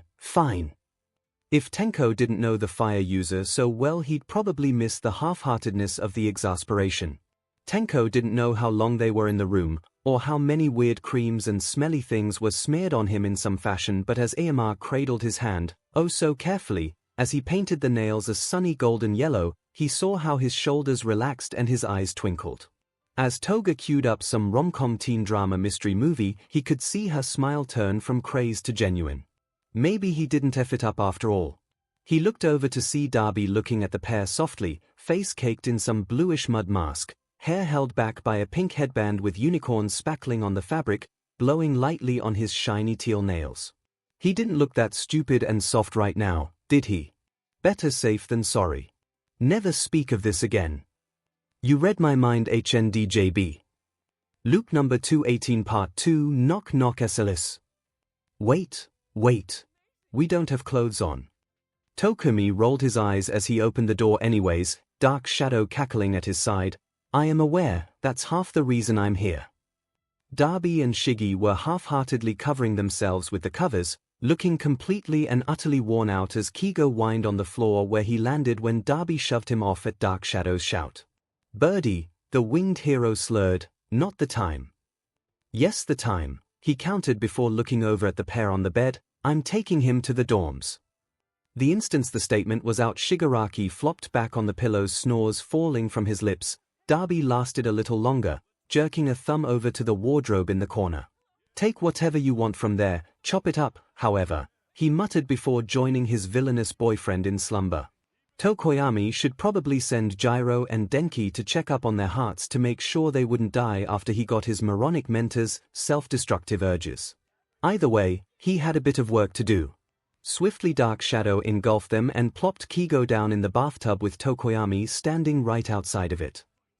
Stop acting like a little beach. Tokoyami cut him off as he turned the showerhead on full blast at the coldest temperature. The shriek that followed would be treasured in his memories for a long time, and from the cackling from the residential vamp down the hall, he wasn't the only one.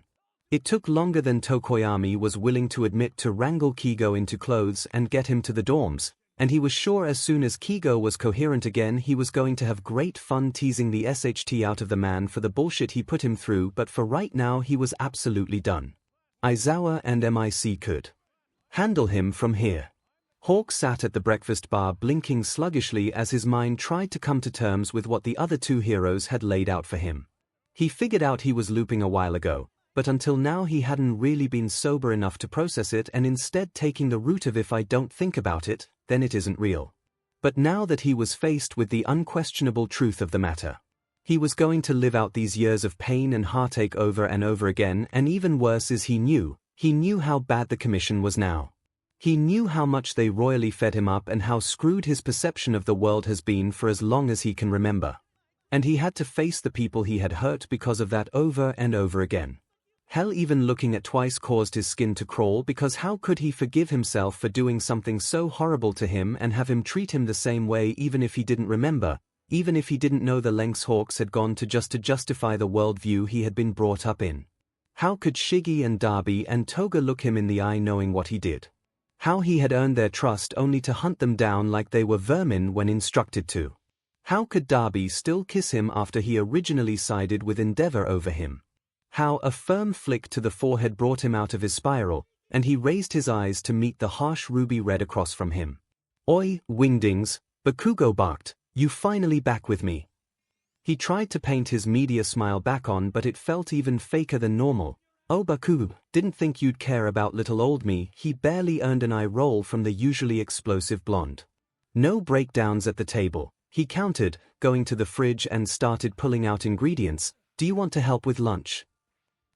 Before you say anything, yes, I know you don't know how to cook. I never got around to teaching you before now, so might as well offer it up now. Hawk bit his lip. Okay, I guess. What we making?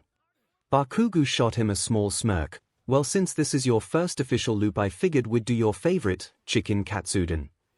He didn't remember ever having a favorite, but as soon as the boy named the dish his mind flashed. Instead of being at the counter, he was sitting around the table just to his left with the class around him all watching as he took a bit of the steaming plate. He remembered how it melted in his mouth, the crunch of the breading with the tender chicken inside the savory sauce pulling a from his lips as he eagerly shoveled more down his throat. 𝐒𝐲, Tokumi sighed to his right, slow down or you'll choke. He barely managed to stop from devouring the whole meal despite the warning, liking his lips as he looked at Bakugo, who was looking smug. This is the best thing ever. Knew you'd like it, you overgrown pigeon, the blonde huffed, hiding his own smile behind his bowl. Don't make yourself sick if you want seconds. I can have more. He blinked and the scene was gone and Bakugo was staring at him patiently. Memory. I guess. He couldn't remember when it happened, certainly not the first timeline, but the feeling of the memory was too real for it to be fake. I'm guessing loop number 31, when we unceremoniously adopted you as our big brother for the first time. He mumbled, "Come on, let's get cracking, 𝐭𝐽𝐲." He twitched at the casual use of his given name. Was he that close with the blonde? Another memory flashed saying yes, Bakugo had called him 𝐭𝐽𝐲 a decent amount in one loop or another. Was he supposed to use the loopers' given names now? Okay, Katsuki, he counted only to earn a snort. Who are you, my mom?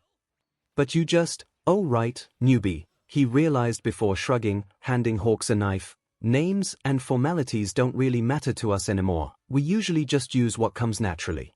Most people still call me Bakugo unless we're dating, or if they're Deku and Eri then they get to call me Kaken. Well, the vamp does too, but what can you do? So how do I know who to call what?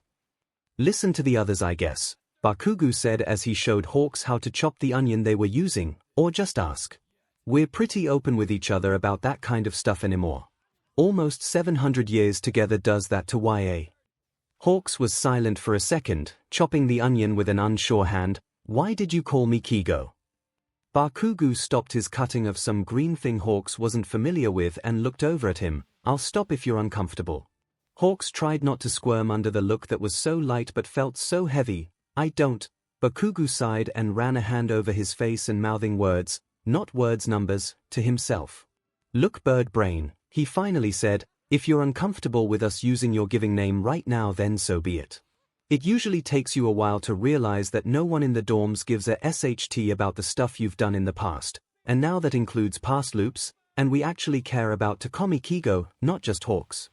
He goes to open his mouth but Bakugo cut him off. And before you say anything, yes, I get they're both you, but no one gives a DMN if you're a hero or a thing ∞.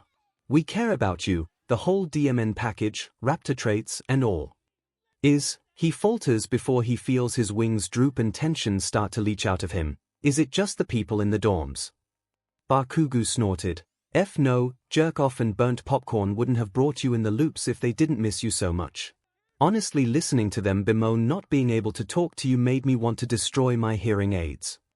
But you don't have hearing aids. I did the last loop. Keep up, YA booby. Loop number 257 part 2. The fear and panic that was running through his veins should have been fun, entertaining even. After all, when was the last time he felt actual fear?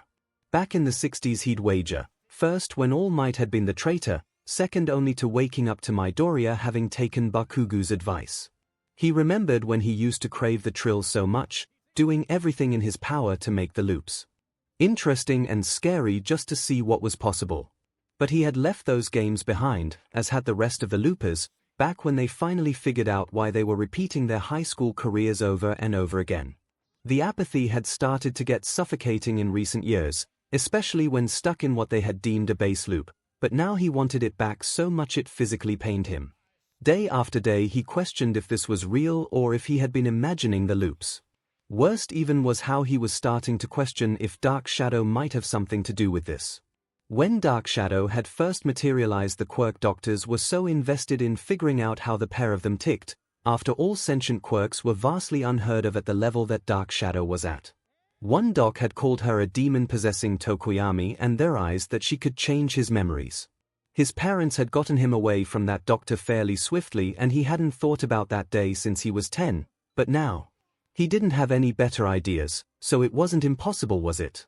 Even worse was knowing that she knew what he was thinking, because whether or not it was true, Dark Shadow had been with him through everything since she materialized, like the annoying little sister he never asked for.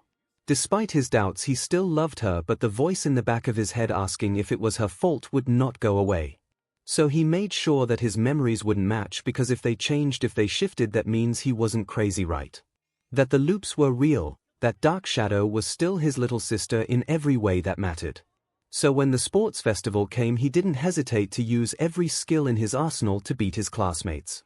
He took first in the first round, barely beating Midoriya's frankly outlandish self-exploding method, and used his 10 million points to form a team outside of his normal group with Midoriya, Uraraka, and Mai. he led Ida, 𝐤𝐸, and Momo to an easy victory, but it was the single battles where he pulled out all of the stops.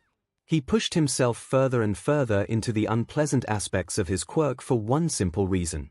If he was going to be at the top, he needed to make sure he was the target of the LOV.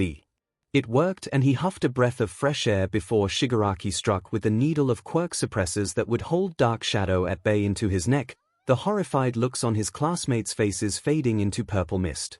As he was led through the halls, strapped to a wheelchair, he saw a large window, housing a sickeningly sterile white room. Inside there was only a single hospital bed, monitors around it beeping slowly around the all-too-familiar form.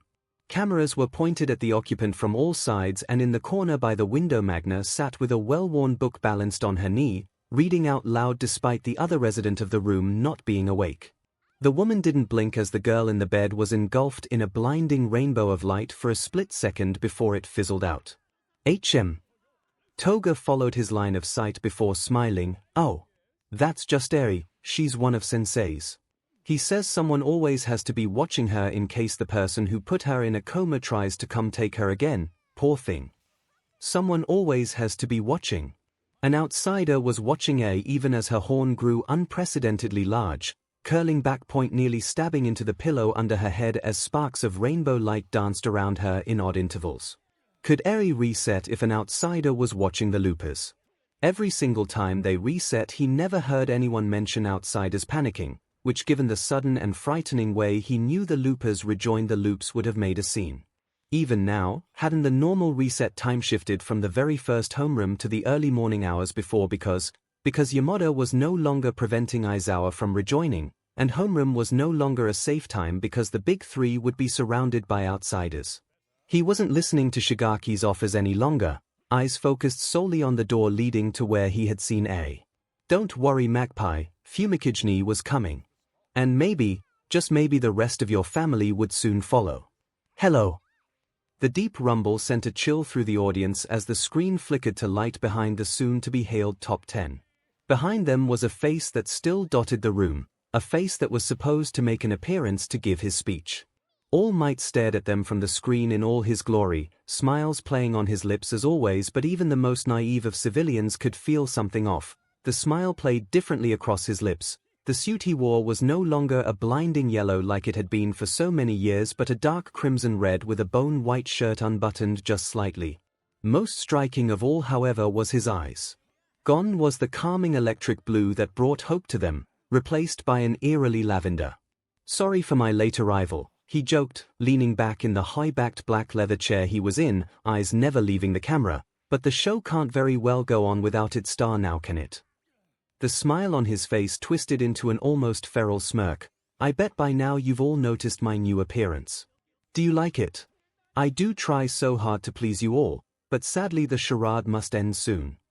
You see," he continued, voice growing louder as if he could hear the sudden uproar at his announcement, "I've come to the realization that it's not worth it." "What's it, you might ask?" He hummed, rising to his feet. "Well, it is being a hero for the selfish, ungrateful masses." The room fell silent at this declaration. "I've given up everything for this world," he told them. "I never had a family, despite wishing for a large family. I can count my friends on one hand because other than the three of them, everyone wanted to see me an easy pass, or competition in a game I wasn't even playing. I worked day in and day out to the point of passing out from exhaustion because otherwise I was called lazy and was blamed for any misdeed I wasn't able to stop due to being no more than a man. And even after slaving away like a dog day after day, year after year, the world still refuses to do anything to help themselves because All Might will take care of it." All Might stood in front of the camera, smile never wavering but eyes as hard as steel. "Do you know what this cost me? What I sacrificed for all of you only to get nothing in return." Steam billowed off of him, causing all the viewers to gasp in shock as he reappeared, rail-thin and glowering. "What, don't you like it?" Yagi questioned, giving them a twirl in his now much too large outfit. "This is what happens when you give everything you have to shoulder the weight of the world. Hell, the only reason I'm not a skeleton right now is because of a regeneration quirk I stole. Trust me, getting disemboweled isn't exactly fun." He stopped to give the camera a rueful smile, it looking much more threatening on the thin face in front of them than it did on his usual hulking form. Do you know what's worse than having your entrails ripped from your body? Your lung turned into pulp in someone's hand. To be sewn back up by a quirk that your body is actively trying to reject. He asked, I'd say it's being questioned relentlessly about your 2-week absence after the fact. Or the fact I had one of my only friends drop me like a disgusting rotten fish because I was so unbelievably scared of letting the world down for having the gall to get hurt. Yagi closed his eyes and took a calming breath, but the pain and suffering still echoed through all listening ears long after the scream had faded. To summarize, he started low and even once again, I'm done. I'm done saving people, I'm done being a hero, I'm done being the face of a society that wants to do nothing.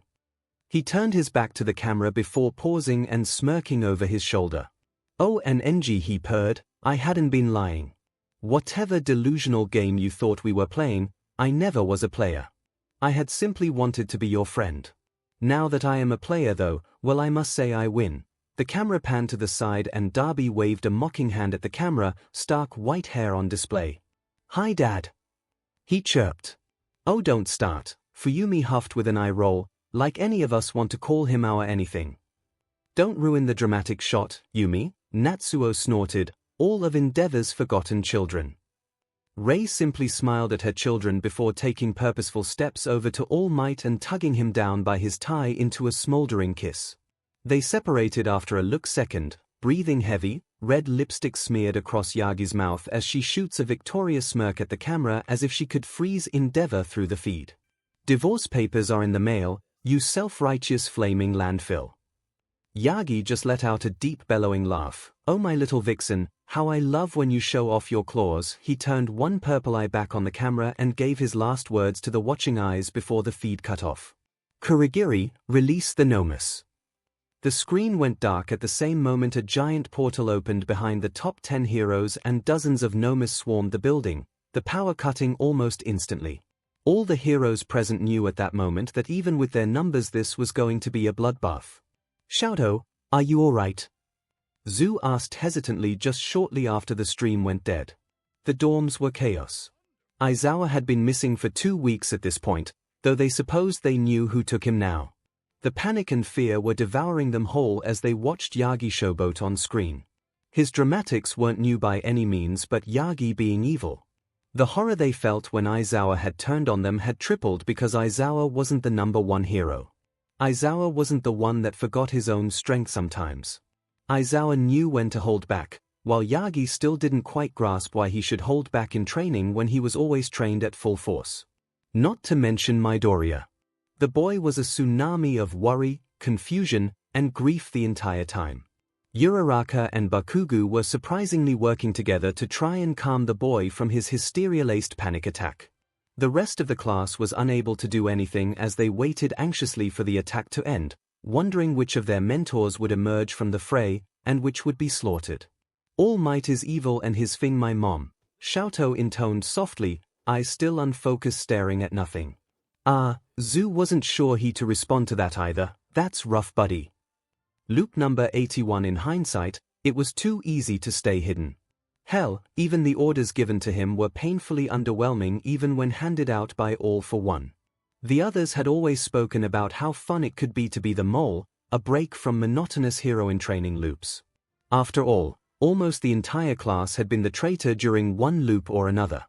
Only Kirishima and Momo remained untarnished now that he had fallen, and with AMR announcing at the start of the year meeting that he was clean as a whistle, he knew that they would be on the lookout for the usual signs of the traitor.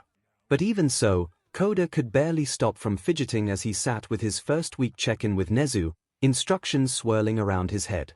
These meetings took place as a mental health check of sorts after the USJ attack every loop, and usually, the loopers would have fun seeing how long they could talk circles around the stoat. All for One had been almost giddy when he had learned this and was quick to give him orders. All for One would be mad at him if he didn't follow orders exactly, wouldn't he? Was it worth it to chance his wrath to break the boring plans he had in store? Hundreds of years of training and bullshitting had given him more confidence in his abilities, but he wasn't sure if he was willing to take on All for One alone. But he really was tired of being underestimated by everyone. So instead of the simple command, all for one had asked him to give, he instead took a deep breath and locked eyes with 𝐒𝐲. Stop! The stout instantly fell silent, eyes gaining the bare hint of a yellow sheen that let him know his power was working. You will create a backdoor into the UA system and give me the ability to access it, he said without pause, unwilling to allow his control to falter. You will make it untraceable to even yourself and hid the evidence from yourself as well. Once you have finished that, you will make me one for the HPSC in the same fashion. Once that is done, you will promptly forget this has accrued and instead remember me stuttering through your questions in a way that makes you worry for my confidence to the point you place me in therapy with Hound Dog. He patiently waited as 𝐒𝐲 typed out on info he needed to, and handed over the flash drive in an envelope with his placement to Hound Dog. Only then did he give his final order before releasing the principal from his control. The class looked up as he re-entered the room, 𝐶2 standing to go up next. How'd it go? Momo asked from the front of the room. He squeaked softly at all the eyes on him before holding up the envelope for them to see. The class hooted and hollered as Momo wrote a simple 15 next to his name, ahead of Ida's previous top score of under 10 minutes too. 𝐒𝐿 groaned, "You've outdone yourself this time, Coda." Back half of the class has some work to do, Mina giggled. Ranking their time in 𝐒𝐲's office was always fun. The longer you could keep the meeting going, the higher your score would be, unless of course you could get a letter to Hound Dog, then the faster you were out would get you more points. The current holder of all-time best was Kirishima, who had somehow managed to spend just 3 minutes in the Stout's office and emerge with the lucrative letter. Bakugo, on the other hand, sat at the all-time low for managing to get himself shipped off to a mental facility for going way too far and forcing the others to come save his butt again, making him the only one to receive negative points on this competition. Coda just smiled as he retook his seat, flash drive burning a hole into his pocket as he wondered if it could really be this easy. It could. No one questioned when he slipped away after school to hand off the flash drive to Kurogiri. No one questioned him fading into the background as the attacks he planned came to fruition. No one questioned why he was verbally talking more to Tokoyami and 𝐬 when he usually stuck to JSL. Because he had never been a threat in their eyes. Coda didn't doubt that the class saw him as an equal, a good hero in his own right. He didn't doubt their belief that he was resourceful and insightful in battle, but he was always the nervous one. He was always one of the babies of the group, only he lacked the intimidating build of Shoji or the harsh bluntness of 𝐬 to counteract those ideas. He was soft. He was comforting. He was safe. At least that was usually. Now, with more numbers saved in his phone than usual, and more call minutes logged in the last 2 months than he had in the previous 6 loops, he was sure none of them would believe he was anything but usual until he made his move. He was almost excited to see their faces. He wondered who they would be more afraid to see go rouge, Hawks, and Ryukyu, or Gangorka and Meko. Well, all 4 at once couldn't hurt, right? His class really should have learned not to make assumptions at this point. Loop number 257 Part 3 Kamino Ward was the chance Tokoyami needed to make his escape, not that he really needed it for himself. If it had been just him, he could have shadow-traveled out as easily as they had brought him in. If it was just him, he could have knocked all of the league on their buttes with ease. After all, they had no memories of his fighting style while he was more than familiar with theirs. If it was just him, he would have no problem leaving and going missing, like he had originally planned to do, because spending every day with a class that had no memories of him was slowly driving him insane. But it wasn't just him, and he would be DM'd if he ever left Eri behind, no matter the circumstance. So instead he toyed with Tomura and Toga as they tried to convince him to come to their side. He even took great pleasure in outing Darby as the Todoroki he was, the chaos from that revelation relieving some of the boredom of waiting for his classmates and pros to start their attacks. The second the chaos started, he slipped away as easily as breathing and dark shadow dissolved them down and reformed them inside the hospital room Eri was being kept in. Only instead of Magna, or Compress, or even Kurogiri like he had seen disappear into the room countless times during his stay, there was a different figure sitting at Eri's bedside. All for one hummed, not moving from where he sat, not turning to face Tokoyami, mask pointed firmly towards the little girl that was once again sparking. "I had wondered if you'd show up to save Eri once I heard you questioned young Miss Toga on her. She's just a little girl, He growled because it was true enough a reason, and he couldn't even start explaining how truly important his little sister was to him without the villain thinking he was insane. I suppose that is true, all for one offered as the light faded once more. She is but a child, but there is a reason I took her. After all, I am not heartless, you know. Tokoyami paused because he had thought of that. While if the man before him really had a heart was questionable at best, all for one never did something without reason, and Tokoyami couldn't quite figure out what his reasoning for taking Eri was. Why? He asked, why take a child? It's not for her quirk, or you would have taken it already, or if you were going to train her like you did Shigaraki, then you wouldn't have her sedated like this. That earned him a laugh. Clever boy. He didn't respond, simply waited. You see, all for one hummed, running a hand through Eri's hair. I have discovered that she is the source of an issue I have been facing for quite some time now. Keeping her here, under a watchful eye, seems to be the only thing keeping the issue at bay. So you must understand why I cannot allow you to take her. Issue? You could never understand. Something was itching in Tokoyami's brain, something he knew the villain wasn't saying, something he felt he should know but didn't. Oh Fumi Dark Shadow. He thought, what's wrong? He's like us Fumi. He died early too. He was about to ask her what she meant when suddenly a pit grew in his stomach. There was no possible way, but there was, wasn't there? One for all users were in the loops no matter what, and what was the man in front of him if not user 0? All for one was looping and probably had been since the start. Tokoyami felt faint at the revelation, but seeing the man still sitting there, gently adjusting the blankets around Eri as if he was just the caring father, Tokoyami knew he wasn't in this loop. Shoulders relaxed as if he didn't care that Tokoyami was there made him steel his nerves. You know I can't let you keep her Musen. This finally got a reaction out of the man. How did you dash? I am not afraid of a man that is about to get laid out by a half-dead man, he continued as the man rose to his feet, anger bubbling off of the hulking figure before him. Your issue is going to return, no matter if you get offended I know your real name or not. Eri is my little sister, she is loved and cherished by all that she chose to be her family, including your son and every member of your brother's quirk line, so you will not mess with her any longer. And how do you expect to stop me, brazen boy? I don't, but you should watch the walls better. Before the man could speak, Dark Shadow lunged from where she had slowly been edging across the wall, and shallowed all for one quickly and vanishing him away. It was much harder to shadow travel others without going along with them, but it was necessary right now. If he appeared on the battlefield with all for one, no doubt the villain would send someone to collect her before Tokoyami would get back. He didn't relax until he heard the unmistakable sounds of All Might fighting above him, and only then did he turn to face Eri's bed completely, knees weak and shaky. Now he could get out of here. Now he could wait for his family to return to him, knowing it wasn't just a fool's hope anymore. Now he felt like he could breathe for the first time in months. Later he could worry about what it meant that all for one was looping. Later he could worry that he had shown too much of his hand to the ever-quick villain. Later he could stress about how much harder their mission just became. Because right now only one thing mattered. Right now he could save his little magpie. And because I want my idiot class to take this seriously, speed run Geo.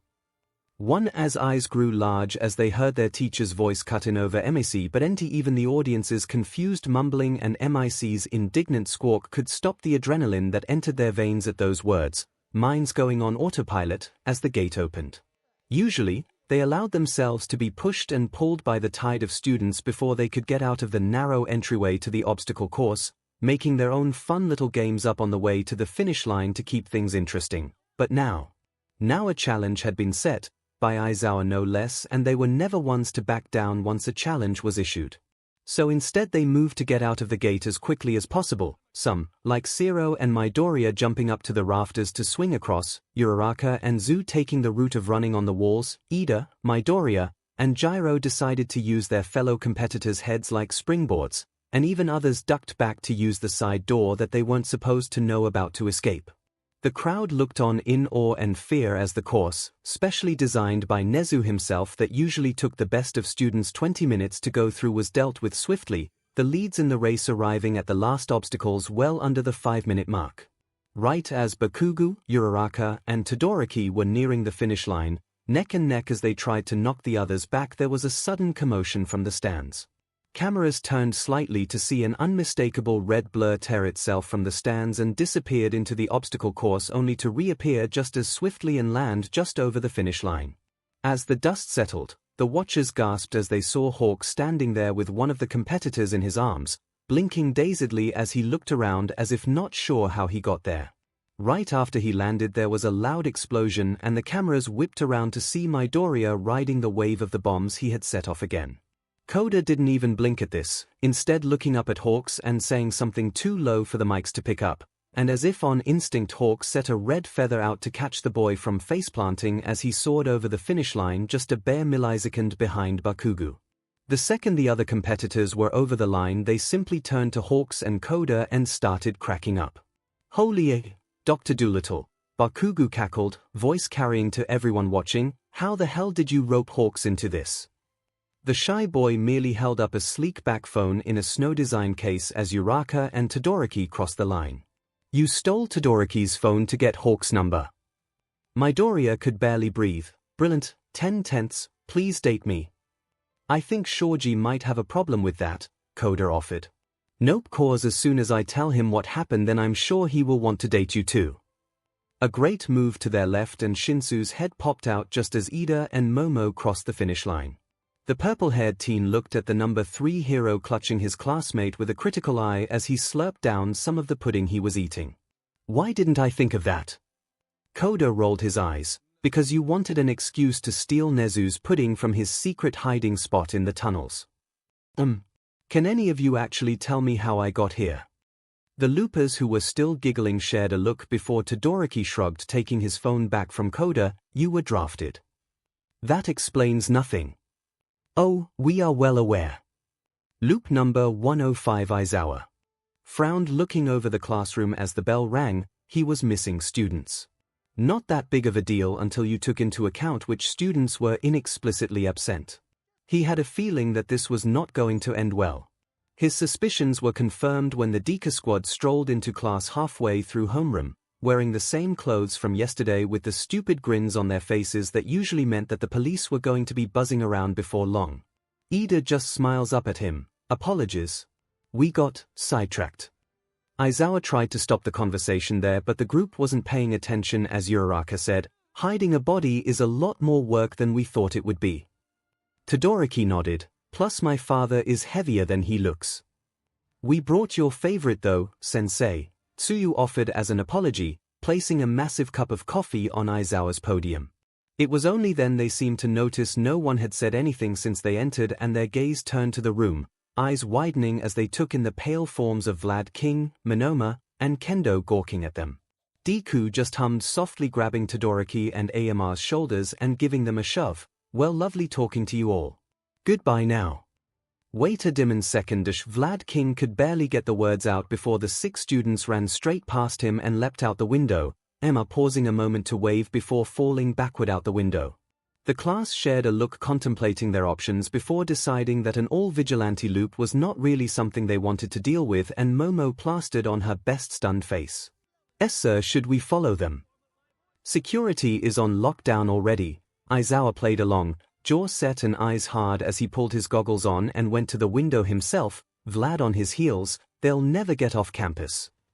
The loopers knew he was lying on that and that he was simply sessed off. The idiots were making him do leg work before he could drink his 3rd cup of coffee simply because they didn't care to look around the room before announcing the murdering endeavor, but the facade needed to hold, so out the window he went with barely a "stay here" tossed over his shoulder. They all internally groaned as they looked back towards the stunned Monoma and Kendo. Time to have fake shocked, denial, fear, heartbroken conversations again. Oh, the Deku squad was going to get an earful later. "Sadly it is our circus and these are our monkeys." 3:12 p.m. King Bumi. Aizawa, did you get new students? Amon, do I look like I've lost my ever-loving mind? Tai Li, well. Amon, shut King Bumi. I have 20 essays from your class. Amon, so. King Bumi, 6 of your students are on the run from the law for the murder of a pro-hero. How did they manage to hand in handwritten essays? Amon, do I look like I care at this point? Amon, did they at least do good on it? Soccer, Why the F is that your main concern right now? 𝐴𝐻𝐻𝐻, call it morbid curiosity King Bumi, 𝐸𝐷 and Midoriya got 93% while the rest scored in the low 80s. 𝐴𝐻𝐻𝐻, heh, they're slacking Ty Lee, shouter when was the last time you slept? 𝐴𝐻𝐻𝐻, my statements do not mean you need to come knock me out Ty Lee, I beg to differ, especially since you forgot to unshare your location with me 𝐴𝐻𝐻𝐻. F loop number 130 𝐸𝐷 tried not to let his eye twitch as the little gremlin in front of him continued to scowl. Training camp was going about normal and the loopers were just waiting to see who would win the prize of being kidnapped by the League. 𝐻𝐻𝐻𝐻 was especially excited because he got to participate this time as he wasn't the mole. Instead, Uraraka got found out about 3 months prior. There was just one small issue with them relaxing and having fun until the attack in a few nights, and that was Kota. Kota was older than he was normally, just turning 9 that year instead of his normal 5, and it seemed that with the new age came an ever stronger bitterness towards heroes. Instead of being cold and reserved to the campers unless they approached him first and didn't take the hint to back off, this time he was pranking the campers. Only the pranks mixed with the intense quirk training they were doing was becoming exceedingly more dangerous. Between itching powder in Bakugo's wrist guards making his explosions unstable, to changing out Mina's sunscreen with alkaline lotion causing the girl to get sick as her natural acid was toyed with during the chemical reaction, and now to tripping 𝐸𝐷 up when he was in 3rd gear nearly causing him to tumble off a cliff. Honestly, if it wasn't for his loop reflexes he would probably be sharing in his brother's new wheelchair lifestyle, if not meeting the loopers in the next loop. He had given him a small lecture already but knew that it would mean absolutely nothing until the brat was saved from muscular by one of them, which was yet another betting pool they were waiting for the results of. 𝐸𝐷 was really rooting for 𝐬 to take down the brute this time. No, 𝐸𝐷 needed something harsher to get Kota to stop before he hurt someone permanently and scarred himself forever with the knowledge of what he did. Then his eye caught something and 𝐸𝐷 paused as he considered it. Maybe a little scarring wouldn't be so bad. 𝐶ino, Tenya yelled out the greeting, watching the older woman turn and give him a smile as he waved before going back to her conversation with Tiger as the pair handed out water to 1B. Kota just raised an eyebrow at the interaction, mind seeming to flounder slightly at the familiar way the teen greeted Mandalay but refusing to back down with the snide comments, "What? You going to snitch on me to my aunt?" 𝐸𝐷 just stared into the small child's eyes, unflinchingly, "I'm going to F your aunt." With that, Tenya turned on his heel and went to where Aizawa was calling the class together, leaving a horrified Kota in his wake. Momo raised a brow as her boyfriend approached, taking in his barely concealed SHD-eating grin and the frozen preteen behind him. "What did you do?" "Oh, just some standard disciplinary action. Kota shouldn't be giving us any more trouble during camp."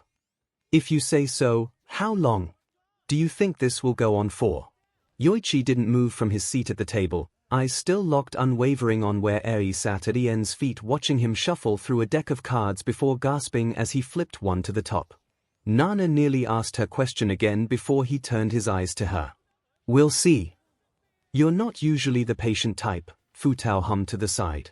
"I don't want to hear it, too," Futao simply shrugged. "We're just trying to understand why Kai can't say I was expecting to see you so willing to put revenge on your brother on hold." Yoichi still didn't turn to look at them, instead still watching as A giggled at Banjo's dumbfounded look. Ian had just launched his card across the dreamscape and impaled it on a stalagmite. He knew that Futao was speaking for all the other past users, especially after the interesting discovery last loop of the inconsistencies that could take place. He's pretty sure Nana was still laughing at them all for how much they flipped out finding out they were women now, especially since most of them hadn't had the most modest of outfits. "She watched everyone she loved die," he finally said, "and that was merely 2 years after she had been saved from overhaul's care. She sends herself back to the worst PRD of her life over and over again, to the place where she is broken down repeatedly, quite literally in fact, only to wait and hope her family does not die again before doing so again." Nana raised a brow at his reply. "We all know that." "So tell me," Yoichi offered, "how many people do you know of who could do something like that and yet still smile and laugh as free as she does?" "I can't think of any," Futao answered honestly after a moment of watching Eri struggle to shuffle the cards under Ien's careful guidance. "Nana's boy might be able to fake it, but..." "No, I agree," she whispered, eyes filled with too much emotion to name any of them. Toshi hasn't been honest with his smiles in a very long time, not like 𝐻𝐸 is. So to answer your question, Yoichi continued, we'll do this as long as she keeps smiling like that despite what's happening. He pretended not to notice how the pair before him shared a glance, not wanting to know what they thought about the situation at the given moment. Mr. 1. He looked down to see 𝐻𝐸 running over, holding up the deck of cards in her hands. Mr. N showed me a card trick. Do you wanna see? Yoichi had never thought of having children. Growing up he saw so much hate and fear, saw his brother growing into something dark, something he didn't want to subject another person of being related to. Then came One for All and his imprisonment and figuring out how to pass on 𝐻𝐸 before his brother decided to revoke his breathing permit. Children were never in the cards for him, nor were they for the majority of the users. Only Nana and 𝐸n ever managed to have a family no matter how briefly. Now, however, looking into the twinkling red eyes framed by curly white hair, he couldn't but wonder if his life had gone differently, if he might have had a daughter just like 𝐻𝐸. Could he have been the father of a little girl so bright and vibrant that it made his heart sing out to keep her safe and happy and away from the darkness he knew existed? Only he couldn't keep 𝐻𝐸 safe, couldn't keep her away from the darkness, because he was long since dead to the world.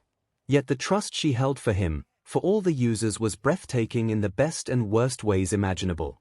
Okay, he said, with a softness he hadn't known he processed before he had seen this child, shaken and scared but so very determined, bow in front of him and begged to use his power. The blinding smile twisted something in him as he sat on the floor and patiently watched her shuffle the deck with unsure hands, as she went through the steps 𝐸n had shown her, smiling softly at her earnest effort. The others might be confused, but Yoichi was certain. No matter how long it took, he would allow little Ten to use his power and give her every opportunity it took to save her family. After all, he knew two things by now. 1, that he would do anything in his power to keep that smile on her face, and 2, even if he had said no, he was sure she would be risking life and limb to bring her family back. Luke number 68 part 2. What did you do? Look, you weren't arguing about which person remembers more of the discography of Smash Mouth when Fing Tintin appears and asks you if this is a side effect of Izuku giving him his quirk. Now were you? 1. Renzu, the third user, said with a straight face as Shinomori screamed into a pillow to his left. Midoriya had handed off One for All. That had never happened before. They were used to the main flame being held by Izuku, or in some cases simply remaining with Toshinori in the timelines where he didn't meet the boy until UA. They always liked betting on whether Toshinori would still end up handing One for All over to the boy despite that fact in those timelines.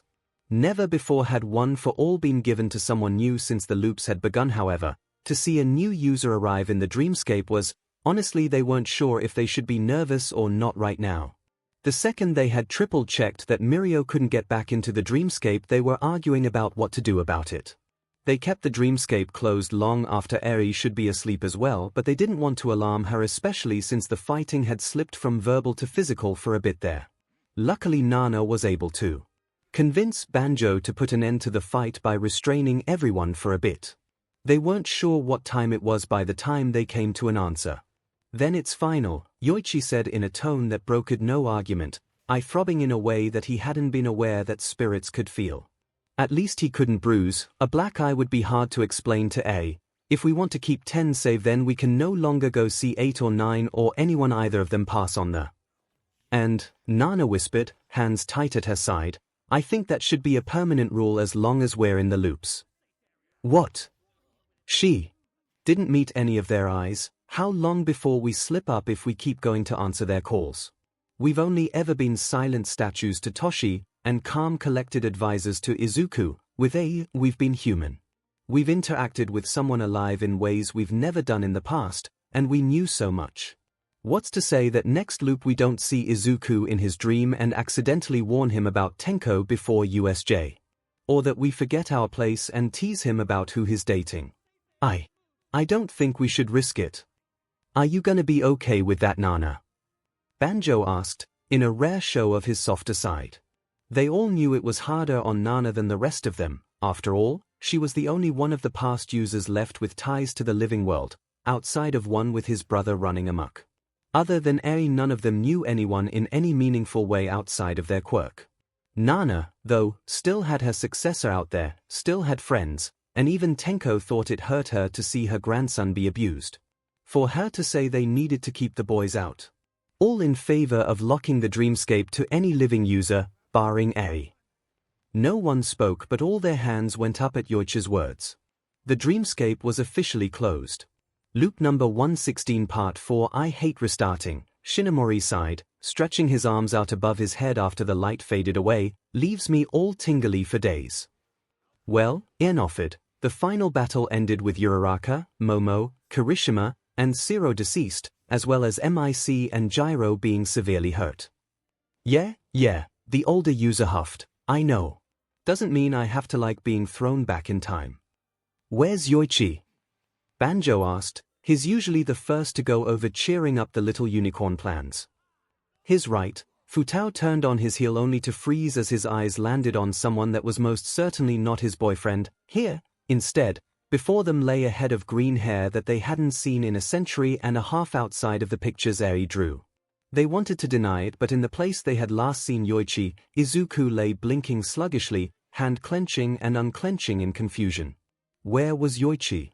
Why was Izuku here despite the fact that they had been forcing him out for so many loops at this point that it was like second nature? Why did it hurt so much to see him? Izuku finally managed to sit up, looking around for a moment before his eyes locked on the past users. What? Shinomori parroted back, brain blue screening slightly. I asked first. Izuku shot back. How? How am I here? Why am I not in class? Banjo goes to say something, but Nana cut him off with narrowed eyes. Izuku, do you know where you are right now? He stopped and looked them over. You've never been this casual before. When you say before, the group stared at each other unsurely. This was going to be an interesting conversation. Loop number 205. 𝐤𝐤𝐻 squinted as he watched Tenko fade in from the mist surrounding the dreamscape, giggling away as he made his way towards the couch Nana was leaning on as she watched whatever trick Ian was doing with the yo-yo he had found. The more loops that happened, the more items seemed to appear, some of them useful and nice, a reminder of the life they once had before being left in the dreamscape, others seemingly useless to anyone inside the loops. After all, what use was a cell phone to a bunch of ghosts when it had no signal and no charger? What did you do? Tenko didn't even glance at him. Toga and Mirio appeared almost instantly, sprinting into the center of the dreamscape as they cackled, ducking behind some of the larger rocks. 𝐤𝐤𝐻 was officially terrified of what 3 of the 5 youngest holders were up to. It had been an interesting day when the new users had come to the realization that holding one for all at the end of any loop gave them permanent access to the dreamscape, and once they learned how to enter the rocky world it was easy for them to return. Now they came whenever they felt like it. But today 𝐤𝐤𝐻 was certain they were up to no good, he just simply didn't know how. His answer came a short time later when Midoriya appeared scowling. His usually green locks were dark vibrant purple, shaved and shaped in a way that looked as if he had glued plastic ball to his head.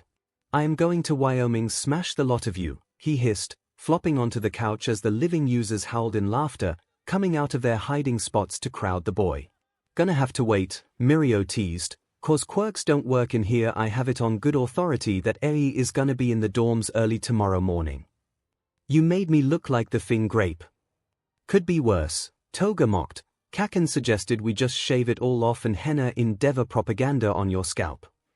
I could always cut it short and dye it white, Izuku snarked. Do you want to make Yagi cry? Tenko asked with a raised brow, causing all the past users to pause and look over at the 4. 'Cause that's how you make Yagi cry. It would be funny to see Sensei's face though, Toga giggled, snuggling under Mirio's arm. He even has eyes this loop. All for 1 vs 1 for all, Face Snatcher edition, Mirio teased, making the entire group break down laughing. I, for one, Renzu, the 3rd user, piped up, am incredibly lost. What are you kids going on about? The laughter died almost instantly, the 4 living users sharing wide-eyed glances. Do they not know? Toga hissed. No, Tenko breathed. No, I don't think they do. 𝐸𝐸 never knew, Izuku confirmed, and it never got brought up in here. Okay, brats, 𝐤𝐤𝐻 finally cut in, rubbing the bridge of his nose. What are you going on about? What don't we know? Tenko snorted. Yup, definitely the same BLD. I could have told you that. Toga huffed in mock annoyance despite being unable to stop herself from smiling. Cut to the chase, Banjo barked. Izuku went up to Yoichi, placing his hands on his shoulder, and looked him dead in the eye. Whatever words the past users were expecting, they were not the ones that came from Izuku's mouth. I hate to be the one to inform you this, but your brother is a bratty bottom. Loop number 257 part 4. Something was wrong. They could feel it in the air, how the quirk around them crackled and flickered as if not properly contained as they once were. Somehow the space was too big and too small at the same time, leaving them breathless as they waited anxiously for the others to show up. Worry pulsed through them, but they could do nothing but wait for Eri, Mirio, Toga, Kigo, Tenko, or Izuku to arrive to let them know what was going on. Only they never arrived. They anxiously counted the hours, but night came and went and not a single one of the living users appeared. They tried to fight off the panic from overtaking, but as the days slipped by without hid or hair of any of their living members, they couldn't stop worrying about what could possibly be going on outside of the quirk. The first time they felt the pull to the surface, they answered quickly, only to catch a glimpse of something they hadn't seen in hundreds of years. Midoriya was facing them, almost out of the ring, eyes a glassy white with Shinsu behind him. It looked like the very first time they had gotten to see 9, all those years ago. Yoichi reached out with their quirk and snapped his fingers in a way he hadn't since he had processed that body. With nausea rolling through them, the last thing they saw before being sent back to the dreamscape was the pure genuine bafflement and fear in Shinsu's eyes as Izuku turned around.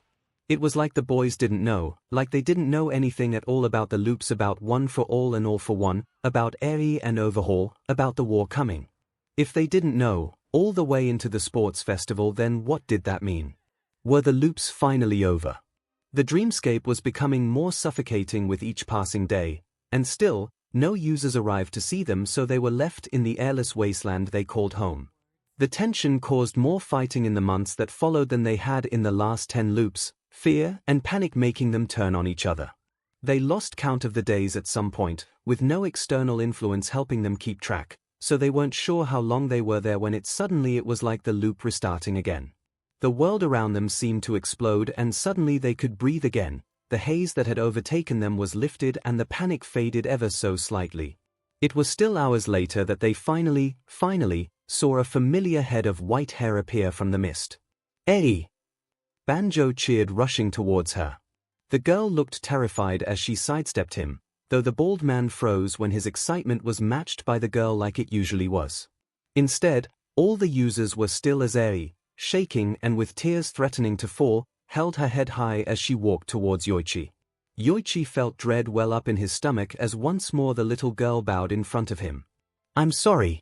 I didn't know," she started, voice wavering as she tried valiantly to hold back her tears. "I didn't. I swear." Yoichi was quick to kneel in front of her, grasping her hands in his own. I don't understand, but it's Odeshi," she cried over him, voice cracking as the tears dripped down her face. She still didn't meet his eyes. I didn't mean to bring him here. I didn't know he would come too." "Who?" he asked, gently rubbing circles into her wrist with his thumb. "All for One," she said, barely a whisper. "I've been looping All for One, and he knows it's my fault." Ice flooded his veins and his motions slowed to a stop. Muzan has been. How long had his brother been trapped in the same hell they had? Slowly he forced his muscles to move again as he wrapped the sobbing girl up in a tight embrace. "It'll be all right," he reassured despite the horror gnawing at his senses. It was not okay, and he wasn't sure if it ever had been okay, but hopefully, he didn't need to let Eri know that. Hopefully, her smile wasn't gone forever. "Are you really still fighting in here?" The USJ froze as they turned towards the doors that had creaked open unexpectedly, a lone figure standing at the top of the stairs. The loopers had noticed that the fight had gone on much longer than it normally did, despite Ida escaping earlier than normal, but they weren't bothered by this. Maybe the pros were taking longer to get ready than usual. Even so, they had almost completely ended the fight despite Yagi not making his appearance as of yet. It would be an easy win once he arrived to mock Shigaraki as he effortlessly knocked the weakened Nomu through the dome. What they weren't expecting was for Ida to reappear, void of any pros at his side. Instead, he had changed his outfit completely, removing the bulky silver and blue armor for a deep red leather jacket over, a jet black turtleneck CRP top, and a pair of dark wash jeans. At his side was a large duffel bag. "What the hell are you doing revealing yourself like this?" Shigaraki hissed from where he had paused in his fight with Aizawa. "You were supposed to stay hidden." "And like I told you," Ida sighed, pushing up his glasses with a single finger, "your plan scared. So I took the liberty of improving our outcome." "What?" Ida cut him off as he opened up the duffel. "Let's see where to start with my report." With a flourish he pulled something from the depths, smirking widely as he heard the startled gasps from the loopers and non-loopers alike. "Ah," he hummed, holding Vlad King's glove, the infusion set still leaking BLD steadily, maybe a little gruesome for the beginning but certainly eye-catching enough. Truly a fine prize though. Oh, how lovely his pleas were as I acquired this from him. The fit was tighter than I expected and those finicky releases, well, let's just say that I earned more than I originally set out to gain. The fear from his class only made this prize all the more sweet. Oh, how those infants tried to stop me. I left them alive, of course. No joy in killing something that hasn't earned the right to die for their sins yet. I'm sure they'll want a rematch in the future and I can't say I'm not excited to see how they'll grow into worthy rivals." The building seemed to be frozen as Ida kept pulling more and more items from his bag. Pieces of MIC's directional speaker singed with explosion marks, Midnight's mask crumbled and stained nearly black, Hound Dog's torn muzzle, Snipe's hat with dread still attached, the remnants of Ectoplasma's trench coat, and, most sickeningly, Nezu's tail. With each, he gave a sweet little soliloquy on how he painfully extracted the piece from the usual bearers, smirk gaining a twisted gleam as more and more BLD started staining his hands and clothes. Finally, he looked down at the bag and wrinkled his nose, demented smile still in place as he slowly zipped it up once more. "Perhaps I should keep the last prize to myself," Ida mused out loud, "at least until Sensei calls. After all, I may be lacking a silver platter, but he did ask." The message seemed to reach Shigekai as the man stood up ramrod straight, eyes on the duffel with undeniable astonishment. "You don't mean, I tried to warn you that the Nomu would be far more of a hindrance than a help," Ida sighed, running a bloody hand through his hair. "Now if you are done playing with your silly little game, may we leave?" "But how oh please, Shigaraki," Ida huffed, "I was half-raised in this school. You're looming over one of my old babysitters right now. Midnight, present MIC, and Eraserhead were practically my older siblings. The other teachers here all took care of me as well should the others be too busy to watch me. You'd be surprised by all the things people let slip to a child, especially one they believe is much too good and righteous to ever see the corruption in the hero society and see how it's doing much more harm than good when these people that swore to protect us are more interested in sponsorship deals and their images to give a DMN about people. Even worse, those that are what a hero should be are either banished to the shadows and never given the support they should be given, or the HPSC finds a way to snuff them out and lies to their families about what happened to them."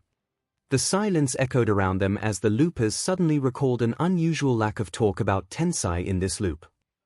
"Krogiri," Shigekai finally said, and with that black overtook the villains and they were gone as quickly as they had appeared. "Why was that surprisingly hot?" "Shoto no," Zu answered, "you are not going rogue because Ida managed to get hotter. Kero, okay, but super hot Ida and getting to be a little essity with Darby are waiting for me if I go rogue. What's the downside?" Zero shoots him a bland look. "I don't know, maybe your boyfriend would have an issue with this plan of yours." Todoroki goes to answer only to be cut off as a crack of green lightning lands on the debris to their right. "What are you doing?" Izuku asked, glaring a hole into Shoto. He was Tenya isn't going to stick around for long. Midoriya cut off Zu. "If we want to go join him, we need to go before he convinces the League to ditch their current hideout for a better stronghold." Zero let his head hit the half-destroyed wall behind him. "Why am I not surprised?" "Angry Tenya in leather," Shoto replied as Midoriya lifted him bridal style. With a tongue piercing, Izuku added, making Shoto's eyes shine. "Really? I was with Momo. She made us binoculars." He kept playing with it when he was talking about how he snuck the explosive charges into MIC's speaker. "All right," Zu sighed, waving them on. "I know when I've lost. Have fun, Kero." Loop number 194. Izuku lay on the bed, assessing himself. He was clearly in a bedroom of some sort, but the blatant lack of All Might's face grinning at him was unusual for the start of a new loop. Not his room then, but where? Go back to sleep, brat, a voice hastily whispered from the hallway, sending a shot of adrenaline into his system before his memories caught up with him. He stared at the ceiling for a long moment, listening to the near-silent, but nonetheless frantic footsteps make their way to the bathroom. Slowly he pulled himself up and followed. The apartment they were in was dingy at best, with peeling paint and worn carpets, but Izuku knew that after his mother passed away 6 years ago that this was the best of his options. What with quirkless orphans not even being seen as human in most cases and all that. He stopped as he reached the doorway to the tiny bathroom, eyeing the back of his roommate, unsure how to help as his heart lodged in his throat. If not for his memories, he would never be able to place the man in front of him with the person he so often was. From behind he could see gleaming black hair falling to the man's shoulders, meeting the skin-tight black turtleneck tank top. His arms were sleek ivory skin covering hard-corded muscles. He must have made a noise because the man whipped around from where he had been inspecting himself in the mirror. The smooth skin from his arms continued to his face and neck, red eyes shining with an emotion Izuku couldn't bring himself to pry into this early in the morning. "I thought I told you to go back to sleep." Even the voice was different than how it should sound this early in the loop, deep and smooth as it became by the start of Izuku's second year. "Did you really expect me to, Tenko?" Tenko squeezed his eyes shut and leaned back on the sink as he scared a shaky breath through his teeth. "Not really, come on," Izuku said, reaching out to snag Tenko's hand. "You're sleeping in my room tonight." "Zuku," Tenko went to argue, only to be glared at by the younger boy. "Nope, rules are rules. All existential crises from the start of a loop are dealt with during Aizawa's waking hours of 7 a.m. to 2:30 a.m. We are outside those hours for another 91 minutes. 1. Since when do you care about rules? 2. I'm pretty sure that rule only applies to when you Hellions try to call him in to mediate. Doesn't matter, we were out until 3:30 and I know you didn't sleep the last 2 nights before. You may be good, but you're not to Aizawa's level of pulling death-defying stunts with intense sleep deprivation yet." They stared at each other for a long moment. Even knowing the outcome after Izuku used the familial title. "Fine." It was easy to pull him to the bed after that and the pair curled up, Tenko not pulling away from the cuddling Izuku insisted on as he would normally. After all, why would he when both of them were quirkless? Izuku feigned sleep, snuggling in close to the older boy's embrace as he mentally ran through the crazy life he apparently had been living since he was 10 years old. His mother had unfortunately passed away when he was 9, not something he liked to think about, but not the first time he had faced it. Almost instantly he was thrown into an orphanage for unadoptable children. He wasn't even sure they had tried to look for anyone to take him in before making the call. It had been hell on earth for the 2 months he was there, and it wasn't until he well and truly believed they were going to kill him that he ran. Izuku wasn't sure he would have survived on the streets this go-around if it wasn't for running into Hollow only 3 weeks after leaving the orphanage as he saved him from the woman that was trying to kidnap him. He hadn't been familiar with Hollow as he was a vigilante, but the bold red shoes told enough of a story for him to understand. The matching pair on his feet must have told a story as well, because once Hollow saw them he offered up medical care at his own place instead of taking Izuku to a hospital. It had been a whirlwind after that. Izuku wasn't sure whose idea it had been to train up Izuku as Tenko's sidekick, but only 8 short months after being saved Izuku was able to make his first debut as Null. The pair had made quite the name for themselves by now, becoming fairly well known for vigilantes though few knew much about them. Izuku felt happy for the first time since his mother's passing the day he had first been allowed to go with Tenko on his usual patrol, calling the man Tenny for the very first time. They used their red shoes as a beacon for the quirkless community. It was a well-kept secret in this timeline what red shoes with white soles and black laces meant, but nonetheless the pair had seen more than a few posts on the quirkless side of the internet about them, and if they could do so much for their community, then why should the other quirkless people take the abuse society expected them to? The glee they felt as they saw more and more quirkless rallies pop up was enough to push them through even their toughest fights, even as the commission called for their heads on pikes as the world's order slowly but surely started to shift. He and Tenko didn't much talk about the past, but if he had to take a guess, Izuku was fairly certain he knew what changed in the usually villainous man's life. Sensei never found my family this loop, did he? The voice was so silent that Izuku almost couldn't hear it over his own breathing.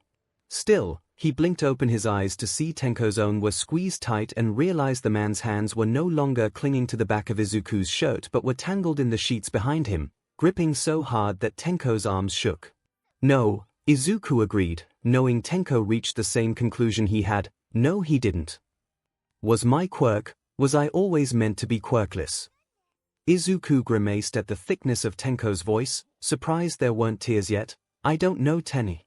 Maybe. Your drawback is usually severe, but we know that can happen naturally, just look at Darby. But the toe joint dish isn't a true indicator, Izuku cut in with a sigh. It's not usually discovered until second year, but having an extra toe joint has only been an indicator of quirklessness in about 30 loops. Without a BLD test to check for the nuclear plus alpha element, it's usually impossible to tell if a person is quirkless or not. So we'll never know if your quirk was originally yours in the first loop or a gift from my dad. Tenko shivered harshly, a weak laugh falling from his lips. Hey, you're telling me that Sensei being your dad is the normal? I thought that was an unfortunate part of the last two loops. Nope, Izuku chuckled. Found out in loop number 60, I am normally the son of the world's most infamous man. A little ironic knowing how this normally goes here. Yeah. Tenko agreed weakly as they fell back into silence. Zuku. Yeah, Tenko. I don't think I want to be the villain anymore. Izuku smiled softly. That's okay, Tenny, we won't make you be anything you don't want to be. Okay. Okay. Loop number 257 Part 5 Heart Pounding. Tokoyami unhooked Eri from the fours and machines around them, gently scooping her up in his arms. Is she okay? Dark Shadow questioned, swirling around behind him anxiously. Yes, he reassured both of them as he glanced over her.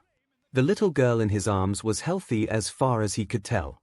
There were no marks littering her body as they usually did when she was under Overhaul's care, but she was skinnier than she had been in the past, no doubt from the coma she had been forced into.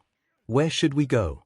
Dark Shadow asked. It might be a while until everyone is alone. He frowned. Dark Shadow was right. The villains alone would be running rampant when their leader fell in only a few short minutes, not to mention All Might would be in the hospital and the other pros would be working tirelessly as the power vacuum started its black hole effect. All 30 of them might not be alone for days if not weeks. He refused to wait that long to make sure his family was all right. The bunker. He decided, and with that, they were off. The bunker was a secret stronghold under UA, only accessible if you knew the multitudes of codes Nezu set up and inputted them flawlessly to not alert the stout that you were entering. That, or if you knew the exact coordination of the bunker, you could teleport into it. Nezu had a bad oversight of believing that if he put enough failsafe to stop people from getting into the stronghold, then he needed very few safety measures inside the base that would alert him without him going down to the bunker himself. Tokoyami was glad that held true in this timeline, as well as he let Dark Shadow clean a bed in the unused barracks before gently placing Eri down. What's our next step? Tokoyami frowned at the question. Why are you so sure there is a next step? Fumi, we both know that we're not just gonna sit around waiting. Not now. Dark Shadow was right, but what could they possibly do now? A weak cry startled him from his thoughts. The sedatives worked out of Eri's system faster than he had anticipated because the girl was already drowsily waking up, and one look at the unfamiliar surrounding had her tumbling to the floor, scrambling to get away from him. Hey, he shushed, holding his hands up to the frightened girl as she backed herself into a corner, curling tightly into a ball. It's okay, Eri. I'm not here to hurt you. She let out a whimper, hands going up to grasp at her overgrown horn. It hurts. I know, he whispered. I know it does, and I'm doing everything in my power to alleviate you of that pain, I assure you. Her wide eyes glistened as she slowly lifted her head up to look at him. You promise? He smiled as she allowed him to scoop her up. I promise. Dark Shadow. Yeah, Fumi. How do you feel about a little non-consensual relocation? Oh ho ho. Now we're talking. He wasn't going to lie and say that knocking out and transporting all the loopers to the bunker was exactly easy. Even with all his years in the loops, he never had to do something as involved as this, mainly due to the fact that he was unwilling to hurt even the villainous loopers more than the needle prick of the syringe. It took nearly 48 hours straight to pull off, but finally, he would see if he had managed to save them. If he had timed this correctly, then the chemical cocktail he had pumped into them should wear off around the same time he knew would allow AFO to be alone as well. As intricate as Tartarus security was set up, there was one flaw, a flaw that most wouldn't know unless you had run breakouts on the complex multiple times. At exactly 3:16 every morning, the guard shifts lined up perfectly so that all the guards were changing position at once. This left the cameras and normal posts unattended for exactly 2 minutes and 36 seconds, more than enough time for the loop to begin. 𝐒𝐭𝐚𝐲 carried Eri from the captain's quarters where she had been staying back to the barracks as the clock ticked down. "What are we doing?" she questioned, but he just brushed it off. "You'll see, Magpie." Entering the room, he saw most of the loopers were already climbing to their feet, hesitantly checking their surroundings in utter confusion and healthy paranoia. "Oh good," 𝐒𝐭𝐚𝐲 called, drawing attention to him as Dark Shadow counted down in his head, "You're all up." "What the F?" Darby mumbled as all eyes snapped to 𝐒𝐭𝐚𝐲. "Where the hell are we?" "I hope you all will be able to answer that question for yourselves in a moment." Aizawa's words were cut off as Eri suddenly screamed, a blood-curdling wail that sent ice pouring through everyone's veins right before pulsating multicolored light blinded the room. When 𝐒𝐭𝐚𝐲 managed to open his eyes again and blink away the spots, he saw the crumpled heaps of all the loopers, except for Eri. No, the little girl still stood on trembling legs in the center of the room, heaving breaths rattling her form. "Eri," 𝐒𝐭𝐚𝐲 asked lowly, "how are you feeling?" "No," she whispered, tears streaming down her face. "I didn't. No. I can't. Hey. He tried again, dropping to his knees next to her. "It's all right, Eri." "But no buts," he cut in her frantic words. "Plus I think we have more pressing things to take care of right now." "What Eri?" "Dad. Papa. Deku." 𝐒𝐭𝐚𝐲 barely managed to move out of the way as the three gently charged her, Deku making it to her first and scooping her up in a tight hug. "You're all right, right? You didn't strain yourself starting the loop. We looped so late. Did you add too many people in? Are you too tired? Maybe we could problem child," Aizawa broke in. "Yes sir. Can it? You're stressing her out more." "Ah." Izuku stopped. "I am so sorry, Eri." "It's okay, Deku," she giggled wetly. "What did happen though?" Toga questioned. "This is super late for us to start and I'm pretty sure Birdie doesn't usually kidnap us, right? I think I'd remember that." He saw Eri stiffen, so he stepped up before she could start spiraling again. "The reason you all woke up so late," he started, "was due to the fact that one of us was being constantly watched so that the loop couldn't be started on time." Nejiya hummed happily. "So we were right, complete isolation of the loopers is required." "Oh, that's fascinating." Nejiya, Shigaraki cut in, voice slow and face grave. "Let 𝐒𝐭𝐚𝐲 finish." 𝐒𝐭𝐚𝐲 tried his best not to grimace. Eri was being held in a medically induced coma and under constant observation by the League, under All for One's direct orders. "But that would mean..." Shoto's voice trailed off as the room seemed to come to the same conclusion. "All for One is looping." Yagi almost spat, blue eyes ablaze. "I'm sorry," Eri whispered out over the silence. "I'm sorry." "I'm hey," Aizawa cut in, resting a comforting hand on Eri's head, brushing against her horn that luckily had shrunk down once more. "It's not your fault, Snowdrop. All for One is the origin of One for All," Midoriya added, face blank. "All of the users are drawn into the loops, but that would mean All for One has been looping from the start." Mirio finished Tamaki's thought. "Fuj." Darby changed as he received a glare from MC. "That's just dandy. But it does explain why we've never been able to beat the final attack," Hawks offered. "The potato has been changing things up on us just like we have on him." "Did you really just call the evil overlord that has physically and psychologically tortured all of us the potato?" Zero questioned. "Yeah." Hawks questioned. "Why? Got a problem with it?" "No, I'm just mad I never thought of it before. It's so simple." 𝐒𝐭𝐚𝐲 couldn't help but laugh. a deep soul-cleansing relieved laugh that bordered on hysterical. His knees buckled, but almost instantly Mina had an arm wrapped around his waist, holding him up. "Are you okay, Tokuami?" He heard faintly, though he was easily able to identify it as Ojiro.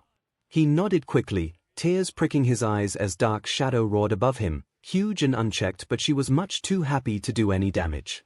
"Yes," he reassured, "yes, I'm fine. I just missed all of you dearly." "Welcome." Juru couldn't breathe as she gazed over the clearly posed stance the boys had taken in front of her as rose petals floated down around them. She only really recognized 3 of the 6 boys in front of her, but from the looks on their faces as she cackled away, they were all well aware that this was a likely outcome to any looper seeing their frankly ridiculous showcase. In all honesty, half of her laughter was from relief. She had woken up only 20 minutes ago and was utterly baffled on how she was to proceed. She wasn't at UA, nor did UA even exist in this loop. In fact, quirks didn't even exist in this loop. No, she was an ordinary girl going to an ordinary high school. Well, maybe not ordinary per se, but there was a huge difference between this place and getting attacked by superpowered villains every other week.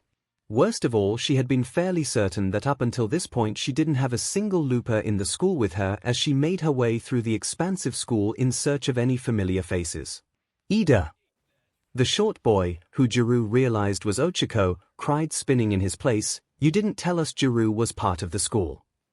The smirk on Ida's lips was sickly sweet. "Oh, and I'm just supposed to know everything about our latest classmate." Denki snickered, his red hair and sharper features setting him apart from his usual look. "Don't lie, Kyo, you were looking forward to us figuring it out." "Yeah, Shadow King," the Denki clone, revealing himself as Hanta, laughed. "Don't act like anything gets by you in this loop." "It doesn't matter." Ayama cheered, twinkling as bright as ever. "Juru is here now and we have a job to do for him now." Juru cracked a smile as she realized her friends had mistaken her as a boy in her baggy outfit, old glasses, and messy haircut. Though she couldn't really fault them, it was clear this was a gender in constant loop if Ochako was anything to go by. So she let herself be spun around as Im, who was just as twinkling as ever but had a habit of rambling even worse than Midoriya it seemed, introduced her to the Ouran High School Host Club, a host club. One that had been around well before the loop had begun for any of them, which was a fantastic revelation of the loop but served more as a way to reintroduce her to their new names. Irma Tamaki, the princely type. Ida Kyoya, the cool type. Hitaki and Denki and Hanta, the little devil types. Marinozuka Mori Mizo, the wild type. And Haninozuka Hani Ochako, the boy Lolita. As she finally pulled from Ayama's hold, she stumbled, barely managing to catch herself from falling on a little side table. She yelped as she saw the vase on top start to lean but wasn't fast enough to catch it before it shattered onto the ground. The room went deadly silent as Juru looked at the broken remains of the vase with a grimace. That wasn't cheap, was it? Ida clicked his pen and opened his little black notebook with a nearly feral smile, eyes hidden behind gleaming glasses. No. No, it was not. Denki snorted as he whispered into Hanta's ear, "This just got interesting." "So," Juru asked later as she placed a fresh teapot onto the table in front of Ida, "you are aware that Ayama's plan is gonna go a little different than he expected, right?" He simply hummed, though she was fairly certain she saw him hide a smile into his teacup. "Who else do you think realized?" "I believe that besides myself only Ochako and Mizo have realized that so far only Ochako has swapped genders. How much of my debt can I get taken off if Ayama is the last to realize?" 20,000 yen, but if Denki is the last then I will add 30,000 yen. Deal. Hosting was far from a new skill for Juru. There had been multiple instances through the loops that had required the skills to make small talk, make people laugh, and engage in conversations you could care less about without letting the other party realize you were bored out of your mind. She wasn't going to go as far as the boys did and flirt with the girls willy-nilly, but otherwise. Ayama was pouting in the corner for a while due to how well his apprentice was doing without listening to any of his help. It was interesting to see the somewhat drastic changes to her friends' personalities.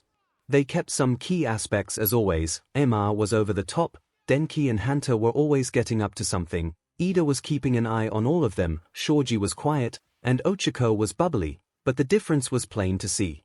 She never would have imagined 𝐼𝐺𝐻 being the leader of the little group, he was anyways more of a follower. Ida with his now, though there was an underlying sadness that seems to grip them all, unseeable to anyone not as close as the loopers. They had all gone through loops that had happier or sadder origins compared to the original. Still, in a world so free of the terror that usually gripped their society, she couldn't help but be a little intrigued how they filthy rich boys could be so depressed already. Instead of thinking about it any longer, she sipped her tea and turned back to her guests with a smile. They'd tell her when they were ready. The next interesting thing to happen began as the hosts were cleaning up the next day, falling into their usual good-natured bickering as they made sure the room was spotless. Usually, they had maids and servants to handle this part of the day, Ida had told her as he shrugged off his jacket to help wash the teapots and plates used today, but he had dismissed them of this duty in favor of giving them more time alone to talk freely.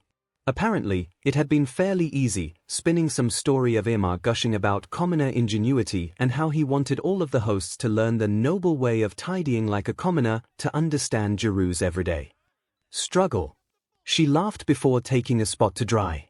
Honestly, the boys were even crazier than normal as rich people. She was just hanging up her drying rag as the main door opened with a slight creak and the hosts all stopped their conversations. Sharing a look, they made their way to the main room to see who had shown up so late. Jiru wasn't really sure what she had been expecting, to be honest, but an incredibly young girl with bright sparkling blue eyes and blonde pigtails looking around as she excitedly hummed to herself, wasn't it? "Excuse me," Ida was the first to speak up, causing the little girl to spin in her spot and look up at him. "Are you lost, miss? If you gave us your name, and perhaps the name of the relative you were with, we 𝐒𝐻𝐽𝐾." She cheered unexpectedly, making the hosts freeze. "Pardon me?" The suddenly tense Ida asked through gritted teeth, "What did you just call me?" The little girl just kept smiling innocently. "Oh, I'm sorry. Do you prefer Zumi boy?" This time the girl didn't even give them a chance to recover as she giggled, pointing at them each in turn. "Sparkplug, Spidey, Shiny, Ziraji, GG." Finally, she turned to Jiru, grabbing her hand, "And you're my favorite, ears." Jiru felt her heartbeat in her throat as she knelt down next to the girl that knew way too much, amazingly too much about the situation at hand. "Hi little one. You seem to have us at a loss. What name do we know you by?" "Kirimi."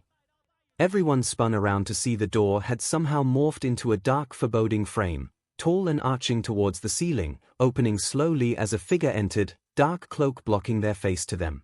"Onisan," the girl cheered, racing over, little arms wrapping around the figure's legs. Look. Look. I found our friends." The boy looked up with a searching eye, only to break into a soft smile as he sees them. Of course. I hadn't thought. Can someone please explain what's going on?" Denki whined, "My brain hurts almost as much as when I fry myself." "Nekozawa," Ida started slowly, deep humor entering his voice. "Of course." "Ida," Emma whimpered, "don't do this to us, mon beau." "Nekozawa," Ida repeated steadily, his earlier shakiness still barely lingering as he kept glancing at the girl. "A third-year student, currently the president of the Black Magic Club here at Auron. His of the Tokarev dynasty of Russia, his family specializing in firearm production." "That explains nothing," Ochako wailed, drooping in his place on Mizo's shoulders. Nekozawa let out a deep chuckle. "Maybe this will help." From his cloak, he raised a hand, and it took Jiru a second to realize it bore a hand puppet. With a name like Nekozawa, she kinda expected a cat puppet. Instead, with gleaming black feathers and glinting eyes, the puppet was so obviously a raven. "Tokoyami!" The twins cried in unison as the rest of the hosts caught up to Ida. "Nekozawa Fumikich," he corrected with a cheeky grin at their confusion. "But then who?" Mizo trailed off, eyes on the small girl hanging off of his friend. "If you haven't figured out after figuring out Fumi, I don't know if you can be helped," Kirimi mocked, sticking her tongue out, eyes still twinkling as if she hadn't just dropped large stones directly into the pits of their stomachs. "Dark Shadow," Jiru managed out, still kneeling in front of the lively little girl. They knew very well how sentient, how alive the quirk was. Dark Shadow was always such a bright force when Tokoyami hung out with any of them, so friendly and kind, the first to reach out if given the chance. They knew how when she was in control, not driven to bloodlust by complete darkness, how she and Tokoyami loved and cared for each other. They knew how she had grown to love them as siblings too, even if the bond was odd to her. After all, not even Tokoyami's parents treated Dark Shadow as if she was anything more than a quirk. Jirune got it. Nay. Ieyasu intoned in stunned silence. Well duh. She's still a girl, isn't she? Ieyasu spiraled from there, and all Ida did, as the loud blonde hung off of him, was sigh as he flipped through his black notebook to make a note. Jiru ignored it to instead look over Dark Shadow, Kirimi.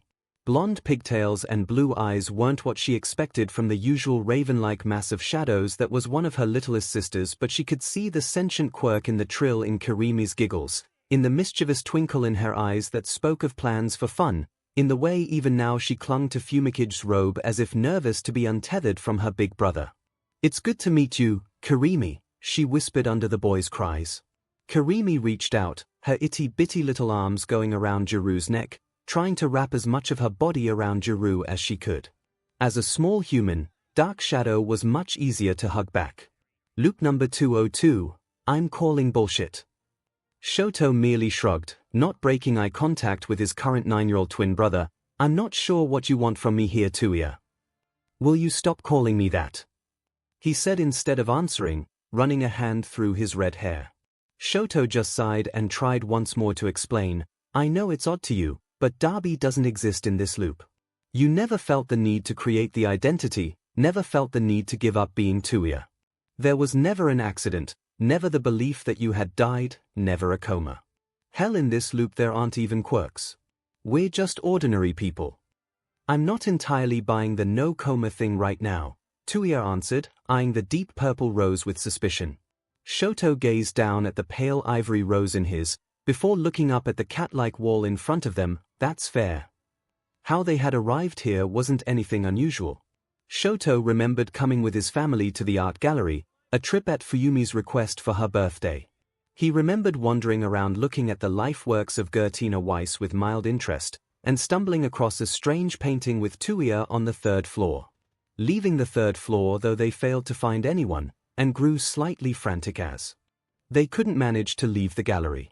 The cryptic paint telling them to return to the first flood had felt like a prank until the pair had fallen into the giant painting on the floor, falling for what felt like forever before landing unharmed in an ocean blue room. When the rose wilts, so too will you rot away. You and the rose are unified.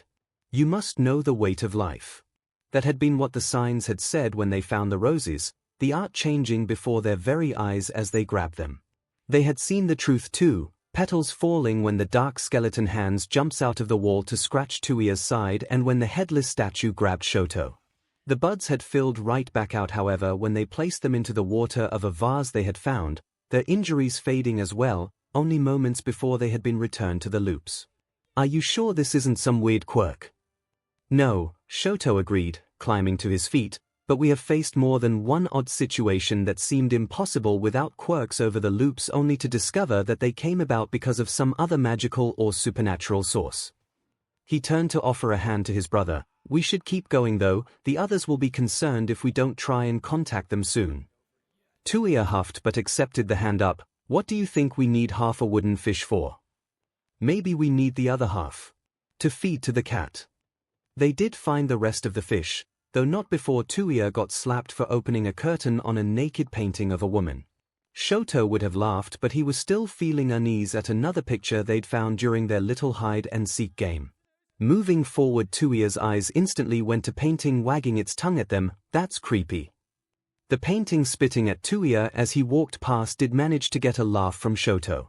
Thing math, Tuya complained as they went through the puzzles, trying to ignore the red paint splashed on their shoes from the liar's room. Seek it up, Shoto countered as they finally made it through the door and into a room filled with trees, plucking an apple and grimacing as they realized what this was meant for.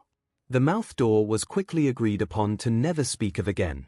The guillotine and the half of a lady frantically crawling after them, dragging her picture frame behind them, the lady in red, were a little frightening but nothing heart-stopping. They felt a little better when the information in the small library they found told them that all the lady portraits were incapable of opening doors. The sight in the next room they found made their BLD run cold, however. Slumped over in the middle of a long corridor were Yamada and Aizawa, BLD slowly seeping through their clothes in various locations. OSE, Tuya breathed. Shoto merely ran forward, turning the pair over on their side, training making him automatically move them into recovery positions even if his small stature made it harder than normal. Yamada! Aizawa! He called as they merely whimpered and grunted in pain. Shouta-sensei, please say something. No response. Roses, Tuya said as he looked them over. Where are their roses? There were no flowers in sight, but in Yamada's fist was a small key. The brothers barely shared a look before they were up and running towards the door at the opposite end of the hall, past the never-ending vase, the one they hadn't been able to open before. The lady in blue screeching and clawing after them wasn't scary, but the nearly petalless bent stems Shoto managed to grab as Tuya lured the painting away sent more adrenaline into his bloodstream than anything had in the last 50 loops. He sent a prayer out to any and every deity that he could remember, praying relentlessly that they weren't too late as he placed the broken stems into the water only to breathe a little easier as they glowed brightly as they straightened, petals returning into bright pink and orange blooms, twice the size of his and Tuya's own roses. Carefully grasping the extra roses, the boys quickly moved towards where they had left the fallen men. They entered just as Aizawa was sitting up, blinking at them sluggishly. This is bullshit. Tuya barked a laugh, holding out the pink rose to him. Tell me about it, old man. Okay, so. Don't freak out. 𝐒𝐿 was trying very hard to listen to her son, but currently, she was standing outside a holding cell in UA that she had been sprayed to by police officers and a man she was fairly certain was a pro-hero. Her son sat on the bench inside with a weak smile, knees pulled to his chest. Izuku, baby, she whispered, trying to hold her tears at bay. What happened? She wasn't sure her heart could take it, seeing her son, her baby inside a cell like this. Where was the grand blinding smile he gave her as he excitedly told her he wanted to be a hero when he was barely at her knee? Where proud confident boy standing tall next to his father as they found out the doctor had been so entirely wrong about her boy that he did have a quirk? Where was the boy who had cheered and laughed and picked her up and spun her through the living room when the acceptance letter from UA had arrived? She sought to find even a trace of that love for life, that excitement in the boy in front of her, but all she could see in his eyes and his slumped form was quiet resignation. Dad. All for one, and I weren't exactly truthful to you, Mom. That's an understatement. Her attention was drawn to the other end of the cell, to a huddled form of a man with thick quirk-canceling cuffs strapped around his hands, taking in his wavy white hair, dark red eyes, and dry cracking skin. I'm sorry, all for one. And who are you? You boys aren't making much sense. All for one, Izuku says, foot-tapping anxiously like the little bunny he was, is the name of Dad's real quirk. It allows the user to give and take any quirk he desires, even keeping as many quirks to himself to use whenever he wants if he so chooses. 𝐒𝐿 blinked as the words make it into her brain. They shouldn't make sense, they should be baffling, and yet, she thinks back over the years, at all the things that never quite added up, the things that made her question her husband, but he always came back with that coy grin that had made her fall in love the first time and an excuse that made just enough sense to keep her from looking deeper. Honestly, in that time between the holes in his story and his well-crafted lies, she thought he had been cheating, and the pain of what that would mean, of raising Izuku alone, hurt enough to stop her from looking closer. 𝐒𝐿 wished she had married a cheater now. She took a slow, stuttering breath as she looked back to her son. Hisoshi is a villain, isn't he? Yes, Izuku said without a second of hesitation, voice filled with enough conviction she knew he was telling her the truth. He's a really bad villain, Mom, arch-nemesis to All Might bad. The doctor wasn't wrong, was he? She asked as her mind scrambled to keep up. All Might. The power level Izuku was comparing Hisoshi to was All Might. Her chest felt like a python had come and wrapped around her, slowly squeezing the air from her very soul. How long has she let willful ignorance blind her as her son suffered? The no from Izuku was redundant because 𝐒𝐿 already knew. She knew her husband had taken that bright and appealing spark that her son held since the day he entered the world and tarnished it, soiled it to the point where her baby, who had sobbed and wailed over learning his dream of becoming a hero might not happen, had done something so bad he sat with quirk repressor collar on in the cell of the school of his dreams. Oh, and Mom. She looked up and saw Izuku give a smile that looked far more real than any she had seen him give up until now as he gestured to the other man in the cell with him. This is Shigekai Tomura. Well, Dad called him his second son. He raised him since Tom was little, and when I agreed to join Dad, Tom became my brother. Hi, Ms. Midoriya, the young man rasped with a tiny wave and a flash of fear in his eyes. Well, that wouldn't do. Inko didn't know anything about Shigaraki, didn't know if he was truly evil or if just like Izuku her husband had trapped him in his twisted plan, didn't know what his story was or what role in atrocities he might have played. She did know one thing though. Since she had laid eyes on her son today, not once had she seen the glow about him that was usually so potent she thought he might have a second quirk, not until he had gone to introduce Shigaraki to her, calling him a brother, laying claim on him in a way he hadn't since he met little Katsuki. She had failed her boys enough. Hello Shigekai, she greeted warmly. Please call me Inko, we are family after all. Family. He croaks out, eyes wide as saucers as he looks between her and Izuku's rapidly growing cheeky smirk. Yes, family, she huffed. Izuku called you brother, so that makes you my son. I may not have paid the best attention to what Hisoshi had been up to over the years, but I'll be DM'd if I let him touch either of you again. Mom. Izuku said, but the blazing light was returning to her boy, bringing him back to life. She would find out what had led to the pair of them sitting in a jail cell later. The pro-heroes would be cowed by her drive to get her unlimited access to the boys because she'd do everything in her power to keep the smiles on their faces. Because the more Izuku giggled, the darker the blush grew on Tomura's face, the wonderment filling his red eyes that had been so sorrow-filled not even 5 minutes before. This was worth fighting for. Small objects, remember dear. Your father has plenty. Loop number 232, Admiral Nezu, sir. Admiral Nezu pinched the bridge of his snout in his paw before looking up at the pair that had holoscreened into his office. Being the highest-ranked officer in the galaxy had been a pretty easy job for the past 15 years. Nezu had fought hard to earn the right, as Mastellas were not seen as space fleet-worthy in most cases, let alone for the Terran Unity Fleet, the highest-ranked military in the sector. Nezu was proud to prove all the taunting faces wrong and lived his life in contentment up until 2 years ago. Commander Aizawa, Vice Admiral Yagi, he greeted with a fake pleasant voice that usually made even the hardest officers tremble. Would you like to explain? The pair didn't even flinch much to his chagrin. 2 years ago is when Commander Aizawa had gone on a mission to choose a new crew after Vice Admiral Yagi had uncovered the mutinous will of the man's crew. The bounty on Commander Aizawa's head had been lofty, but it had hardly been the first tight-butt leader mostly at fault for causing so many treacherous thoughts in the crew. The Terran Unity's higher-ups made sure to keep a close eye on Aizawa's crew after that to see if it was really a bunch of weak-willed crew turning on a good man or if the commander that had always gotten the results that every admiral dreams of was dirty. There were 2 startling things that happened during this time PRD. One, Vice Admiral Yagi had announced he would be joining Commander Aizawa's ship, the Cloud Sound. The thing most alarming at this announcement was that Yagi had no plans to take over the Cloud Sound, instead allowing Aizawa to lead the ship as normal and only offering to co-lead when the lower-ranked man demanded it.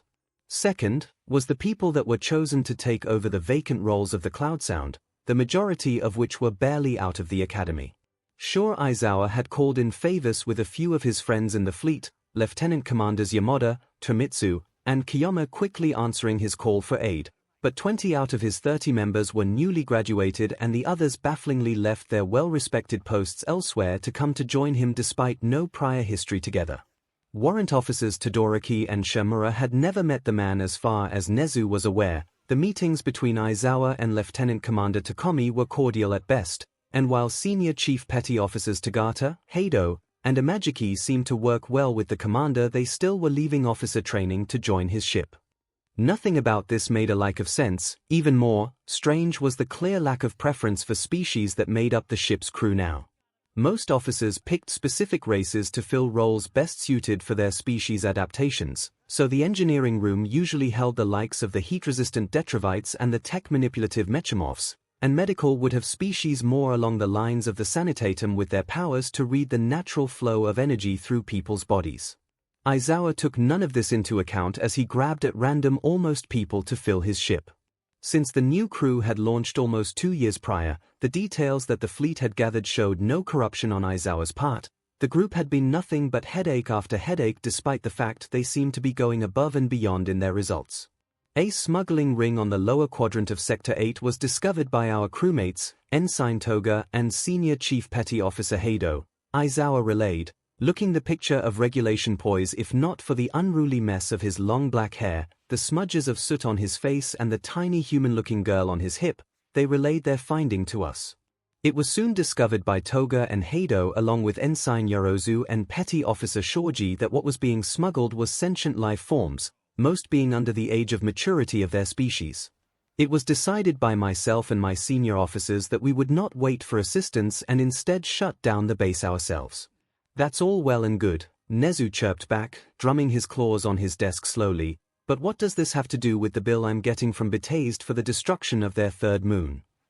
The smuggling ring was on the dark side of the third moon, Yagi answered easily, not at all intimidated by Nezu's cleverly crafted signs of annoyance. Honestly, that just irked Nezu even more. Where was the fear that he had seen in this man all his prior years working under Nezu? So to take out the trafficking ring, you blew up the celestial body it was on. We got all the trafficked people out, Aizawa said, a sharp glint in his eye that had Nezu been anyone else might have sent a shiver down his spine. After that the ringleader would give us nothing, so I entrusted the disposal of the criminal to the discretion of my men. Nezu almost wished that didn't explain the situation as well as it should, Petty Officer Bakugo. Yagi grinned, a little feral thing that matched Nezu's perfectly. Petty Officers Midoriya and Ida actually. You left those two unsupervised. Oversight on my part, Aizawa added with a clearly fake annoyance. I was distracted caring for the little ones we rescued from the ring and making sure they got to medical. I wasn't paying attention when I paired off the crew. Yes you were, the little girl piped up. You told them specifically to blow their buttes up, or so help me I will have you scrubbing the toilets with your tongues for a lunar CY seal. A snort sounded from behind the officers in front of him. She called you out Zora. Can it Denki, we don't want the mics to pick us up. Nezu ran a paw over his eyes. Petty Officers Kaminari and Uraka. Glad you could join us. Am I to assume the rest of the crew is also listening in? Takomi's face appeared next to Yagi's bicep. Not sure what you expecting, Admiral. You know Yagi and Aizawa were just gonna tell us everything anyways. I would prefer to know who all I'm addressing when possible. Please widen the holoscreen to include everyone. Aizawa's eyes went to the side and there was a small scuff before the whole bridge crew appeared, lounging around as if Nezu wasn't the most important officer of their fleet with direct power over them. Let me make it clear, Nezu said, and the crew at least had the courtesy of looking sheepish. The tactics and maneuvers that you employed are not sanctioned by the Terran Unity fleet. The fact you gave out the information for Bethesda to send me a bill is horrifyingly unprofessional and a mark of shame on our noble organization. I would have your ranks if I so chose over this. You understand, correct? Yes, Admiral, the crew echoed back at him. With that said, he continued, ignoring the way the scar on his eye itched as he looked at the tiny girl wearing tagatas. If he had to guess based on size, shirt as a dress, the fleet may not acknowledge the good work you did today, but I greatly appreciate you taking those waste of breathable air off of the bounty list. I will make sure the credits for their removal from dangerous activities are added to your monthly supply stipend. Aizawa offered him a small smirk. Thank you, Admiral. Before you sign off, Nezu asked, eyes locked with the red of the small girl's, might I get your little friend's name? Aizawa glances down at the girl he was holding as if he did this every day. Instead of looking back up at Aizawa, the little girl kept Nezu's eye as she waved slightly. I'm Eri, she said softly. Has anyone told you you look like a teddy bear, Mr. Admiral, sir? He could see the crewmates behind Aizawa and Yagi were struggling to hold their laughter in, and even the two most senior officers were smiling at the little girl's question. A question he'd honestly take offense from if it hadn't been said with such childlike whimsy. I don't believe they have, he laughed back. Is it safe to assume you'll be staying with the Cloud Sound for the foreseeable future, little Miss Eri? He'd have to be blind to not see the protective way Aizawa held her, To miss the way the girl's hair had been so gently braided with ribbons he knows he has seen in Petty Officer Asui's hair before, to miss the fond and proud looks the crew was casting at her for being brave enough to introduce herself and ask her question with little hesitance. "I wanna stay with Dadzawa," she answered, wrapping her tiny little arms around Aizawa's neck. Aizawa didn't even blink at the nickname, a long-running joke on the crew. "Nezu knew, we are in the process of putting in a formal request to allow A to stay on board. Would you allow us this?" Nezu may not be the best at understanding the pack bonding instinct that many of the species present had, at picking up the subtle clues in the frankly illogical manner in which they placed their love and loyalty. What he did know, however, is that should he say no, he would have a ship that had been labeled the saviors from hell by the majority of the advanced world for their unyielding goodwill and unending thirst for chaos become rouge and most likely hostile. Nezu had read the reports, had seen the videos and photos of the crew's operations, had seen what a single one of those crew members could do if given enough time and reason. They were still trying to rebuild relationships with Quora after Petty Officer Ashido had been taken prisoner unlawfully due to novice officers not being able to tell Ashido was Aurora Marini and not the 𝐒𝐿𝐲 warlord they had been tasked to bring in. Her stunt with the Empress's personal space vessel was still one of his go-to tapes when he needed a laugh. Either way, he knew well enough that this was a group that needed to stay firmly on his side. "Permission granted," he told them easily. "Now kindly remember, if you're going to blow up moons, don't announce your actual organization." "Yes, sir." Nezu smiled as the holoscreen turned off, filling away the paperwork on his favorite puzzle. One day he'd crack their code. Loop number 258A meeting had been called before school had even begun. It was surprising considering then students were set to get there in only an hour, but the grim set of All Might's jaw alleviated any complaints from the staff. Nemirai frowned as she saw 𝐿𝐴 and Hisashi flanking the number one hero, whispering as the rest of the staff filed in and took their seats. She tried to catch their eye, tried to see what was happening, but they refused to look at them, which made her stomach twist a little. Those two doofuses didn't keep things from her, and she didn't keep things from them. That was just how their friendship was. Every little detail about their lives, from the time Aizawa had done an epic faceplant in front of a small-time blogger and had to bribe the kid to get him not to post the video, to Nemirai's sexapades, to Hisashi's weird habit of making inanimate objects in tune to a melody only Hisashi could understand, they shared. But now, instead of her up there in their little huddle as they had done time and time again at these meetings, All Might filled out the trio.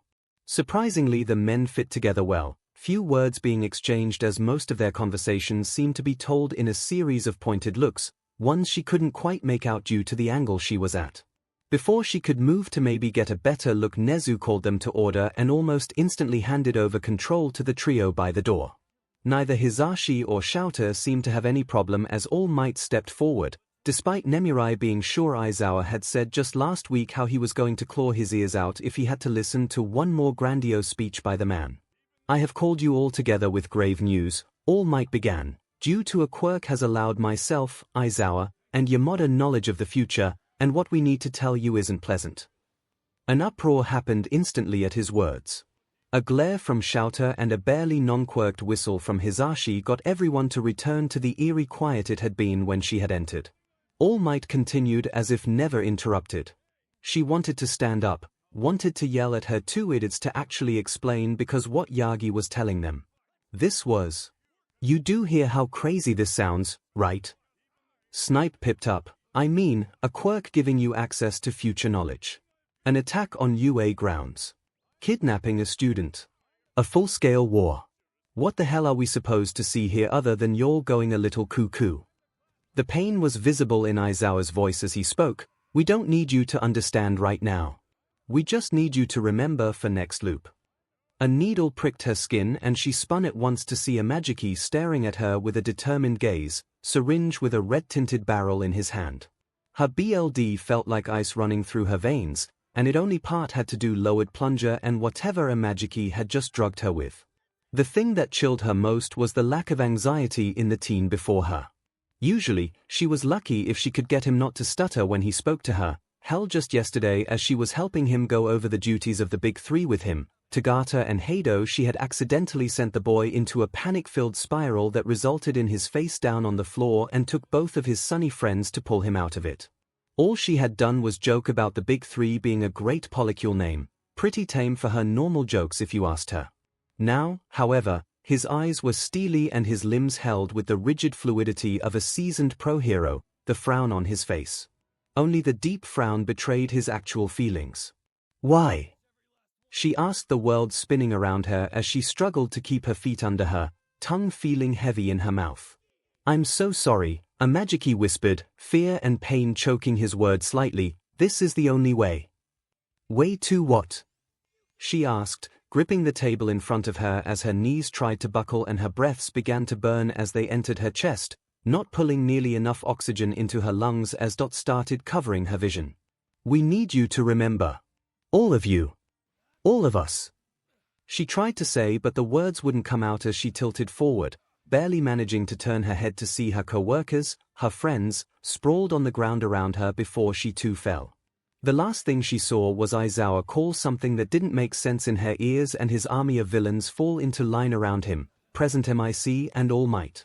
She wanted to feel fear for what was to come from the unstable people that did this, wanted to be angry at their betrayal, wanted to cry, to scream, to do anything to just get some goddamn straight answers.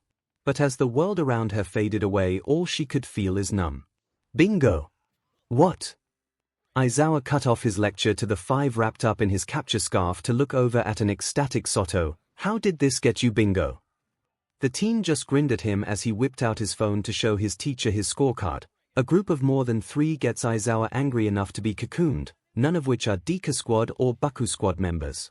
"Last spot on my card to win."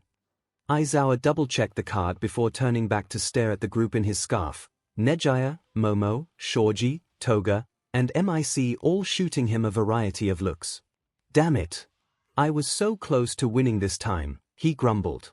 Bingo was something that had started sometime around loop number 50, an idea created by Tokoyami and Hagekyu. The antics of their fellow loopers and the insane situations they kept finding themselves in led them to devising a system to see who could predict the most outrageous events. As soon as the other loopers heard, they were all quick to make their own bingo cards, which were memorized and replicated in each loop until the cards were filled.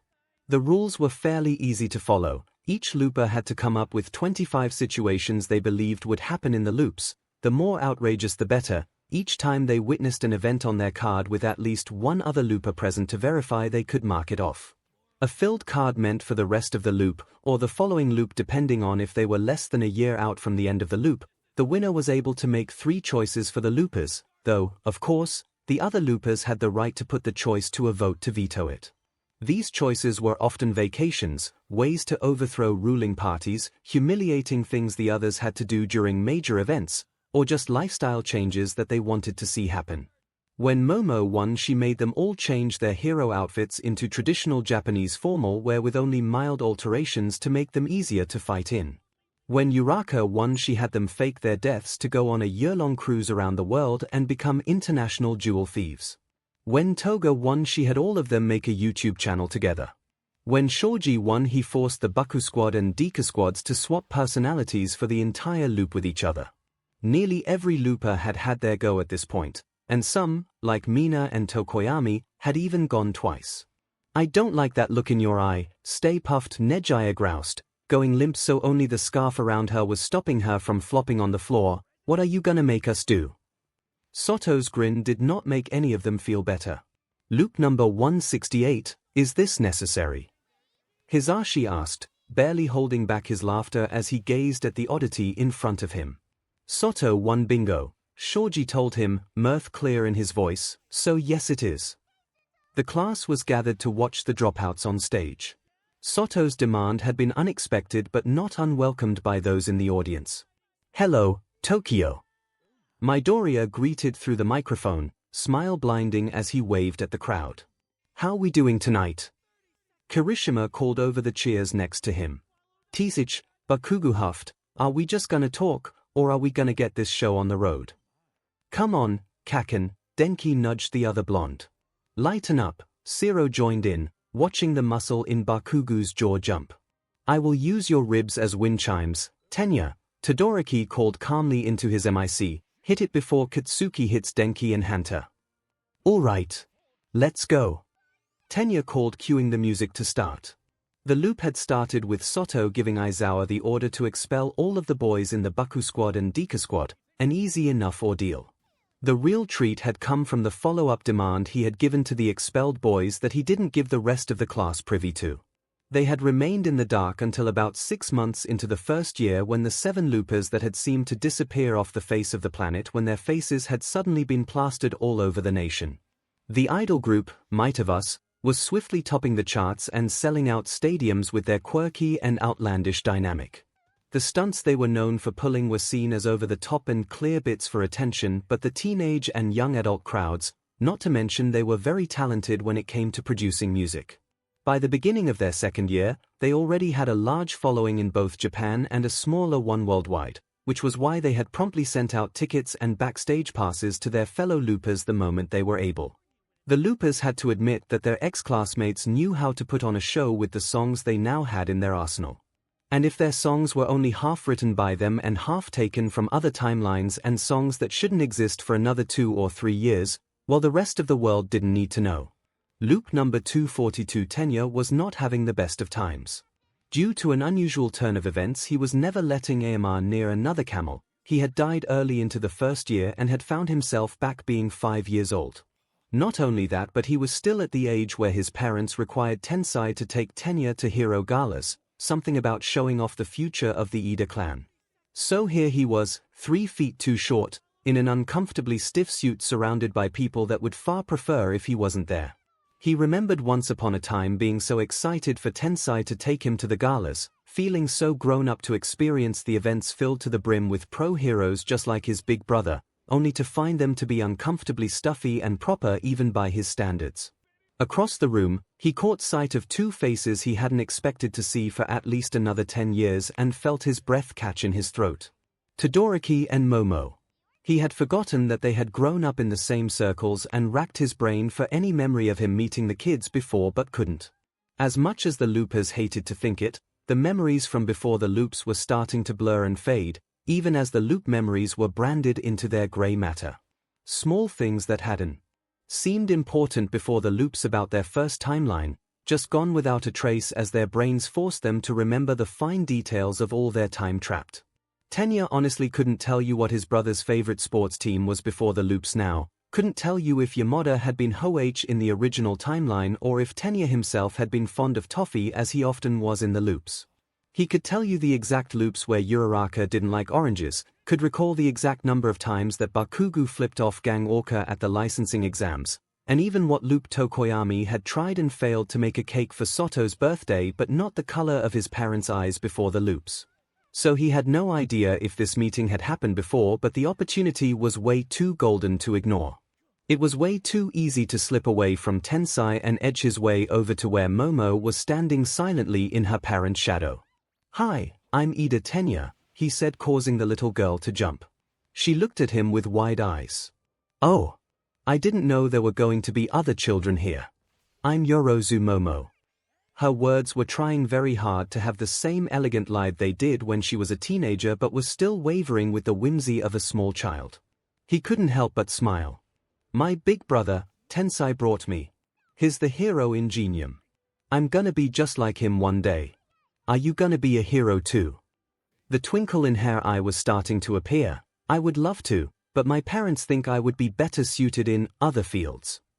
"Well, that doesn't sound like fun," Ida huffed slightly. "Being a hero isn't about doing what's easy, it's about doing what you can to keep people safe.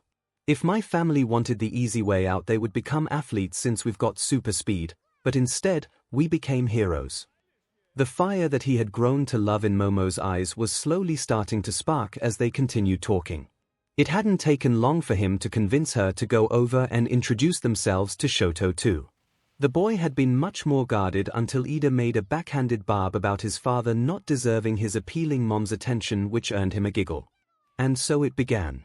The trio that had previously merely put up with being dragged to the galas and hero events now became excited when they were mentioned, eagerly sneaking away from their families the second they saw each other to go talk and play in deserted corners away from the hoity-toity adults. It took some small pushes, but the most common game they played was Heroes.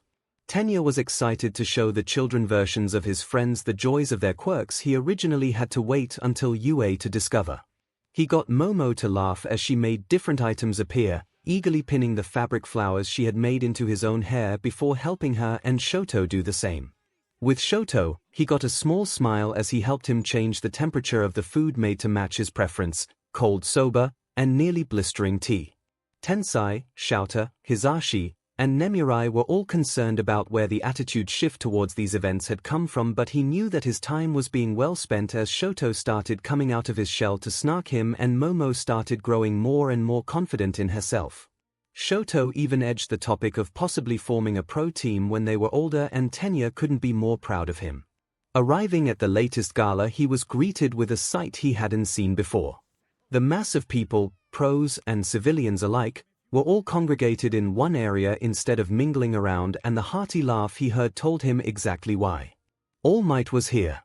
The man before him looked far healthier than he normally did, but Ida supposed that was due to the fact that Yagi hadn't gone to face down All for One yet and was a number of years younger than he normally saw him. His eyes, however, looked impossibly old. A weight hidden behind his usual showboating that made Tenya pay attention. He had been the first dead in the last loop, but that didn't mean he was the only one to die. Slowly he edged up closer to the man through the crowd, ending up bumping into Yagi's knee as the man who was also trying to remove himself from the center of attention. Their eyes met, and the flash of recognition in Yagi's eyes was unmistakable. "Noi!" he whispered when the man stooped down, earning a grin and a wink. "Well, hello, little one. What are you doing here?" he greeted louder for the group around them. "Hi," he greeted. "Did you know me and my friends are gonna be heroes just like you when we get big?" That was all it took. Soon Momo and Shoto had joined him at the front of the crowd, where the press was cooing over how precious the trio was and how well All Might was with them. Shoto's declaration to beat All Might one day was met with laughs by most, but Yagi gently held the boy's shoulders and told him solemnly he looked forward to the day that he and his team bested him. Ida grinned as he was sure this would be all over the news come morning, and he could see the way Tensai spoke to the Yorozas on possible future playdates, ingenium coming out to play when the young heroes saw the marriage contracts in their eyes. All in all, it was a successful day. "I'm one away from bingo now," Ida whispered. Yagi hummed, "What spot did this fill?" Ida giggled, glancing over to where Endeavor was glancing at Momo and Shoto playing with a look of dawning understanding on where his son's sudden drive to do better with his quirk had come from. Make Endeavor become a better dad without force or blackmail. Loop number 258. Aizawa watched the teachers slump around him. The syringe he had driven into Snipe's throat clattered to the floor as he bit back a sob. Around him, he could see the pain in his heart echo on the faces of Hisashi, Toshinori, Mirio, Tamaki, and Nejaya. They should be numb to this. It shouldn't hurt so much. They had killed the people around them time and time again for their own enjoyment on more than one instance, and always knew they would see them again in the near future. It had always just been a game. This wasn't a game now. His phone rang, and with numb fingers, he answered it. "We did it," Shigaraki's voice rasped through the phone, wavering in a way he hadn't heard since the boy was 11 and had been sent on his first real mission by Musen. He tried not to picture what they looked like, the three villainous young adults and Hawks standing among the corpses of Mr. Compress, Magna, Twice, Mustard, and Krogiri. Toga was probably a mess, Darby and Hawks barely holding on better than Shigaraki. "Okay," he said, trying to be strong for the children he knew needed him to be. Toshinori's phone rang next to him, and he knew it was Team A telling them they had finished with 1B. When Hisashi's phone rang, it would be Team B calling to say the selected civilians and pros they decided last loop were important to bring back. Sir Night Eye, Mako, Inko, and Best Jeanist had all gotten an unexpected guest this morning. He knew it hurt them so much more than he ever would have thought in the past, but looking down at his fallen friends, he couldn't help but think back to the countless nightmares he had had of very similar scenes back in the original loop. He never pictured he would be the one to cause all this. "We have to go," he finally managed out, as he saw Hisashi answer his phone. "We'll see you soon." "Yeah. See you soon." The trip from the school, the bodies of the teachers growing cold behind them, to the Shai Hasaikai compound was too easy. Honestly, Aizawa could probably run this break in Bondfled by now, but he was struggling. Struggling because he knew what came after. Deku, Mirio, Shinsu, and Hisashi were the only ones to join him on the break in this time. Hands shaking and tears in eyes, they all entered the secure hospital room together where Eri was sitting on the bed, crisscrossed applesauce eyes calm in a way he wished he could be. "Hi," she greeted as they entered, scouting forward so that Aizawa could sit and clamber into his lap instantly. The others crowded on the bed around her. This wasn't an escape mission, not the standard retrieval they were used to. "You don't have to do this," he whispered, wanting to veto this, to find another way. But they had argued and schemed and cried for months on end last loop and came to the same conclusion every time. Eri didn't look upset, and somehow this made it worse. "It's okay, Dad," she reassured, smile only slightly forced. With shaking hands, he pulled the little bottle free of his belt and handed it to her. "It won't hurt, okay? Mirio said, just drink up and then go to sleep." "I know," she said, sniffing the contents, "better than the other times." He tightened his grip on her, gut churning as he thought back to all the times the loops had ended early despite him and the others being fine. How he never questioned it. How he never thought, not once, that it meant that his appealing baby girl was dying horribly every time. He held back his tears as she drank the poison Momo had thrown up, creating. It even smelled like apples. A small comfort to a horrible thing. He hopes he managed to hold off crying until the world reset. Loop number 259. The fact that the closer to the beginning of the loop Eri died, the less time had to be made up, is what had determined their plan to be completed on the first day. They didn't want to wake up in their child-sized bodies and have to attempt to explain half of the things that were happening when the majority of the loopers were babies. Still, waking up in the staff room twice within the same few hours was painful for his head, but he had to get up. Gazing around the room, he breathed a sigh of relief as he saw the other teachers slumped over their desks or sprawled on the floor. Only he, Toshinori, and Hisashi were together enough to pull themselves up. "Holy Ezi!" Hisashi laughed, grin not reaching his eyes as his words took a hysterical edge. "It worked, it really worked." "I'm going to get a," Aizawa said, not quite feeling his fingers and toes yet as he staggered to his feet. "You aren't going anywhere, you piece of SHT. They look over to see Nemori clinging to her desk for support, eyes scanning over them frantically. "Toshinori and Hisashi will explain," he contoured, walking towards the door much more steadily than he felt. "I said no." He doesn't know how she moved so quickly mere moments after looping, but she somehow managed to lunge at him, grabbing him by the arm and body slamming him into the ground. "You said a," she breathed, voice steely in a way that he knew meant she was freaking out. "You said Eri, which means I wasn't dreaming and that I'm not crazy. We've done this before, and last time a Magiki drove a needle full of something into my neck on your orders, and now I'm here and I don't care what's going on. I want some thing answers." Shouter. He didn't have time for this, but she was looming over him with a glare that he could see was barely holding back tears, shaking in a way that he had seen in the mirror more than a few times when he first started looping, begging and praying for someone to just explain what the hell was happening to him and to reassure him he wasn't going mad.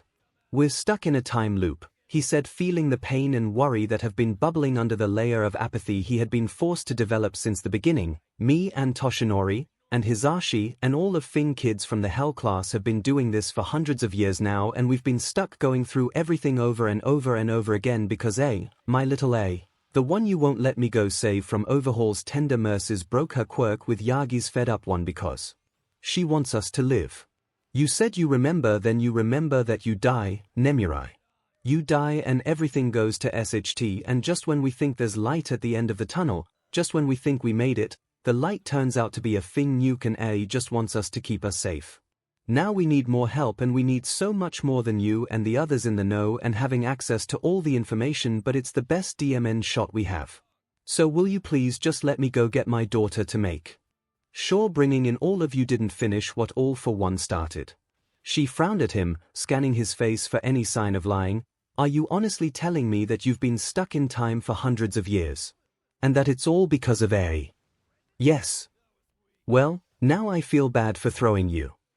Despite the pain and fear and panic running through his system, he threw back his head and laughed, a deep hearty laugh that he rarely laughed before or during the loops.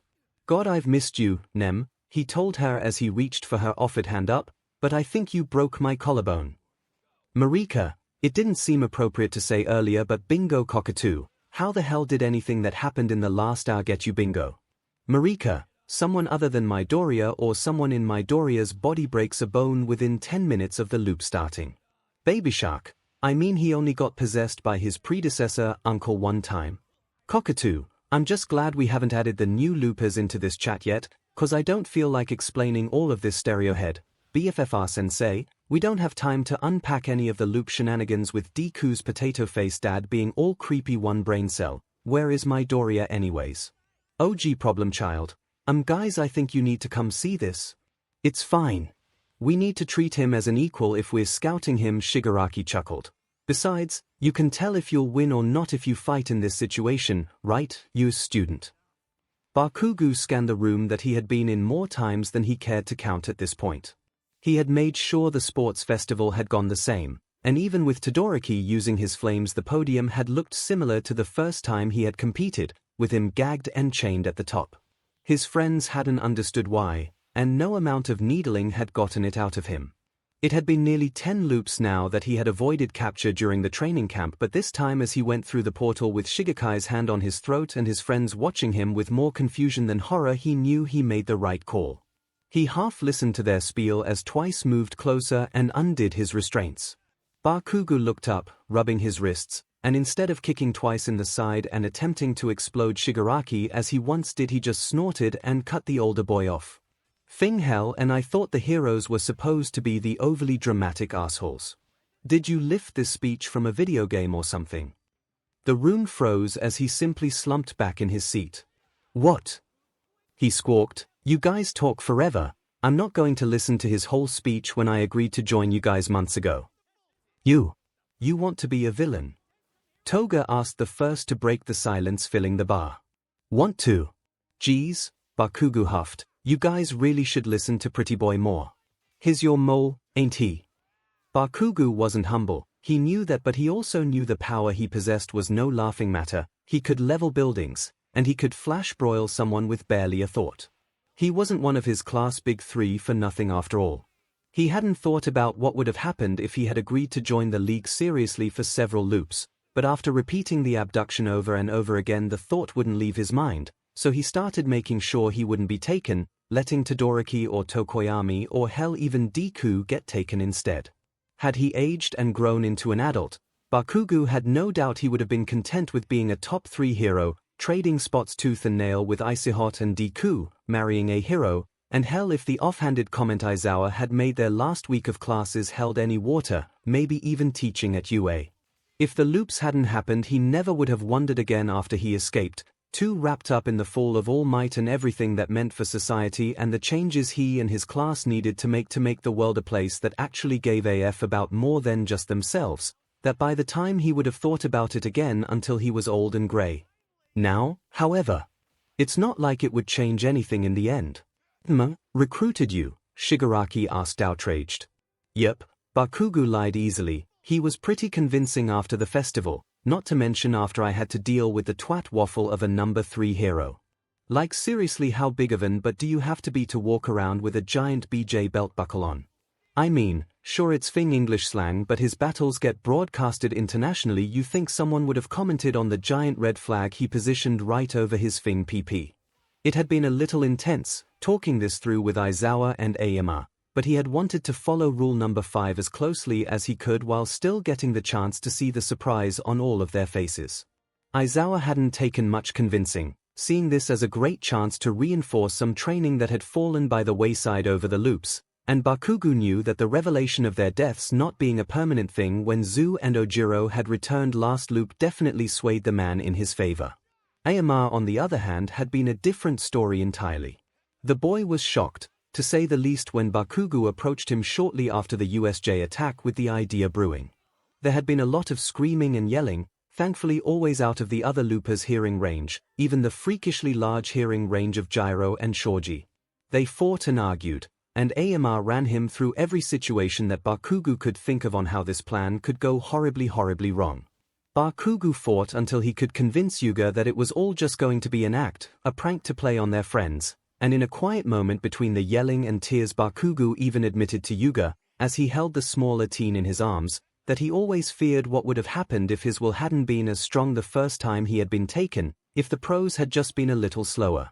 He wasn't sure if he would have given in, but he knew the chances of him walking out weren't as high as he tried to pretend.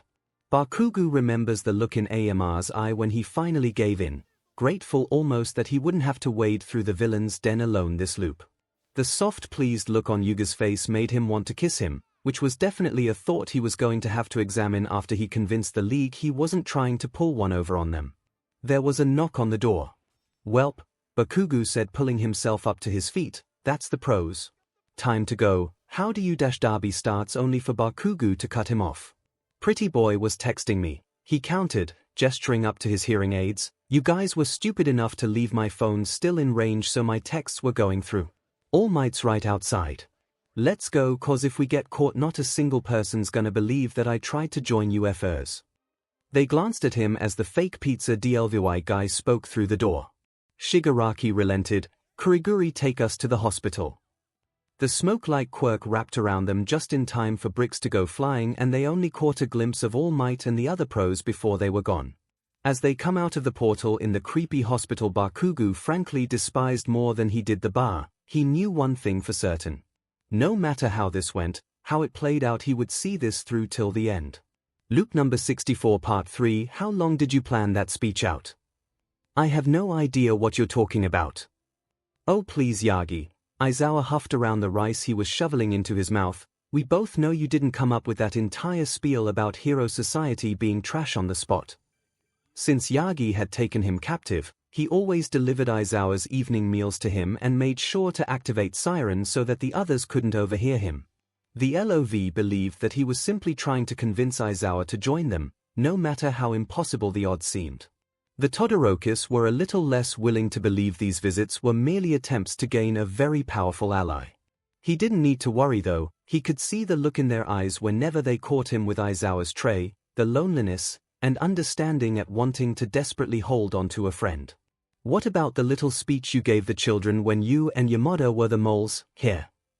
Yagi countered. "Young Midoriya told me about that, and the theatrics he spoke of almost made me think he lying to me until I remember a man who kept convincing a group of 15-year-olds that he was going to expel them on multiple occasions for the most minor of things," says the show pony. They both laugh, Yagi making sure to twist his smile into a sinister look while Aizawa hid his face in his bowl again just in case anyone was watching on the cameras. They drifted off into silence as Aizawa ate more, comfortable with each other in a way they weren't with anyone else in their own personal hell. "The day I woke up in the loop," Aizawa broke the quiet. "Pardon? You asked. You wanted to know when my little speech was thought up." Day 1 of loop number 48. Hell, probably only a few hours after I woke up and reviewed the memories from that loop and remembered why it was so easy for All for One to get me on his side. A teenager died and none of the heroes gave a damn and shuttled all of his classmates back to the school that was training them to do the same. The words Midoriya had been told, the ones he had repeated back to Yagi all those loops ago. It felt like mud in their mouths thinking back to it, not because Aizawa wanted to take the words back, nor because Yagi wished he hadn't said it. "I started thinking of mine that same year," he whispered, not meeting Aizawa's eyes. "You. What? It was just. You had turned for a reason that looking back I'm surprised you hadn't turned beforehand. You had every right to with how you handled Oboro's death and your and Yamada's trauma surrounding it. Thinking of that made me think of everything I had gone through." He swallowed around the lump in his throat, hands balling in the two big suits still on his frame. "For so long I convinced myself that the only way to save society was to sacrifice everything I wanted and needed, to give everything to the world so that they could be happy, and it wasn't fair. It was never fair, was it?" "No," Aizawa agreed, "it was never fair. The world was horrible to you, Toshinori." Tears burned his eyes at that, hearing his own name spoken so kindly and genuinely. He couldn't think of anyone that had said his given name with such care since Nana had passed, and it nearly sent him spiraling once more. So I have been planning out my speech to the Hero Society since you joined the League with MIC on the off chance I would. That I would get my chance to say my piece, to get my reparations." You know you could have done that without being forced into the role of all for one. There was no judgment in Aizawa's tone, and as Yagi forced his eyes up he saw no judgment on his face either. That fact made it a little easier to continue the conversation. You and I both know I would never be able to do that. No. I don't suppose you would. No more words passed as Aizawa finished his meal and Yagi collected his dishes. You know if I get out of here I will have to stop you, right, Toshinori? Aizawa said lowly, face hidden by his hair. I know, Yagi said in a similar tone, moving towards the door. It was just fun and games if it was just one of them, but both of them knew they wouldn't make their children face both of them. The mere thought made his stomach turn. No, he'd kill Aizawa before he let the man join him, and he knew the other would thank him for such an act. Then you know that my next few words don't change anything. Yagi turned back to meet Aizawa's eyes, the fire inside his black depths stirring the spark in All Might's chest. Don't regret anything until next loop, Nori. The smile on Yagi's face bloomed easily as the ease of Aizawa's permission reached him, until the very end, show. Aizawa's returned smile was nearly as large as Siren unblocked the noise around them, until the end. Loop number 259 Part 2. Tenko tried not to flinch at the call from All for One, trying desperately to hide the way his stomach flipped at the intel the man had discovered about Overhaul's true source of the quirk-erasing bullets was relayed, praying to any deity that may exist that if the man noticed any nerves it was attributed to the unexpected nature of the call and nothing else. He knew that by the time that he would arrive at Shai Hasaikai's compound, it would already be laid to waste, and the crime lord All for One desperately wanted to get the quirk of dead. Eri had told them she was terrified of Overhaul joining All for One or his quirk being used against her and the rest of their family during the final battle. She had given permission for them to be not so hero-like when getting her if it meant she didn't have to see the man hurt them at the end. Aizawa's look at that information made Tenko sure he didn't want to be anywhere close to the compound until he got the notification that Eri was safe at UA.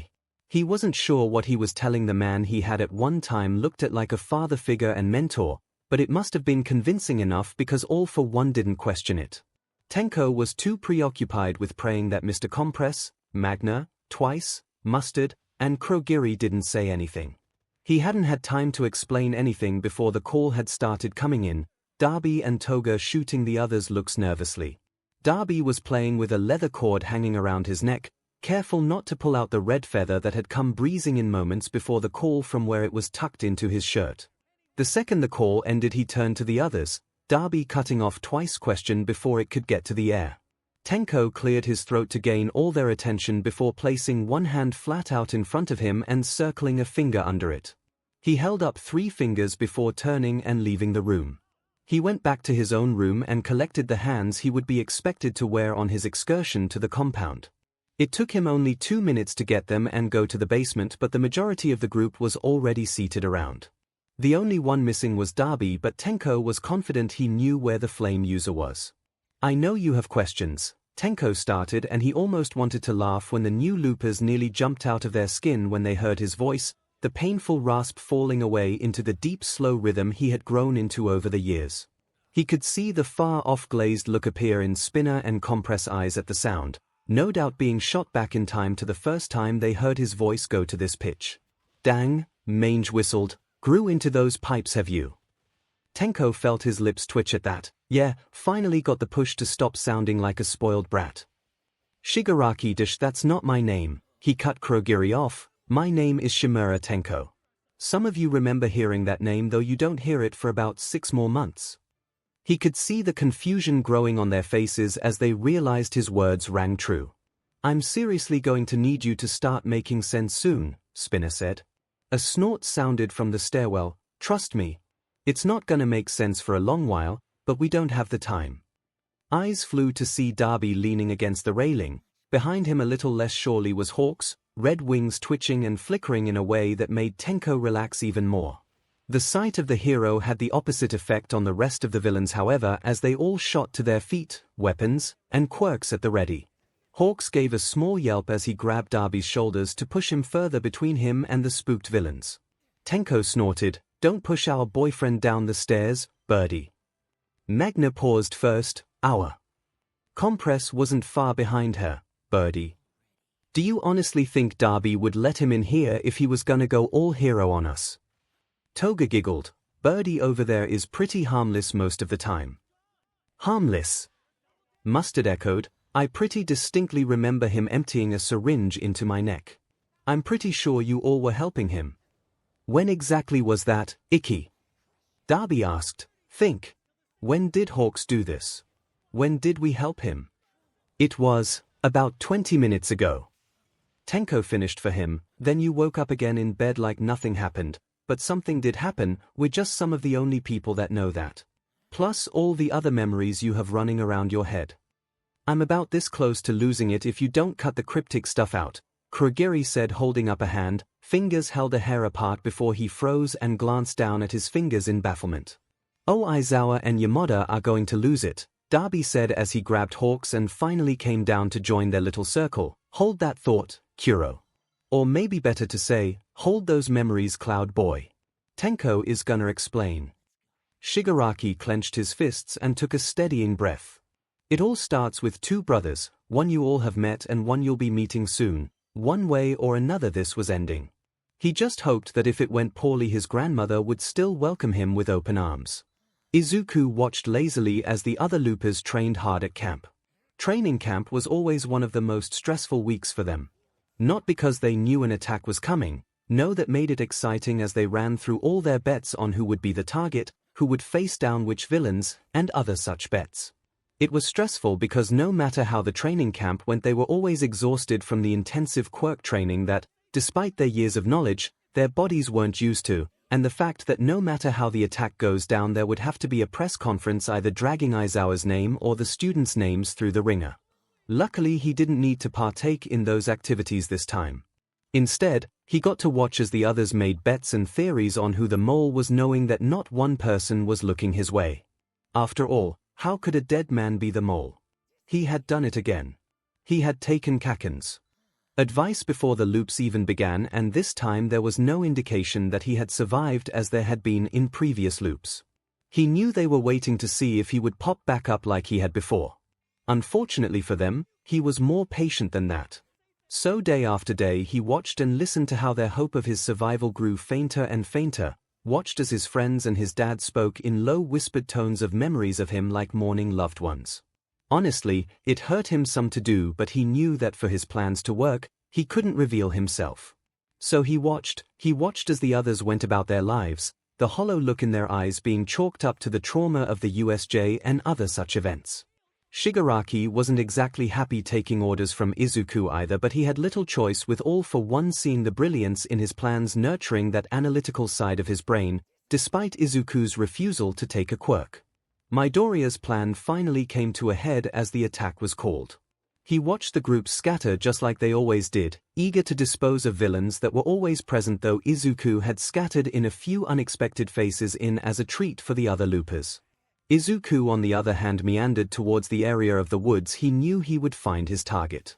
As predicted, Moonfish was already incapacitated when he arrived, Bakugo, Tokoyami, and Uraraka resting briefly before they returned to the fray. God, he heard Uraraka grumble, if he has to be so creepy the least he could do is make it a challenge. Well, if you want a challenge so badly, who am I to deny you? Midoriya smiled as he watched their heads snap up to look at them, shock and confusion radiating off of them as he stepped out of the shadows. Izuku! Holy! Bakugo breathed out, only the way his shoulders sagged ever so slightly in relief betraying his real feelings. You don't get to call me that, Kaken, he hummed, you gave up that right 10 years ago. He had to give it to the trio, their acting was flawless to anyone but other loopers. Bakugo looked pained and scared while Uraraka and Tokoyami had fallen back into defensive stances with a weary pinch to their faces. He could see the laughter and mirth in their eyes, the pure unadulterated relief flooding their systems at the mere sight of his, and he could help the way his lips twitched up. He loved playing these games with them. I'm not calling you Deku, Bakugo finally said. Why not? Deku mocked, a cruel smile spreading across his face. It was the name you gave me after all. The name that you called as you harassed me, as you beat me down day after day after day. It's the name you used to force me to see that I really can't do anything good until, well, he lunged forward, ducking under the reflexive explosion with ease.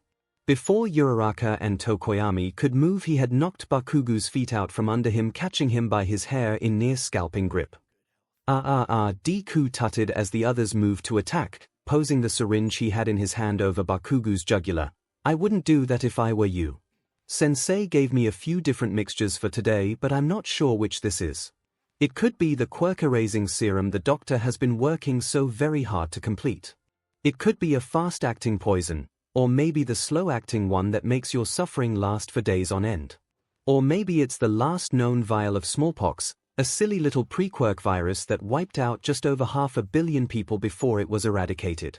Or if you're very lucky, this is just normal quirk suppressors. Are you willing to gamble?" He could feel Bakugu swallow thickly under the needle as Tokoyami and Uraraka shared an uncertain glance. They dropped out of their fighting stances. "Or Kaken," he teased, "these extras don't care about you, it seems. So sad, not even the world-famous UA lives up to your standards. I mean, that's the only explanation that makes sense, because there's just no possible way that the Bakugu Katsuki is just not worth saving, right?" He wanted to take the words back as he felt Kaken flinch under his grasp, but he had a role he needed to play, and apologizing for being a little too harsh wasn't going to work. He had to escape with Bakugu, he had to help launch the next attack, and he had to make sure that the world saw the dangers of the quirkless. He'd simply have to ask for forgiveness next loop. Loop number 259. It was barely lunchtime, but the loopers were already on the move, secretly gathering the groups they had added to the loops to tell them as much as they could. MIC and All Might had taken care of informing the teachers. Jiru and Aomar faced down 1B with such a force not even Monama argued. Kirishima and Tamaki didn't even need to sneak into Fatgum's agency, nor did Mirio and Nejaya need to try hard to get to Sir Night Eye. Bakugu and Izuku were both going to 𝐒𝐭, both struggling with the pain bringing her into the loops had brought them, as they had personally done the deed. Only their plans couldn't go smoothly, it seemed. So as soon as they were able, Yagi, Aizawa, Ida, and Toga made their way to Midoriya's house, airy, safe and sound, with MIC watching over her at UA. 𝐒𝐭 shakily opened the door for them, looking so entirely lost that they all wanted to comfort the woman that brought so much light to their lives throughout the loops, even without knowing what was going on, but the voice that greeted them behind her made their BLD run cold. "Took you long enough," the tall teen huffed, blonde hair wavy with green tinting the ends, a light dusting of freckles under their steely red eyes, two arms crossed over his chest while a third hand was on his hips. "Kane?" Yagi questioned, eyeing the fusion as they moved into the apartment, Ida slamming the door shut as soon as they were through. "But you haven't existed since loop number 131, Kane finished. "Yeah, I know, something went wrong and I don't know how to fix it." Are you stuck?" Ida asked. "This isn't a Nana fusion situation again, is it?" "No," Kane shook their head, third arm coming up to rub their temple. "But Izuku? Something is really wrong with one for all we think." "Wrong how?" Yagi questioned. Kane winced. "Maybe it's best if we just showed you. Aizawa, be ready to erase." The bright yellow light overtook them, and as they blinked the spots out of their eyes, they could see the true gravity of the situation. Izuku barely managed to sit on the couch before he collapsed, face pale and pinched in pain, ruby red wings sprouting from his back, a long horn protruding from one side of his head and a rabbit ear from the other. His eyes didn't seem to know what color to be as they rapidly flashed through the rainbow, pupils entirely too thin. "Well?" Bakugu barked, comforting arm wrapped around 𝐒𝐭, "do something." Toga was on Midoriya before Aizawa could even activate erasure, moving a dark metal water bottle at him. "Drink. Now." Izuku barely registered what was happening before he was chugging the bottle, tension slowly leaving him. He let the bottle fall from his mouth as he breathed, color looking much better than it had before. "Okay, Izuku," she told him firmly, "I need you to think about what you look like. Think about your freckles, and how your hair curls. Think about your limbs from your shoulders and hips all the way down to your fingers and toes. Picture yourself." It took a while of her coaching him through it, but eventually, his eyes settled back to their original vibrant green, and the extra limbs and features faded away. "What was?" "Thank you for helping my baby," 𝐒𝐭 babbled, running a careful hand through Izuku's hair, checking for any traces of the changes that had been there. "I know BLD hunger when I see it," Toga offered with a weak smile, Plus he looked like Tomo-chan when he gets overwhelmed by his transformations.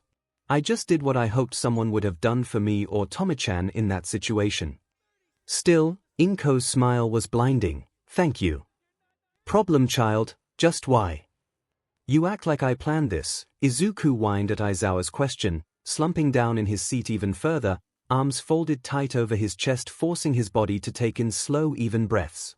His skin still felt like it was electrified, like any slight movement was going to cause his very bones to erupt out of his skin. We were just explaining to Mom about the loops and we got to telling her who all is looping, and the more we talked the more my head started getting fuzzy and suddenly I couldn't focus and I had wings and I disintegrated a chair and dash. We overloaded one for all, Yagi said, worry creasing his face as he eyed the pile of ash near the table, bringing in all the others. Using one for all must have caused a negative reaction. Not just bringing them in, Bakugo added from where he stood right next to Midoriya, all for one being your old man has to have something to do with it too. That explains the quirks, Aizawa said slowly, but it's been 128 loops since we could fuse and suddenly Kane shows back up. Bakugo just shrugged. I don't know, Deku was freaking out and he was using quirks that weren't his, so I just tried to grab him to like ground him or something, and all of a sudden we were Kane again. Kane decided it was probably best to get you guys here. Yagi said, suddenly drawing the attention back to him. One for all, and, if young Bakugo is right, all for one is allowing young Midoriya the ability to access the powers of all the people added to one for all. This includes Eri, only instead of rewinding time. I can access past loop abilities. Midoriya finished, but what all can I access? We've had so many changes over the loops. Oh. Toga grew excited. Maybe you should try some other stuff out then. Cause we know you can do the easy stuff like Shiggy's and clearly you transform into the mutant quirks, but if we want to test how complex you can go we don't need to start with A's abilities. Why not start off with a hard to manage quirk from this loop, like twice? The longtime loopers shared a look. Make an All Might clone, Bakugo suggested. We all know you know his prime measurements down to the millimeter. Like you don't know them too. Shut it, Prez. Midoriya didn't respond, eyes unfocused slightly as he pictured it, mentally running through the measurements that he knew by heart, creating the design of the suit in his head, the slight curve of the bunny ear bangs, the shadows on the face. The more he focused the more appeared, but just as the clone went to solidify suddenly it felt like a hand wrapped around his stomach and yanked hard. He doubled over the clone, changing rapidly before coming to life. Listen, Dana, the figure said, I know that it's barely midday there, but I'm not going to relax until 9, 10, 11, or the others show up. This was a crazy plan and I know we talked about it, but Yoichi finally opened his eyes to look at the flabbergasted loopers. You're not Futao. Toga breathed, and here I thought Oboro waking up was gonna be the weirdest part of the loop. What? You know Midoriya isn't going to say anything if you don't want to do this, Kero. Mashiro's stomach swooped as he looked down at the intricately carved mask, fingers tracing over the tiger stripes on the side of the monkey's face. He had been the one to suggest using yokai monikers when the idea had started to take shape, but seeing the mask that had been created for him made something in his stomach churn. He was 12. He was stuck in a body that was awkward and lanky and struggling to build the muscles he knew he would have in a few short years. Last time he had been in this body he had been worried about girls and if he remembered to put enough deodorant into his dojo bag. The dream of getting into UA had just begun to take form back then. Now here he was, years before he was supposed to be awake, years before he would enter UA and see his family. Hell, he didn't even know if the other loopers were going to wake up. What if it was just him and Zu now? How would he deal with knowing so much about each of the people he had come to see as his when they didn't remember anything about the last 50-odd years? On top of that mental dilemma, he was now facing the rising revelation that his choices were going to cause major issues for all of them if they were well and truly out of the loops. This wasn't like when the class had chosen to become vigilantes to support Aizawa in loop. This was purposely breaking the law just for the hell of it. Sure, their motivations were pure, but it didn't change things like it did before when they were just trying to support their teacher, father figure. This time it was just because, and he wasn't sure he could justify it away in the long run, especially if this didn't get wiped away when they were set to leave high school. If this decision was permanent, he's not sure he could ever forgive himself if it went belly up. And yet, Midoriya had really blossomed during his time at Kuroshisaifu's dojo. His confidence was higher than Mashirao ever remembered seeing it, and the pair of them encouraged him in every aspect they could. So when he was quiet as they left their latest belt exam 2 months ago, it was odd. The hesitant questions he started asking had clued them in almost instantly, all about wanting to know if they wanted to be able to do good with their training and if they thought it was silly how he looked up to so many underground heroes as a quirkless individual. "How are you so confident in this?" he asked her. "This is huge, we don't even know if we're still in the loops and doing this. We don't know that we're not going to be in the loop come the first day," she countered. "The way I see it, we're still just doing the same as we have for 53 years, making new scenarios so we don't die of boredom, Kero. Is this really a chance you're willing to take?" She was quiet for a second, looking at her own Kappa-themed mask. "I haven't seen Midoriya smile like he did when we agreed to be vigilantes since we found out All Might was looping, Kero. It felt good to be the reason he smiled like that again. It made me feel like I actually accomplished something." Accomplished something? Ojiro wanted to scoff. They hadn't accomplished anything in their lives since the loops had begun. But then he thought again about the warm feeling in his chest as he saw more and more of Deku in Izuku every day. Ojiro pulled the mask onto his face, earning a small smile from Zu. "We're in this together, Kero," she reminded him as she slipped on her own mask. Loop number 21 Part 2. Yuga was not the mole. After 63 years he was able to say this statement without lying to his friends. In the original timeline, he hadn't felt bad about this until before the training camp. USJ had been enough to shake him, but it took months to truly make him feel bad, to feel like he was doing something unforgivable. By the time it finally hit him what he was doing and how screwed up it was too late to confess. He couldn't betray All for One because the man had nooses wrapped around his and his family's throats just waiting to hang them. All for a stupid quirk that he didn't even want. So he sat back and watched as the loop proceeded and the complaints started coming. Mina was a wonderful double agent. She kept them up to date and helped them plan out the best strategies against whatever schemes the League cooked up this time. It was peaceful and let Yuga breathe in a way he hadn't been able to since All for One came around for payment. The others, though, didn't face trials. He did loop after loop. They didn't have to make nice with the people in UA and the members of the League. They didn't have to stare the humanity of the League in the face every single day knowing that they were going to betray them for the friends he made when there was no strings attached. They didn't know. He could see Mina's mask chipping as the weeks went on, so one night he bustled around the kitchen to make her favorite echinacea tea before slowly going up to her room that she disappeared into much earlier than usual.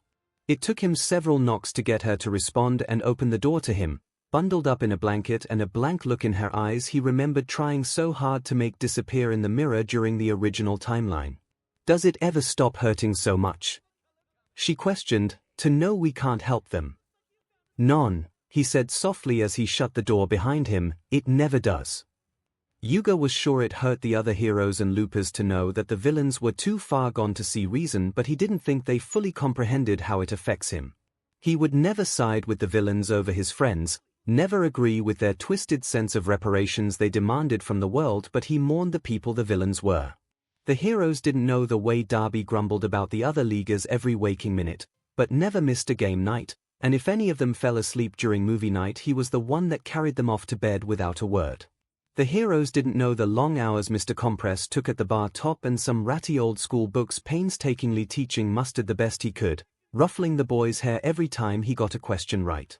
The heroes didn't know how Krogiri carefully mixed together BLD and pomegranate juice in a wine glass for Toga whenever he noticed her starting to get shaky, knowing she hated the stares from the lower-ranked thugs whenever she needed a BLD bag outside of combat.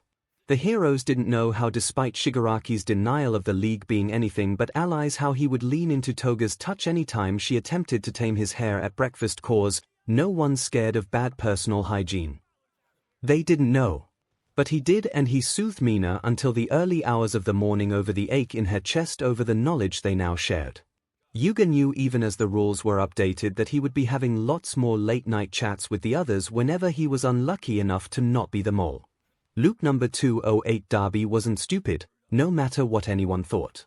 He knew he was having a panic attack, the nausea rolling through him, the way his heart refused to beat in a regular pattern, the weight on his chest that made it impossible for him to take in more than the smallest breaths as his vision darkened on the edges, but he couldn't move, couldn't calm himself down.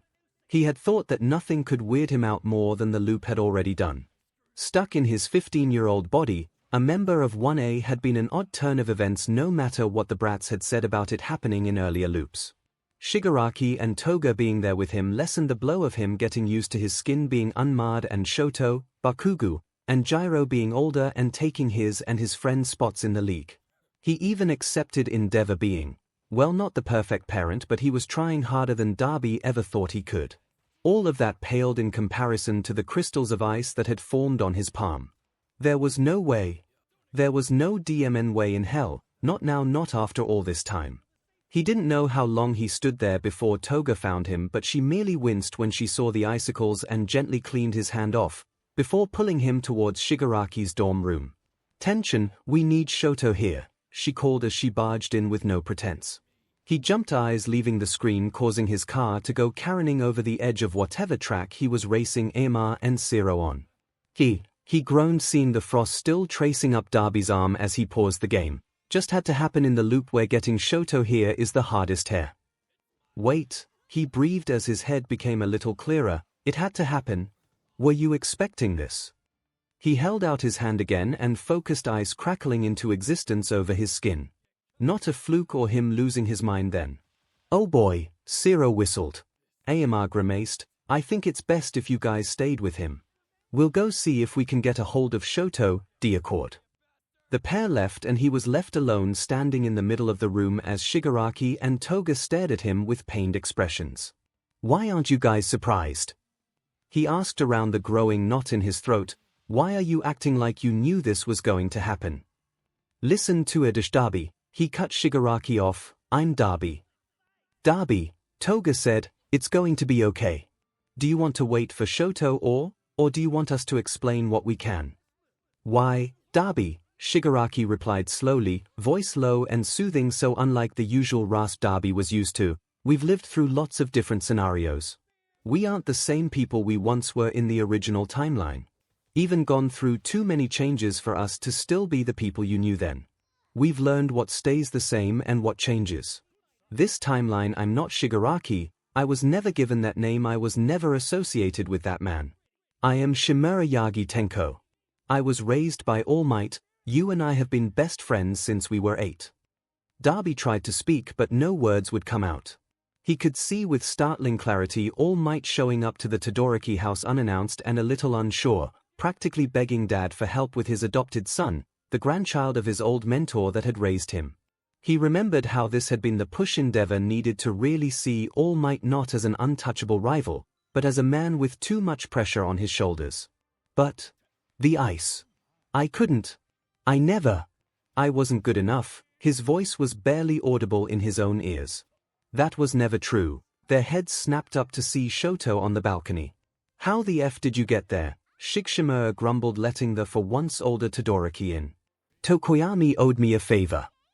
Looking into his brother's eyes was all wrong. They should be almost eye to eye, with Shoto's annoying white and red hair falling into his eyes while Derby tried not to rub his dyed black locks, but Derby had inherited their mother's height and Shoto their father's. With their ages swapped, Shoto was a good 20 cms on him. Derby's white hair seemed to mock him out of the corner of his eye as he stared at Shoto's black hair in envy. "Why are you here?" Derby asked before Shoto could say anything. "To help you, Tuia." "I'm not Tuia." Shoto gave a weary smile as he sat on the floor across from him. "Yes you are, but it'll be okay. I promise. Now let's talk about that ice." Loop number 230, "How can you act so normal?" Toga just a tiny shrug. "Why wouldn't I be?" "Why?" Kigo's head hurt. "Toga, I'm a villain." "No really." She gasped before flopping back on the couch she was sitting on, looking at her hand. "Got any 7s? "Sev, Toga, focus," he snapped before glancing down at his hand and freezing. "We're not even playing Go Fish. We're playing Uno." "Oh yeah," she giggled before putting down a 4+, blue. He growled, but pulled the cards from the pile. "So we're just not going to talk about this." She rolled her eyes, propping herself up on her elbow. I've already told you, we have at least 2 months before anyone else wakes up. We can't do anything except prank him until then. Wait until Aizu-kun wakes up if you're so worried. He's really good at figuring out how to get us back to the hero side of things with minimal questioning. How many times have you done this? Personally? 82, I think, or was it 83? If you're asking about loopers in general, then I haven't a clue. Apparently it's pretty common for one or more of the others to go dark. According to Tenya, before they knew Eri was the reason they looped, they even became villains on purpose for certain loops. They what? Toga shushed him with a glare as she tossed down another card. Keep your voice down. We don't need the others hearing us and thinking we're crazy. How is them thinking we're crazy any different than normal? Chuche, she agreed before growing more serious, but, can you honestly tell me you can't understand the reason you're here in the league? His throat was thick as he hid behind his cards, not daring to look at her as his mind flashed through all the different ways the HPSC had trained him and manipulated him. The different ways he had been hurt and berated for his very existence not being enough for what they wanted.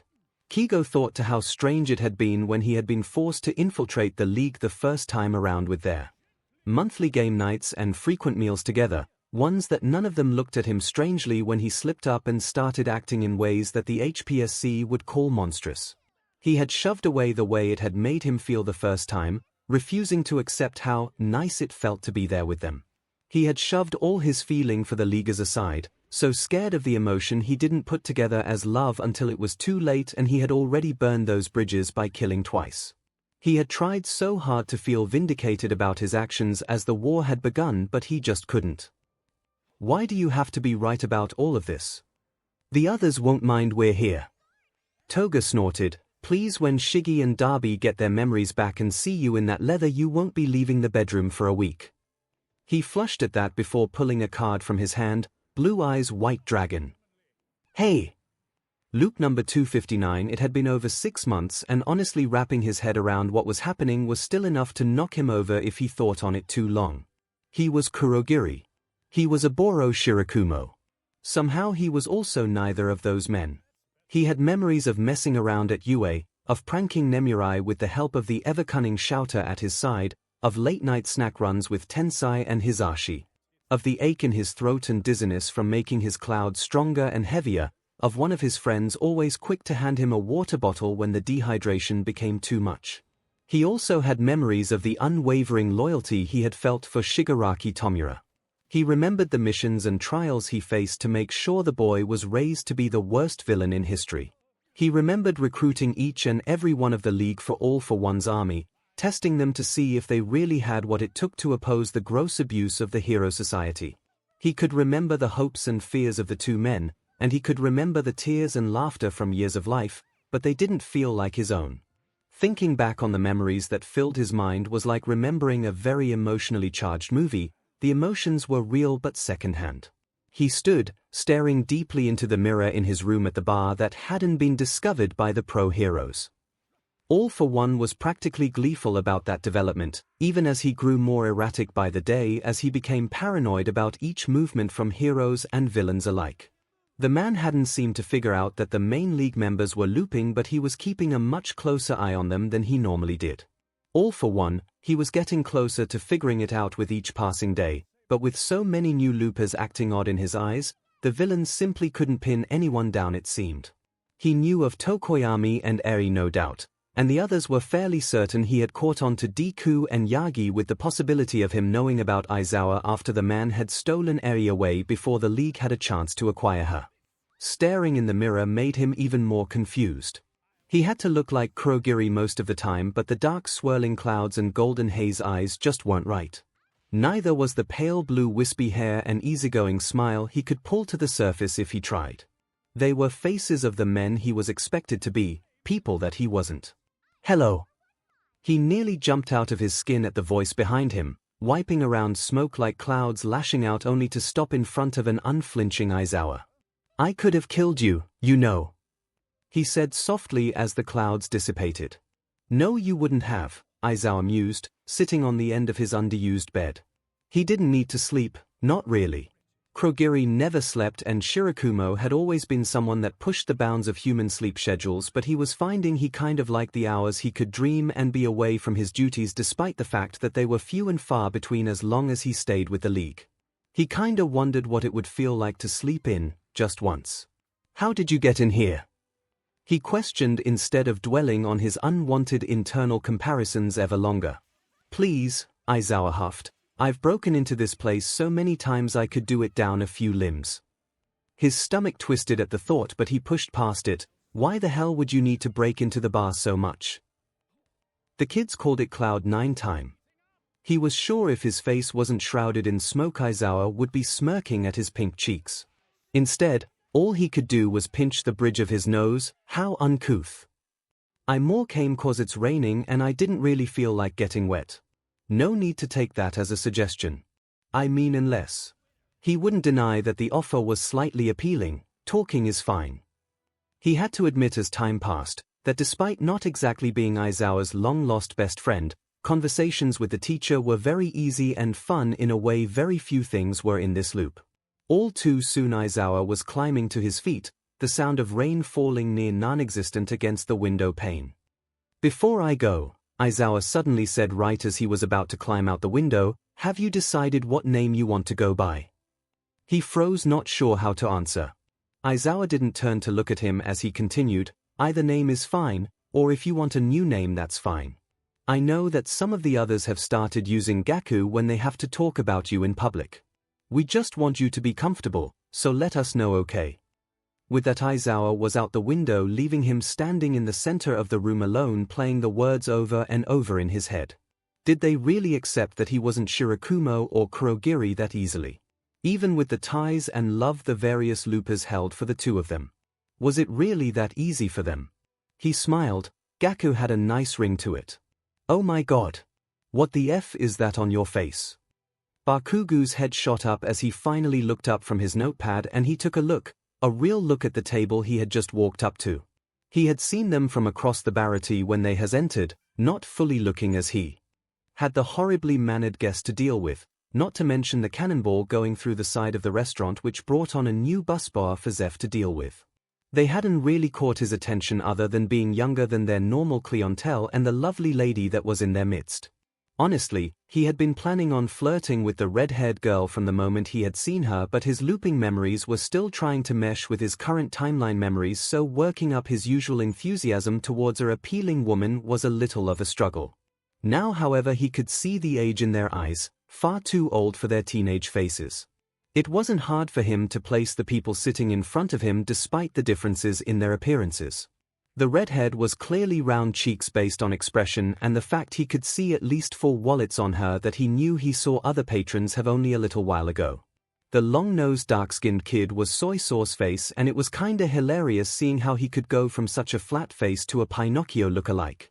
But the last person at the table was the one who had spoken, and the SHT-ting grin on his face was impossible to mistake even with the lack of curls and freckles. "Deku." Bakugu growled, half in shock half zest off, as the other reached out and shoved his bangs out of his face. "Oh, both of them look like that," Deku howled, other hand planted firmly on the table to keep himself standing. Bakugu doesn't even have to think before he's kicking his heel sharply up into the stupid BSDD's chin and sends him into the wall. At least he would have if Deku hadn't thought to pull out one of his swords to block his kick just in the nick of time, instead barely being pushed back. Bakugu looked down momentarily, counting the swords attached to his old rival's belt. "Why do you need 3 swords, Mossball? Where the F do you even put the third one? Wouldn't you like to know, curly brow?" Deku mocked, but the glee in his eyes made it clear he was veering dangerously close to analysis mode. "Kicks, hair." Bakugu scoffed, lowering his leg. "I'm a chef first and a fighter second. My hands are used only for cooking." Deku's answering smile wasn't nearly as vibrant as it normally is, nor was it nearly as wide, but Bakugu got the impression his rival wasn't nearly as outwardly bright and cheerful as he was in the normal timeline, Midoriya Zoro. He matched the grin with his own, and he could see the way the other loopers paused at how genuine and light it was. The body he found himself in felt every emotion as aggressively as Bakugu usually only felt anger, and he had no qualms about expressing them normally. With his loop memories, he was sure he would have to knock some sense into his useless friends when they saw his behavior, especially towards women, as it was a fight against his instincts not to fall to his knees in front of Round Cheeks. Sanji, now what can I get you to eat? Round Cheeks and 𝐒𝐿's face, or Uraraka Nomi and Zero Usopp as they introduced, were quick to ask for drinks and food, with the moss ball chiming in his as well. He just barely bit back the swoon threatening to take him over when Round Cheeks grinned at him. His friends were never going to let his behavior go when his loop personality finally settled in. One pass of dropping off drinks, and by the time he made it back with the food, the bus bar that had come crashing through the wall earlier today was lounging at the table with the loopers. He raised a brow at the interactions taking place because honestly it looked like the interactions between fellow loopers, only Bakugo couldn't place the twerp. Usually, even if the looper changed in appearance, he could feel some sense of familiarity from them, but with the small teen there was nothing, but it was faint, like an echo of a memory echoing around his head. "Oi, curls," Deku called when he spotted him from where he had paused, a knowing smirk playing on his face. "That our food?" "Shishishi, is this another one of your friends, Zoro?" "Hey?" Bakugo asked with a raised brow as he placed the platters down. The teen's eyes seemed off. They were too light, too carefree to be a looper, and yet he could see something oddly ancient in their depths. "Who are you?" "I'm Monkey D. Luffy," he loudly declared, "and I'm going to be king of the pirates. Join my crew." He couldn't help but blink at Luffy in disbelief. He hadn't seen this level of cheerful optimism since he and Deku had been 4 years old, and yet his rival wasn't the one grinning up at him like the sun. Instead, he was smirking at Bakugo like he could read his thoughts like a book. Which he might, with this stupid body.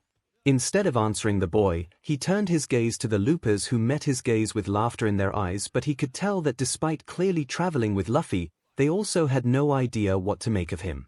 So rather he asked, "Pirates? Really?" "Swordman and first mate," Deku answered. "Navigator," Nomi laughed, but there was an edge to her smile that made Bakugo want to groan. She was planning something, and it wasn't going to be fun for him, he was sure. "Sniper," Usopp finished off with a wicked smirk that usually was followed by the stupidest thing plans he ever heard. "We're in search of a cook." He growled, but there was no real heat behind it, as he would never willingly stay behind when the other loopers were leaving, even if his gut squirmed uncomfortably at leaving the Barati for any reason. To leave Zeph after the old geezer gave Sanji everything and never asked for anything in return. "Thing okay, but y'all are helping me come up with a story to tell my shitty old man." "Actually shitty, or are you being emotionally constipated again?" "We'll see how constipated you are when I force feed you your teeth, long nose, real original. Just eat, and don't you DMNBSs waste even a crumb or I really will bash your faces in." He tried to cut it off there, but his timeline personality had been held at bay too long and he couldn't stop himself from grasping Nomi's hand and placing a chaste kiss on her knuckles. "Not you, Belle Sherry. You could never do any wrong in my eyes." The group grew silent as he realized what he just did, and he dropped his head with a frustrated groan. "Oh yeah," Uraraka hummed, looking between her hand and his face, "we're never letting you live this down." "I figured," he sighed, grabbing the back off Luffy's vest as he stalked back towards the kitchen. "Come on, you're still our chore boy until we set sail." It turns out they didn't need to come up with a story for Zeph. One of the chefs had ratted out Sanji's unusual behavior around the table of young oddities, and the head chef had come to spy on them. "Awfully friendly with the customers today." Bakugo stiffened under the heavy gaze. "Well, I mean, aren't you always the one telling me I need to work on my shitty customer service? Like the BSTRs you hire are anything better." Zeph's facial expression didn't change. "Eggplant." "What?" He barked instead of answering properly. "I'm not allowed to have fun talking to people my own age or something, you shitty old geezer." "Are you having fun talking to them?" He wasn't sure what he expected from the old chef, but that wasn't anywhere close. Yeah, I really am." "Good," Zeph said, turning back to the cutting board, finally dicing the potatoes needed for the stew. "Take a break then, try and see if you can get their Den number so you can stay in contact. I'm glad you've finally started branching out from talking to brazen old coots." He gulped, but stayed firm. "Actually, they're looking for a chef to join their crew." The knife that had been gliding along froze before being carefully placed down, and Zeph's full attention was back on him. Did they offer you the spot? Yes. Did you accept? No. Do you want to? What kind of question is that, you shitty geezer? Zeph didn't even blink. Do you want to join their crew, Sanji?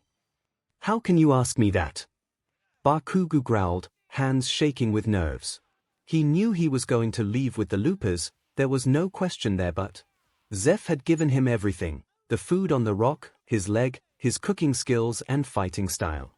He had taken a boy who was scared of every shadow, of every raised voice, and given him a home. No matter how much Sanji yelled and screamed and cursed, no matter how much he had screwed up, how much he failed, Zeph met him with a gruff acceptance and a kick in the right direction. Leaving him felt like betraying everything that made Sanji. The Bharati will forever be your home, Sanji, but it was only meant to be my grave, not both of us, Zeph told him, and maybe if it was only Sanji he was speaking to it wouldn't make sense, maybe he would fight to stay where he was and be content to be a Bharati chef until he died. But he wasn't just Sanji, Redleg Zeph's apprentice, sous chef of this SHT hole of a floating restaurant. He was Bakugo Katsuki, time traveler, one of UA's big three, a hero who had seen sacrifice from every angle and understood intrinsically the different meanings behind those sacrifices. I want to go with them. I want to search for the All Blue. His words were barely a whisper, clawed up from somewhere deep and private. Then, Zeph said slowly, and Bakugo could hear the slight tremble to his words even as the man's face shone with love and pride, I suppose you better start packing. I'm gonna fight him, Deku said, determination shining through his feral grin as he eyed Mihawk across the dock. Okay. Luffy agreed easily, don't break your arms. See this, Bakugo seethed, this is why you're a confusing piece of SE. Luffy just ped his head to the side, hell what you mean? Never mind, you shitty RBB. Shishishi, Sanji's so funny. We'll see how funny I am when I lodge my foot up your butt. Loop number 108 ready. Tenya caught the balled-up sock he had been tossing and sat up. Usual rules. Denki laughed. No quirks, no killing, and loser owes the winner 2 favors of their choosing. Alright, then let's go, Ida said before he was across his cell, grabbing the metal chopstick he had squirreled away from his hiding spot before effortlessly popping the lock open, disabling the alarm along the way. He stepped out into the hallway with a cautious glance for any guards that might be early on their patrols, only to catch a blonde head disappear around the corner. It seemed Denki had been faster with leaving the cell, but he was going toward the laundry, a safer option, but it might take him extra time if there was a surprise inspection. His only option that almost completely guaranteed success was the CCTV control and monitoring room, though it did run the highest risk. Being left with no other option, he edged his way toward the center of the prison, barbarically simple compared to Tartarus or a number of other prisons the loopers have escaped from before. It took less time than he thought to come across a guard close to his size so he could steal his uniform, and he only had to stash away 6 unconscious guards before he arrived at the control room. Ducking in, Tenya quickly found it was only him and 2 other guards monitoring the place. Tsukishima, one of them greeted, back early. Tenya hummed, quickly moving to an open seat where he could position his back mainly to them. Hey guys, am I crazy or is the gym being overrun by bubbles? The other guard pipped up, pointing at a screen. Tenya raised a brow at the scene because it definitely looked like there were mounds upon mounds of bubbles overtaking the exercise equipment in the video, which was mildly impressive considering Kaminari was presumably in the north wing and 3 floors above the east wing's gym. The guard that had greeted Tenya swore and hit the alarm bell before Tenya could move. Around them sirens blared to life, automated announcements screaming at the prisoners to get back to their cells. He had to move fast now with the alarms blaring. It was only a matter of time before the prison was locked down, and escape would become slightly more effort than he was willing to put himself through even for a wager against another looper. Swiftly he struck out and knocked the guard closest to him out with a closed hand to the back of his neck. The other guard jumped to his feet, hand on his taser, only to be plowed over by the chair Tenya swung at his face. It was painfully easy to tie them up with their belts and gagging them with their ties before he set out again, twirling the keys he lifted off of them around his finger. The noise the guards were making as they barked out orders on who was going to check where made it child's play to find the least guarded exit and simply walk right out. Tenya made his way through the forest surrounding the prison with its sirens still blaring and quickly found himself a road before pulling out a phone he had lifted off of the first guard he had knocked out. He checked the clock, wincing slightly. 9 minutes and 42 seconds. He was honestly a little ashamed of how long it took him, but he still held out hope. He tapped his foot impatiently as the phone rang until finally, "Hello." "Hello, sensei," Ida greeted, ignoring the thud as Aizawa slammed his forehead into the table in favor of rattling off the street name he was on. "I need a ride." "I'll be there in 15, Aizawa groaned, "and just so you know Kaminari called Yagi 30 seconds before you did." The kids instantly knew that this was going to be a fun loop. Only some of them were together, and only some of them had even met, but as they gazed around their dens at each other they just knew this was an odd loop, which meant they'd have lots of fun. After all, they've never not been human before. Seeing paws and whiskered snouts where hands and noses should be was a little disconcerting. Midoriya, or Moskit, was the first to leap up in the bed he shared with his mom and his sister Rosekit, a pastel calico with golden eyes, and his brother Sapkit, a tiger tabby with 2 blotches of golden fur on his shoulders. He was willing to bet they were Mina and Zero. Across the den, Swiftkit, Syndicate, and Emberkit quickly ducked out too. Wind Clan camp was wide open as the dawn light was just barely peeking over the edge of the moors. The kits were quick to identify themselves. Emberkit or Shoto had a deep red mark over his left eye, looking like he had been burned, while the rest of his fur was pearly white.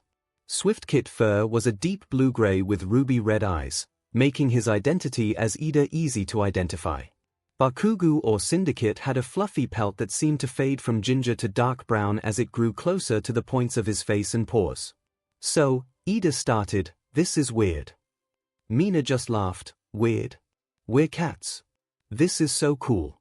I wonder where everyone else is. I don't remember any of the other loopers being here as warriors or apprentices." "You have a point," Shoto mumbled, "but father being clan deputy means I know where All Might is." "I imagine you do." A low rumble sounded behind them, making all of them flip around to see the ever-grinning face of Hopestar. The pale yellow tabby was tall and much broader than one would expect from Wind Clan but was faster than his build suggested. His bright eyes were all too familiar. "Yagi!" The kids cheered, circling his legs, excitement bubbling in unfamiliar ways that they couldn't really articulate. Vaguely they had to wonder if this was how Tokoyami and Zu felt with their animal instincts. "Hello little ones," he greeted, soothingly, settling down to meet their eyes. "I see I'm not the only one up early, but I imagine we need to get you back to the nursery before your mothers wake up. Clovernose will have my head if she finds you missing, young Moskit, young Rosekit, young Sapkit, and I'm not facing Moonblaze this early either." Dawning realization washed over all of them. "OMG!" Mina squealed, pouncing on Zero, "All Might's our dad." "Don't let the queens hear you," Yagi warned with a fond chuckle. "Come on, we can talk more later. We're going to have to find the others," he continued as he led them around from the elder's nest where they had hidden. "It shouldn't take too long to get a head count, especially since you kits all start your apprenticeships within the next few moons. I'll figure out where Aizawa is and we'll come up with a game plan." "We can help." Midoriya tried to offer only to be nudged away. "Not while you can't leave the camp, you can't. We'll figure out our next steps and then move once all of you kits are old enough. I'm estimating that everyone in class should be apprentices in the next 3 months, especially since Baku Syndicate and Emberkit will be placed in Nettlestorm's and Smokemaisk's care today. I do believe that there are 2 apprentices starting with ThunderClan later this week and 3 with RiverClan." "Hell yeah." "Language," Yagi reminded them with an eye roll before frowning. "Are you all sure you'll be alright? This quite the change." "Are you?" Midoriya countered, pouting only slightly that he and his siblings were going to have to wait at least a month and a half until they were old enough to be promoted to apprentices. Yagi laughed. "My dear boy, the only thing I'm upset about is that Aizawa isn't in our clan. I would have loved to see his reaction to this change." Across the territories, the Shadow Clan's warriors that were rising for their patrols edged away from the rocky cave of the medicine den as near-maniacal laughter echoed up from its depths. Loop number 117. "Aizawa-sensei, please stop hugging Kaken. Deku asked gently, holding the fallen clothes with blank eyes. No, 𝐒𝐲𝐵 chimed back as she continued to scratch the ears of the student-turned-cat in her grasp. At first, they had thought the loop had been a mundane one. No powers, no heroes, no aliens or crazy magical girl-summoning creatures in sight. They were in a normal class with normal students. The most that seemed to change is the students were a bit scattered instead of being all in one class. That was of course until Midoriya came barging into the teacher's lounge, Uraraka, Bakugo, Shoji, and Momo behind him. "Oh cool, female teacher loop," Shoji hummed, running his hand through his oddly two-toned hair. "Clearly," 𝐒𝐲𝐵 hummed, barely looking up, coffee pot brewing her 6th cup of the day. "What do you want?" "We're cursed," Midoriya deadpanned. 𝐒𝐲𝐵 supposed she should be thankful they at least had the mind to make sure that only he and Yagi were present for this. "What do you mean cursed?" Yagi asked, rising from her desk to stand next to 𝐒𝐲𝐵. Momo gave Bakugo a hard shove from behind, chasing him to fall into 𝐒𝐲𝐵, her muscle memory having her catching the cussing student easily. The puff of lavender smoke was new. She blinked as the smoke dissipated, only to freeze as she realized she no longer held a student but a gorgeous orange tomcat instead. "Put me down," the cat had growled, proving without a doubt that this was Bakugo, and at that point 𝐒𝐻𝐲𝐵 was a goner. She laughed and snuggled the cat closer to her chest, rubbing his ears and scratching his chin with practiced fingers that had the usually explosive boy's complaints and struggling fading almost instantly as he turned into a purring puddle. She only slightly listened to the explanation Midoriya had begun giving, sure Yagi would fill her in on anything important later. The curse of the zodiac, activated by hugging a member of the opposite sex, meant that any contact that was even close to a hug would trigger the transformation into their individual zodiac animal. Bakugo was clearly the shunned cat, while Midoriya was the rat, Shoji was the cow, and Momo was the horse. Uraraka just laughed lightly when Yagi turned to her. "Oh, I'm not part of the curse. I just found out about the Soma family curse and they were nice enough to let me keep the memories and keep being friends with them." "Keep the memories?" "The dragon is capable of removing memories," Shoji told her with a shrug. "Probably best that Todoroki gets that power honestly." "Oh, and he's like 25 right now. How many of you are affected by this curse?"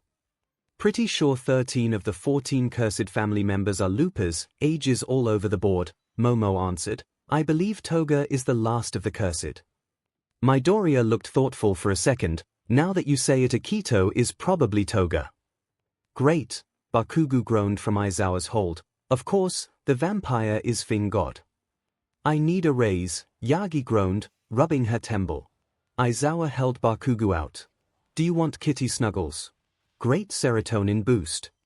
"I'm not a DMN therapy animal," Bakugo snarled, finally managing to nip at 𝐒𝐲𝐵's fingers. "Brat," 𝐒𝐲𝐵 growled as she dropped him, quickly averting her eyes as he changed back. "Where the F are your clothes?" "They don't change with us, witch. The rat already mentioned that." Bakugo snapped back, ears burning bright red as Midoriya threw his clothes to him. "That's going to cause lots of problems, isn't it?" "Oh, so many," Momo huffed. "We have to be very careful not to touch people not cursed so much. Not to mention we are compelled to listen to our god with no real way to fight back due to the curse's bonds. So what do you want to do about it?" The cursed students shared a look before Midoriya stepped forward. "We want to figure out how to break the curse before Kaken is locked up in the cat's room for the rest of his life." "Still think we should just run," Bakugo mumbled, playing with his bracelet that had been the only thing to transform with him. "I won't even be the one locked up. They're shoving me in the day after high school graduation." They never really knew what happened to the lives they lived in each of the loops, didn't know if everything was simply erased, the world resetting like a wiped game file. Maybe the timeline continued, those consciousnesses believing they had finally escaped, or maybe they simply forgot the looping memories as the memories bounced to another timeline, a distant memory just out of reach as they continued to live their lives as if they never were anything but what they were meant to be. "Not happening, Kyo," Shoji grunted. "Might not like the cat, but that doesn't mean we're going to let this stand the way it's been." "All right," 𝐒𝐲𝐵 said, a familiar burning of protectiveness deep in her chest. "Let's figure out where everyone is and start planning. We've taken on gods before, it shouldn't be too hard." Loop number 169. The door to the roof slammed open and Iru scowled as she took in the scene that greeted her. The pathetic boy she had jokingly flirted with had his face stuffed full of sandwich, sitting next to the demonic girl that she had been convinced she was going to have to kill not 12 hours ago. There was a discarded sandwich next to the pair that seemed to be discarded in a hurry. She huffed and glared at the girl.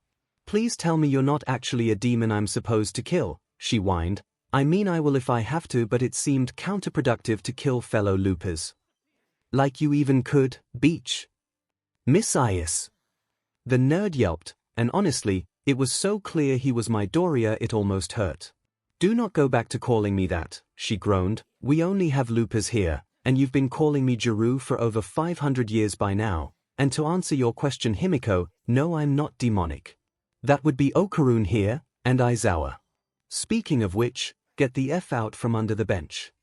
Yeah, you whiny brat." The plush toy grouched as it heaved itself up and snatched up the sandwich that lay on the floor, giving a tiny wave to the pink-haired girl. "Welcome to the bullshit." "That's a stuffed toy," she pointed out, with an old lady's voice. "Yep," Midoriya agreed, also Aizawa. As she said, "Welcome to the bullshit. We've got yokai, aliens, and curses this loop." Aizawa is an old lady cursed to be a stuffed mannequin Iko. She asked, sitting down on the bench too, pulling out her own lunch. No reason not to eat while they figured out the loop's bullshit, as the others so kindly put it. "No." The human pair next to her deadpanned as Aizawa cackled like a deranged old witch. "She's a yokai that decided to F with Okarun and tried to kill both of us," Jiru corrected around a mouthful of sandwich. "My grandma, who is also All Might by the way, stuck her in a Manakiniko doll cause she kept trying to possess Okarun." "Not my fault you brats kept going into places you shouldn't," Aizawa hummed. "Either way, these brats were stuck with me even before the loop started. At least until we solve Midoriya's little problem." "Shut up," the boy said, blushing darkly, piquing Himiko's interest. "Wait," she drew out, "Momudish, never call me that again. Said that you were demonic too." Toga continued like she had never been interrupted. "So were you the reason I saw those demonic wings drop the wash tub on my head?" "Demonic wing?" Midoriya cut himself off to spin and shot a confused expression at Jiru. "Why did you drop a wash tub on someone?" "She was being a beach." "I was," Toga agreed. "So how did you manage to do that if you're not demonic?" "I was seriously thinking I was supposed to be like the holy paladin to kill the unholy demon Beach to save the world." "Why the F would you think that? Why would a beach with demon wings try and cave my head in?" "They're psychic hands, and because you were being a beach." "What I wanna know," Aizawa cut in with her, "I will make you all run so many laps if you don't shut the F up, voice. How is little Miss Pinky here able to see your psychic powers? Only those with demonic energy or those with awakened psychic abilities should be able to see them. She has neither." "Oh," Toga said, reaching for her bag. "I think it's this thing I found. It kinda hit me in the head and then there were lots of bright lights and weird energy. Kinda added to the whole you've been chosen thing and made me sure I was supposed to take out all the evil in the world. I mean, even with my looping memories, a magical girl loop wouldn't be completely ridiculous, right?" "We've definitely had those before," Midoriya said. "The skirts are stupidly short for fighting though. You'd think magic would give you a bit more cover." Toga stopped digging and looked at him with a raised brow. "Did you?" Him, Bakugo, Ida, Todoroki, and Kirishima were the chosen girls of the magic of friendship, Jiru snorted, trying hard to keep her composure. "We had to help them learn to fight in heels." "Can't wait to get those memories back," Toga mused. "Oh, they're a treat," Jiru confirmed. "Either way, what's the thing you found?" "Here it is." She cheered, presenting the solid gold ball only to freeze as Midoriya's face burned even darker red and he started to stutter. Jiru and Aizawa on the other hand started to cackle, wheezing as they pounded on the bench. "What's so funny?"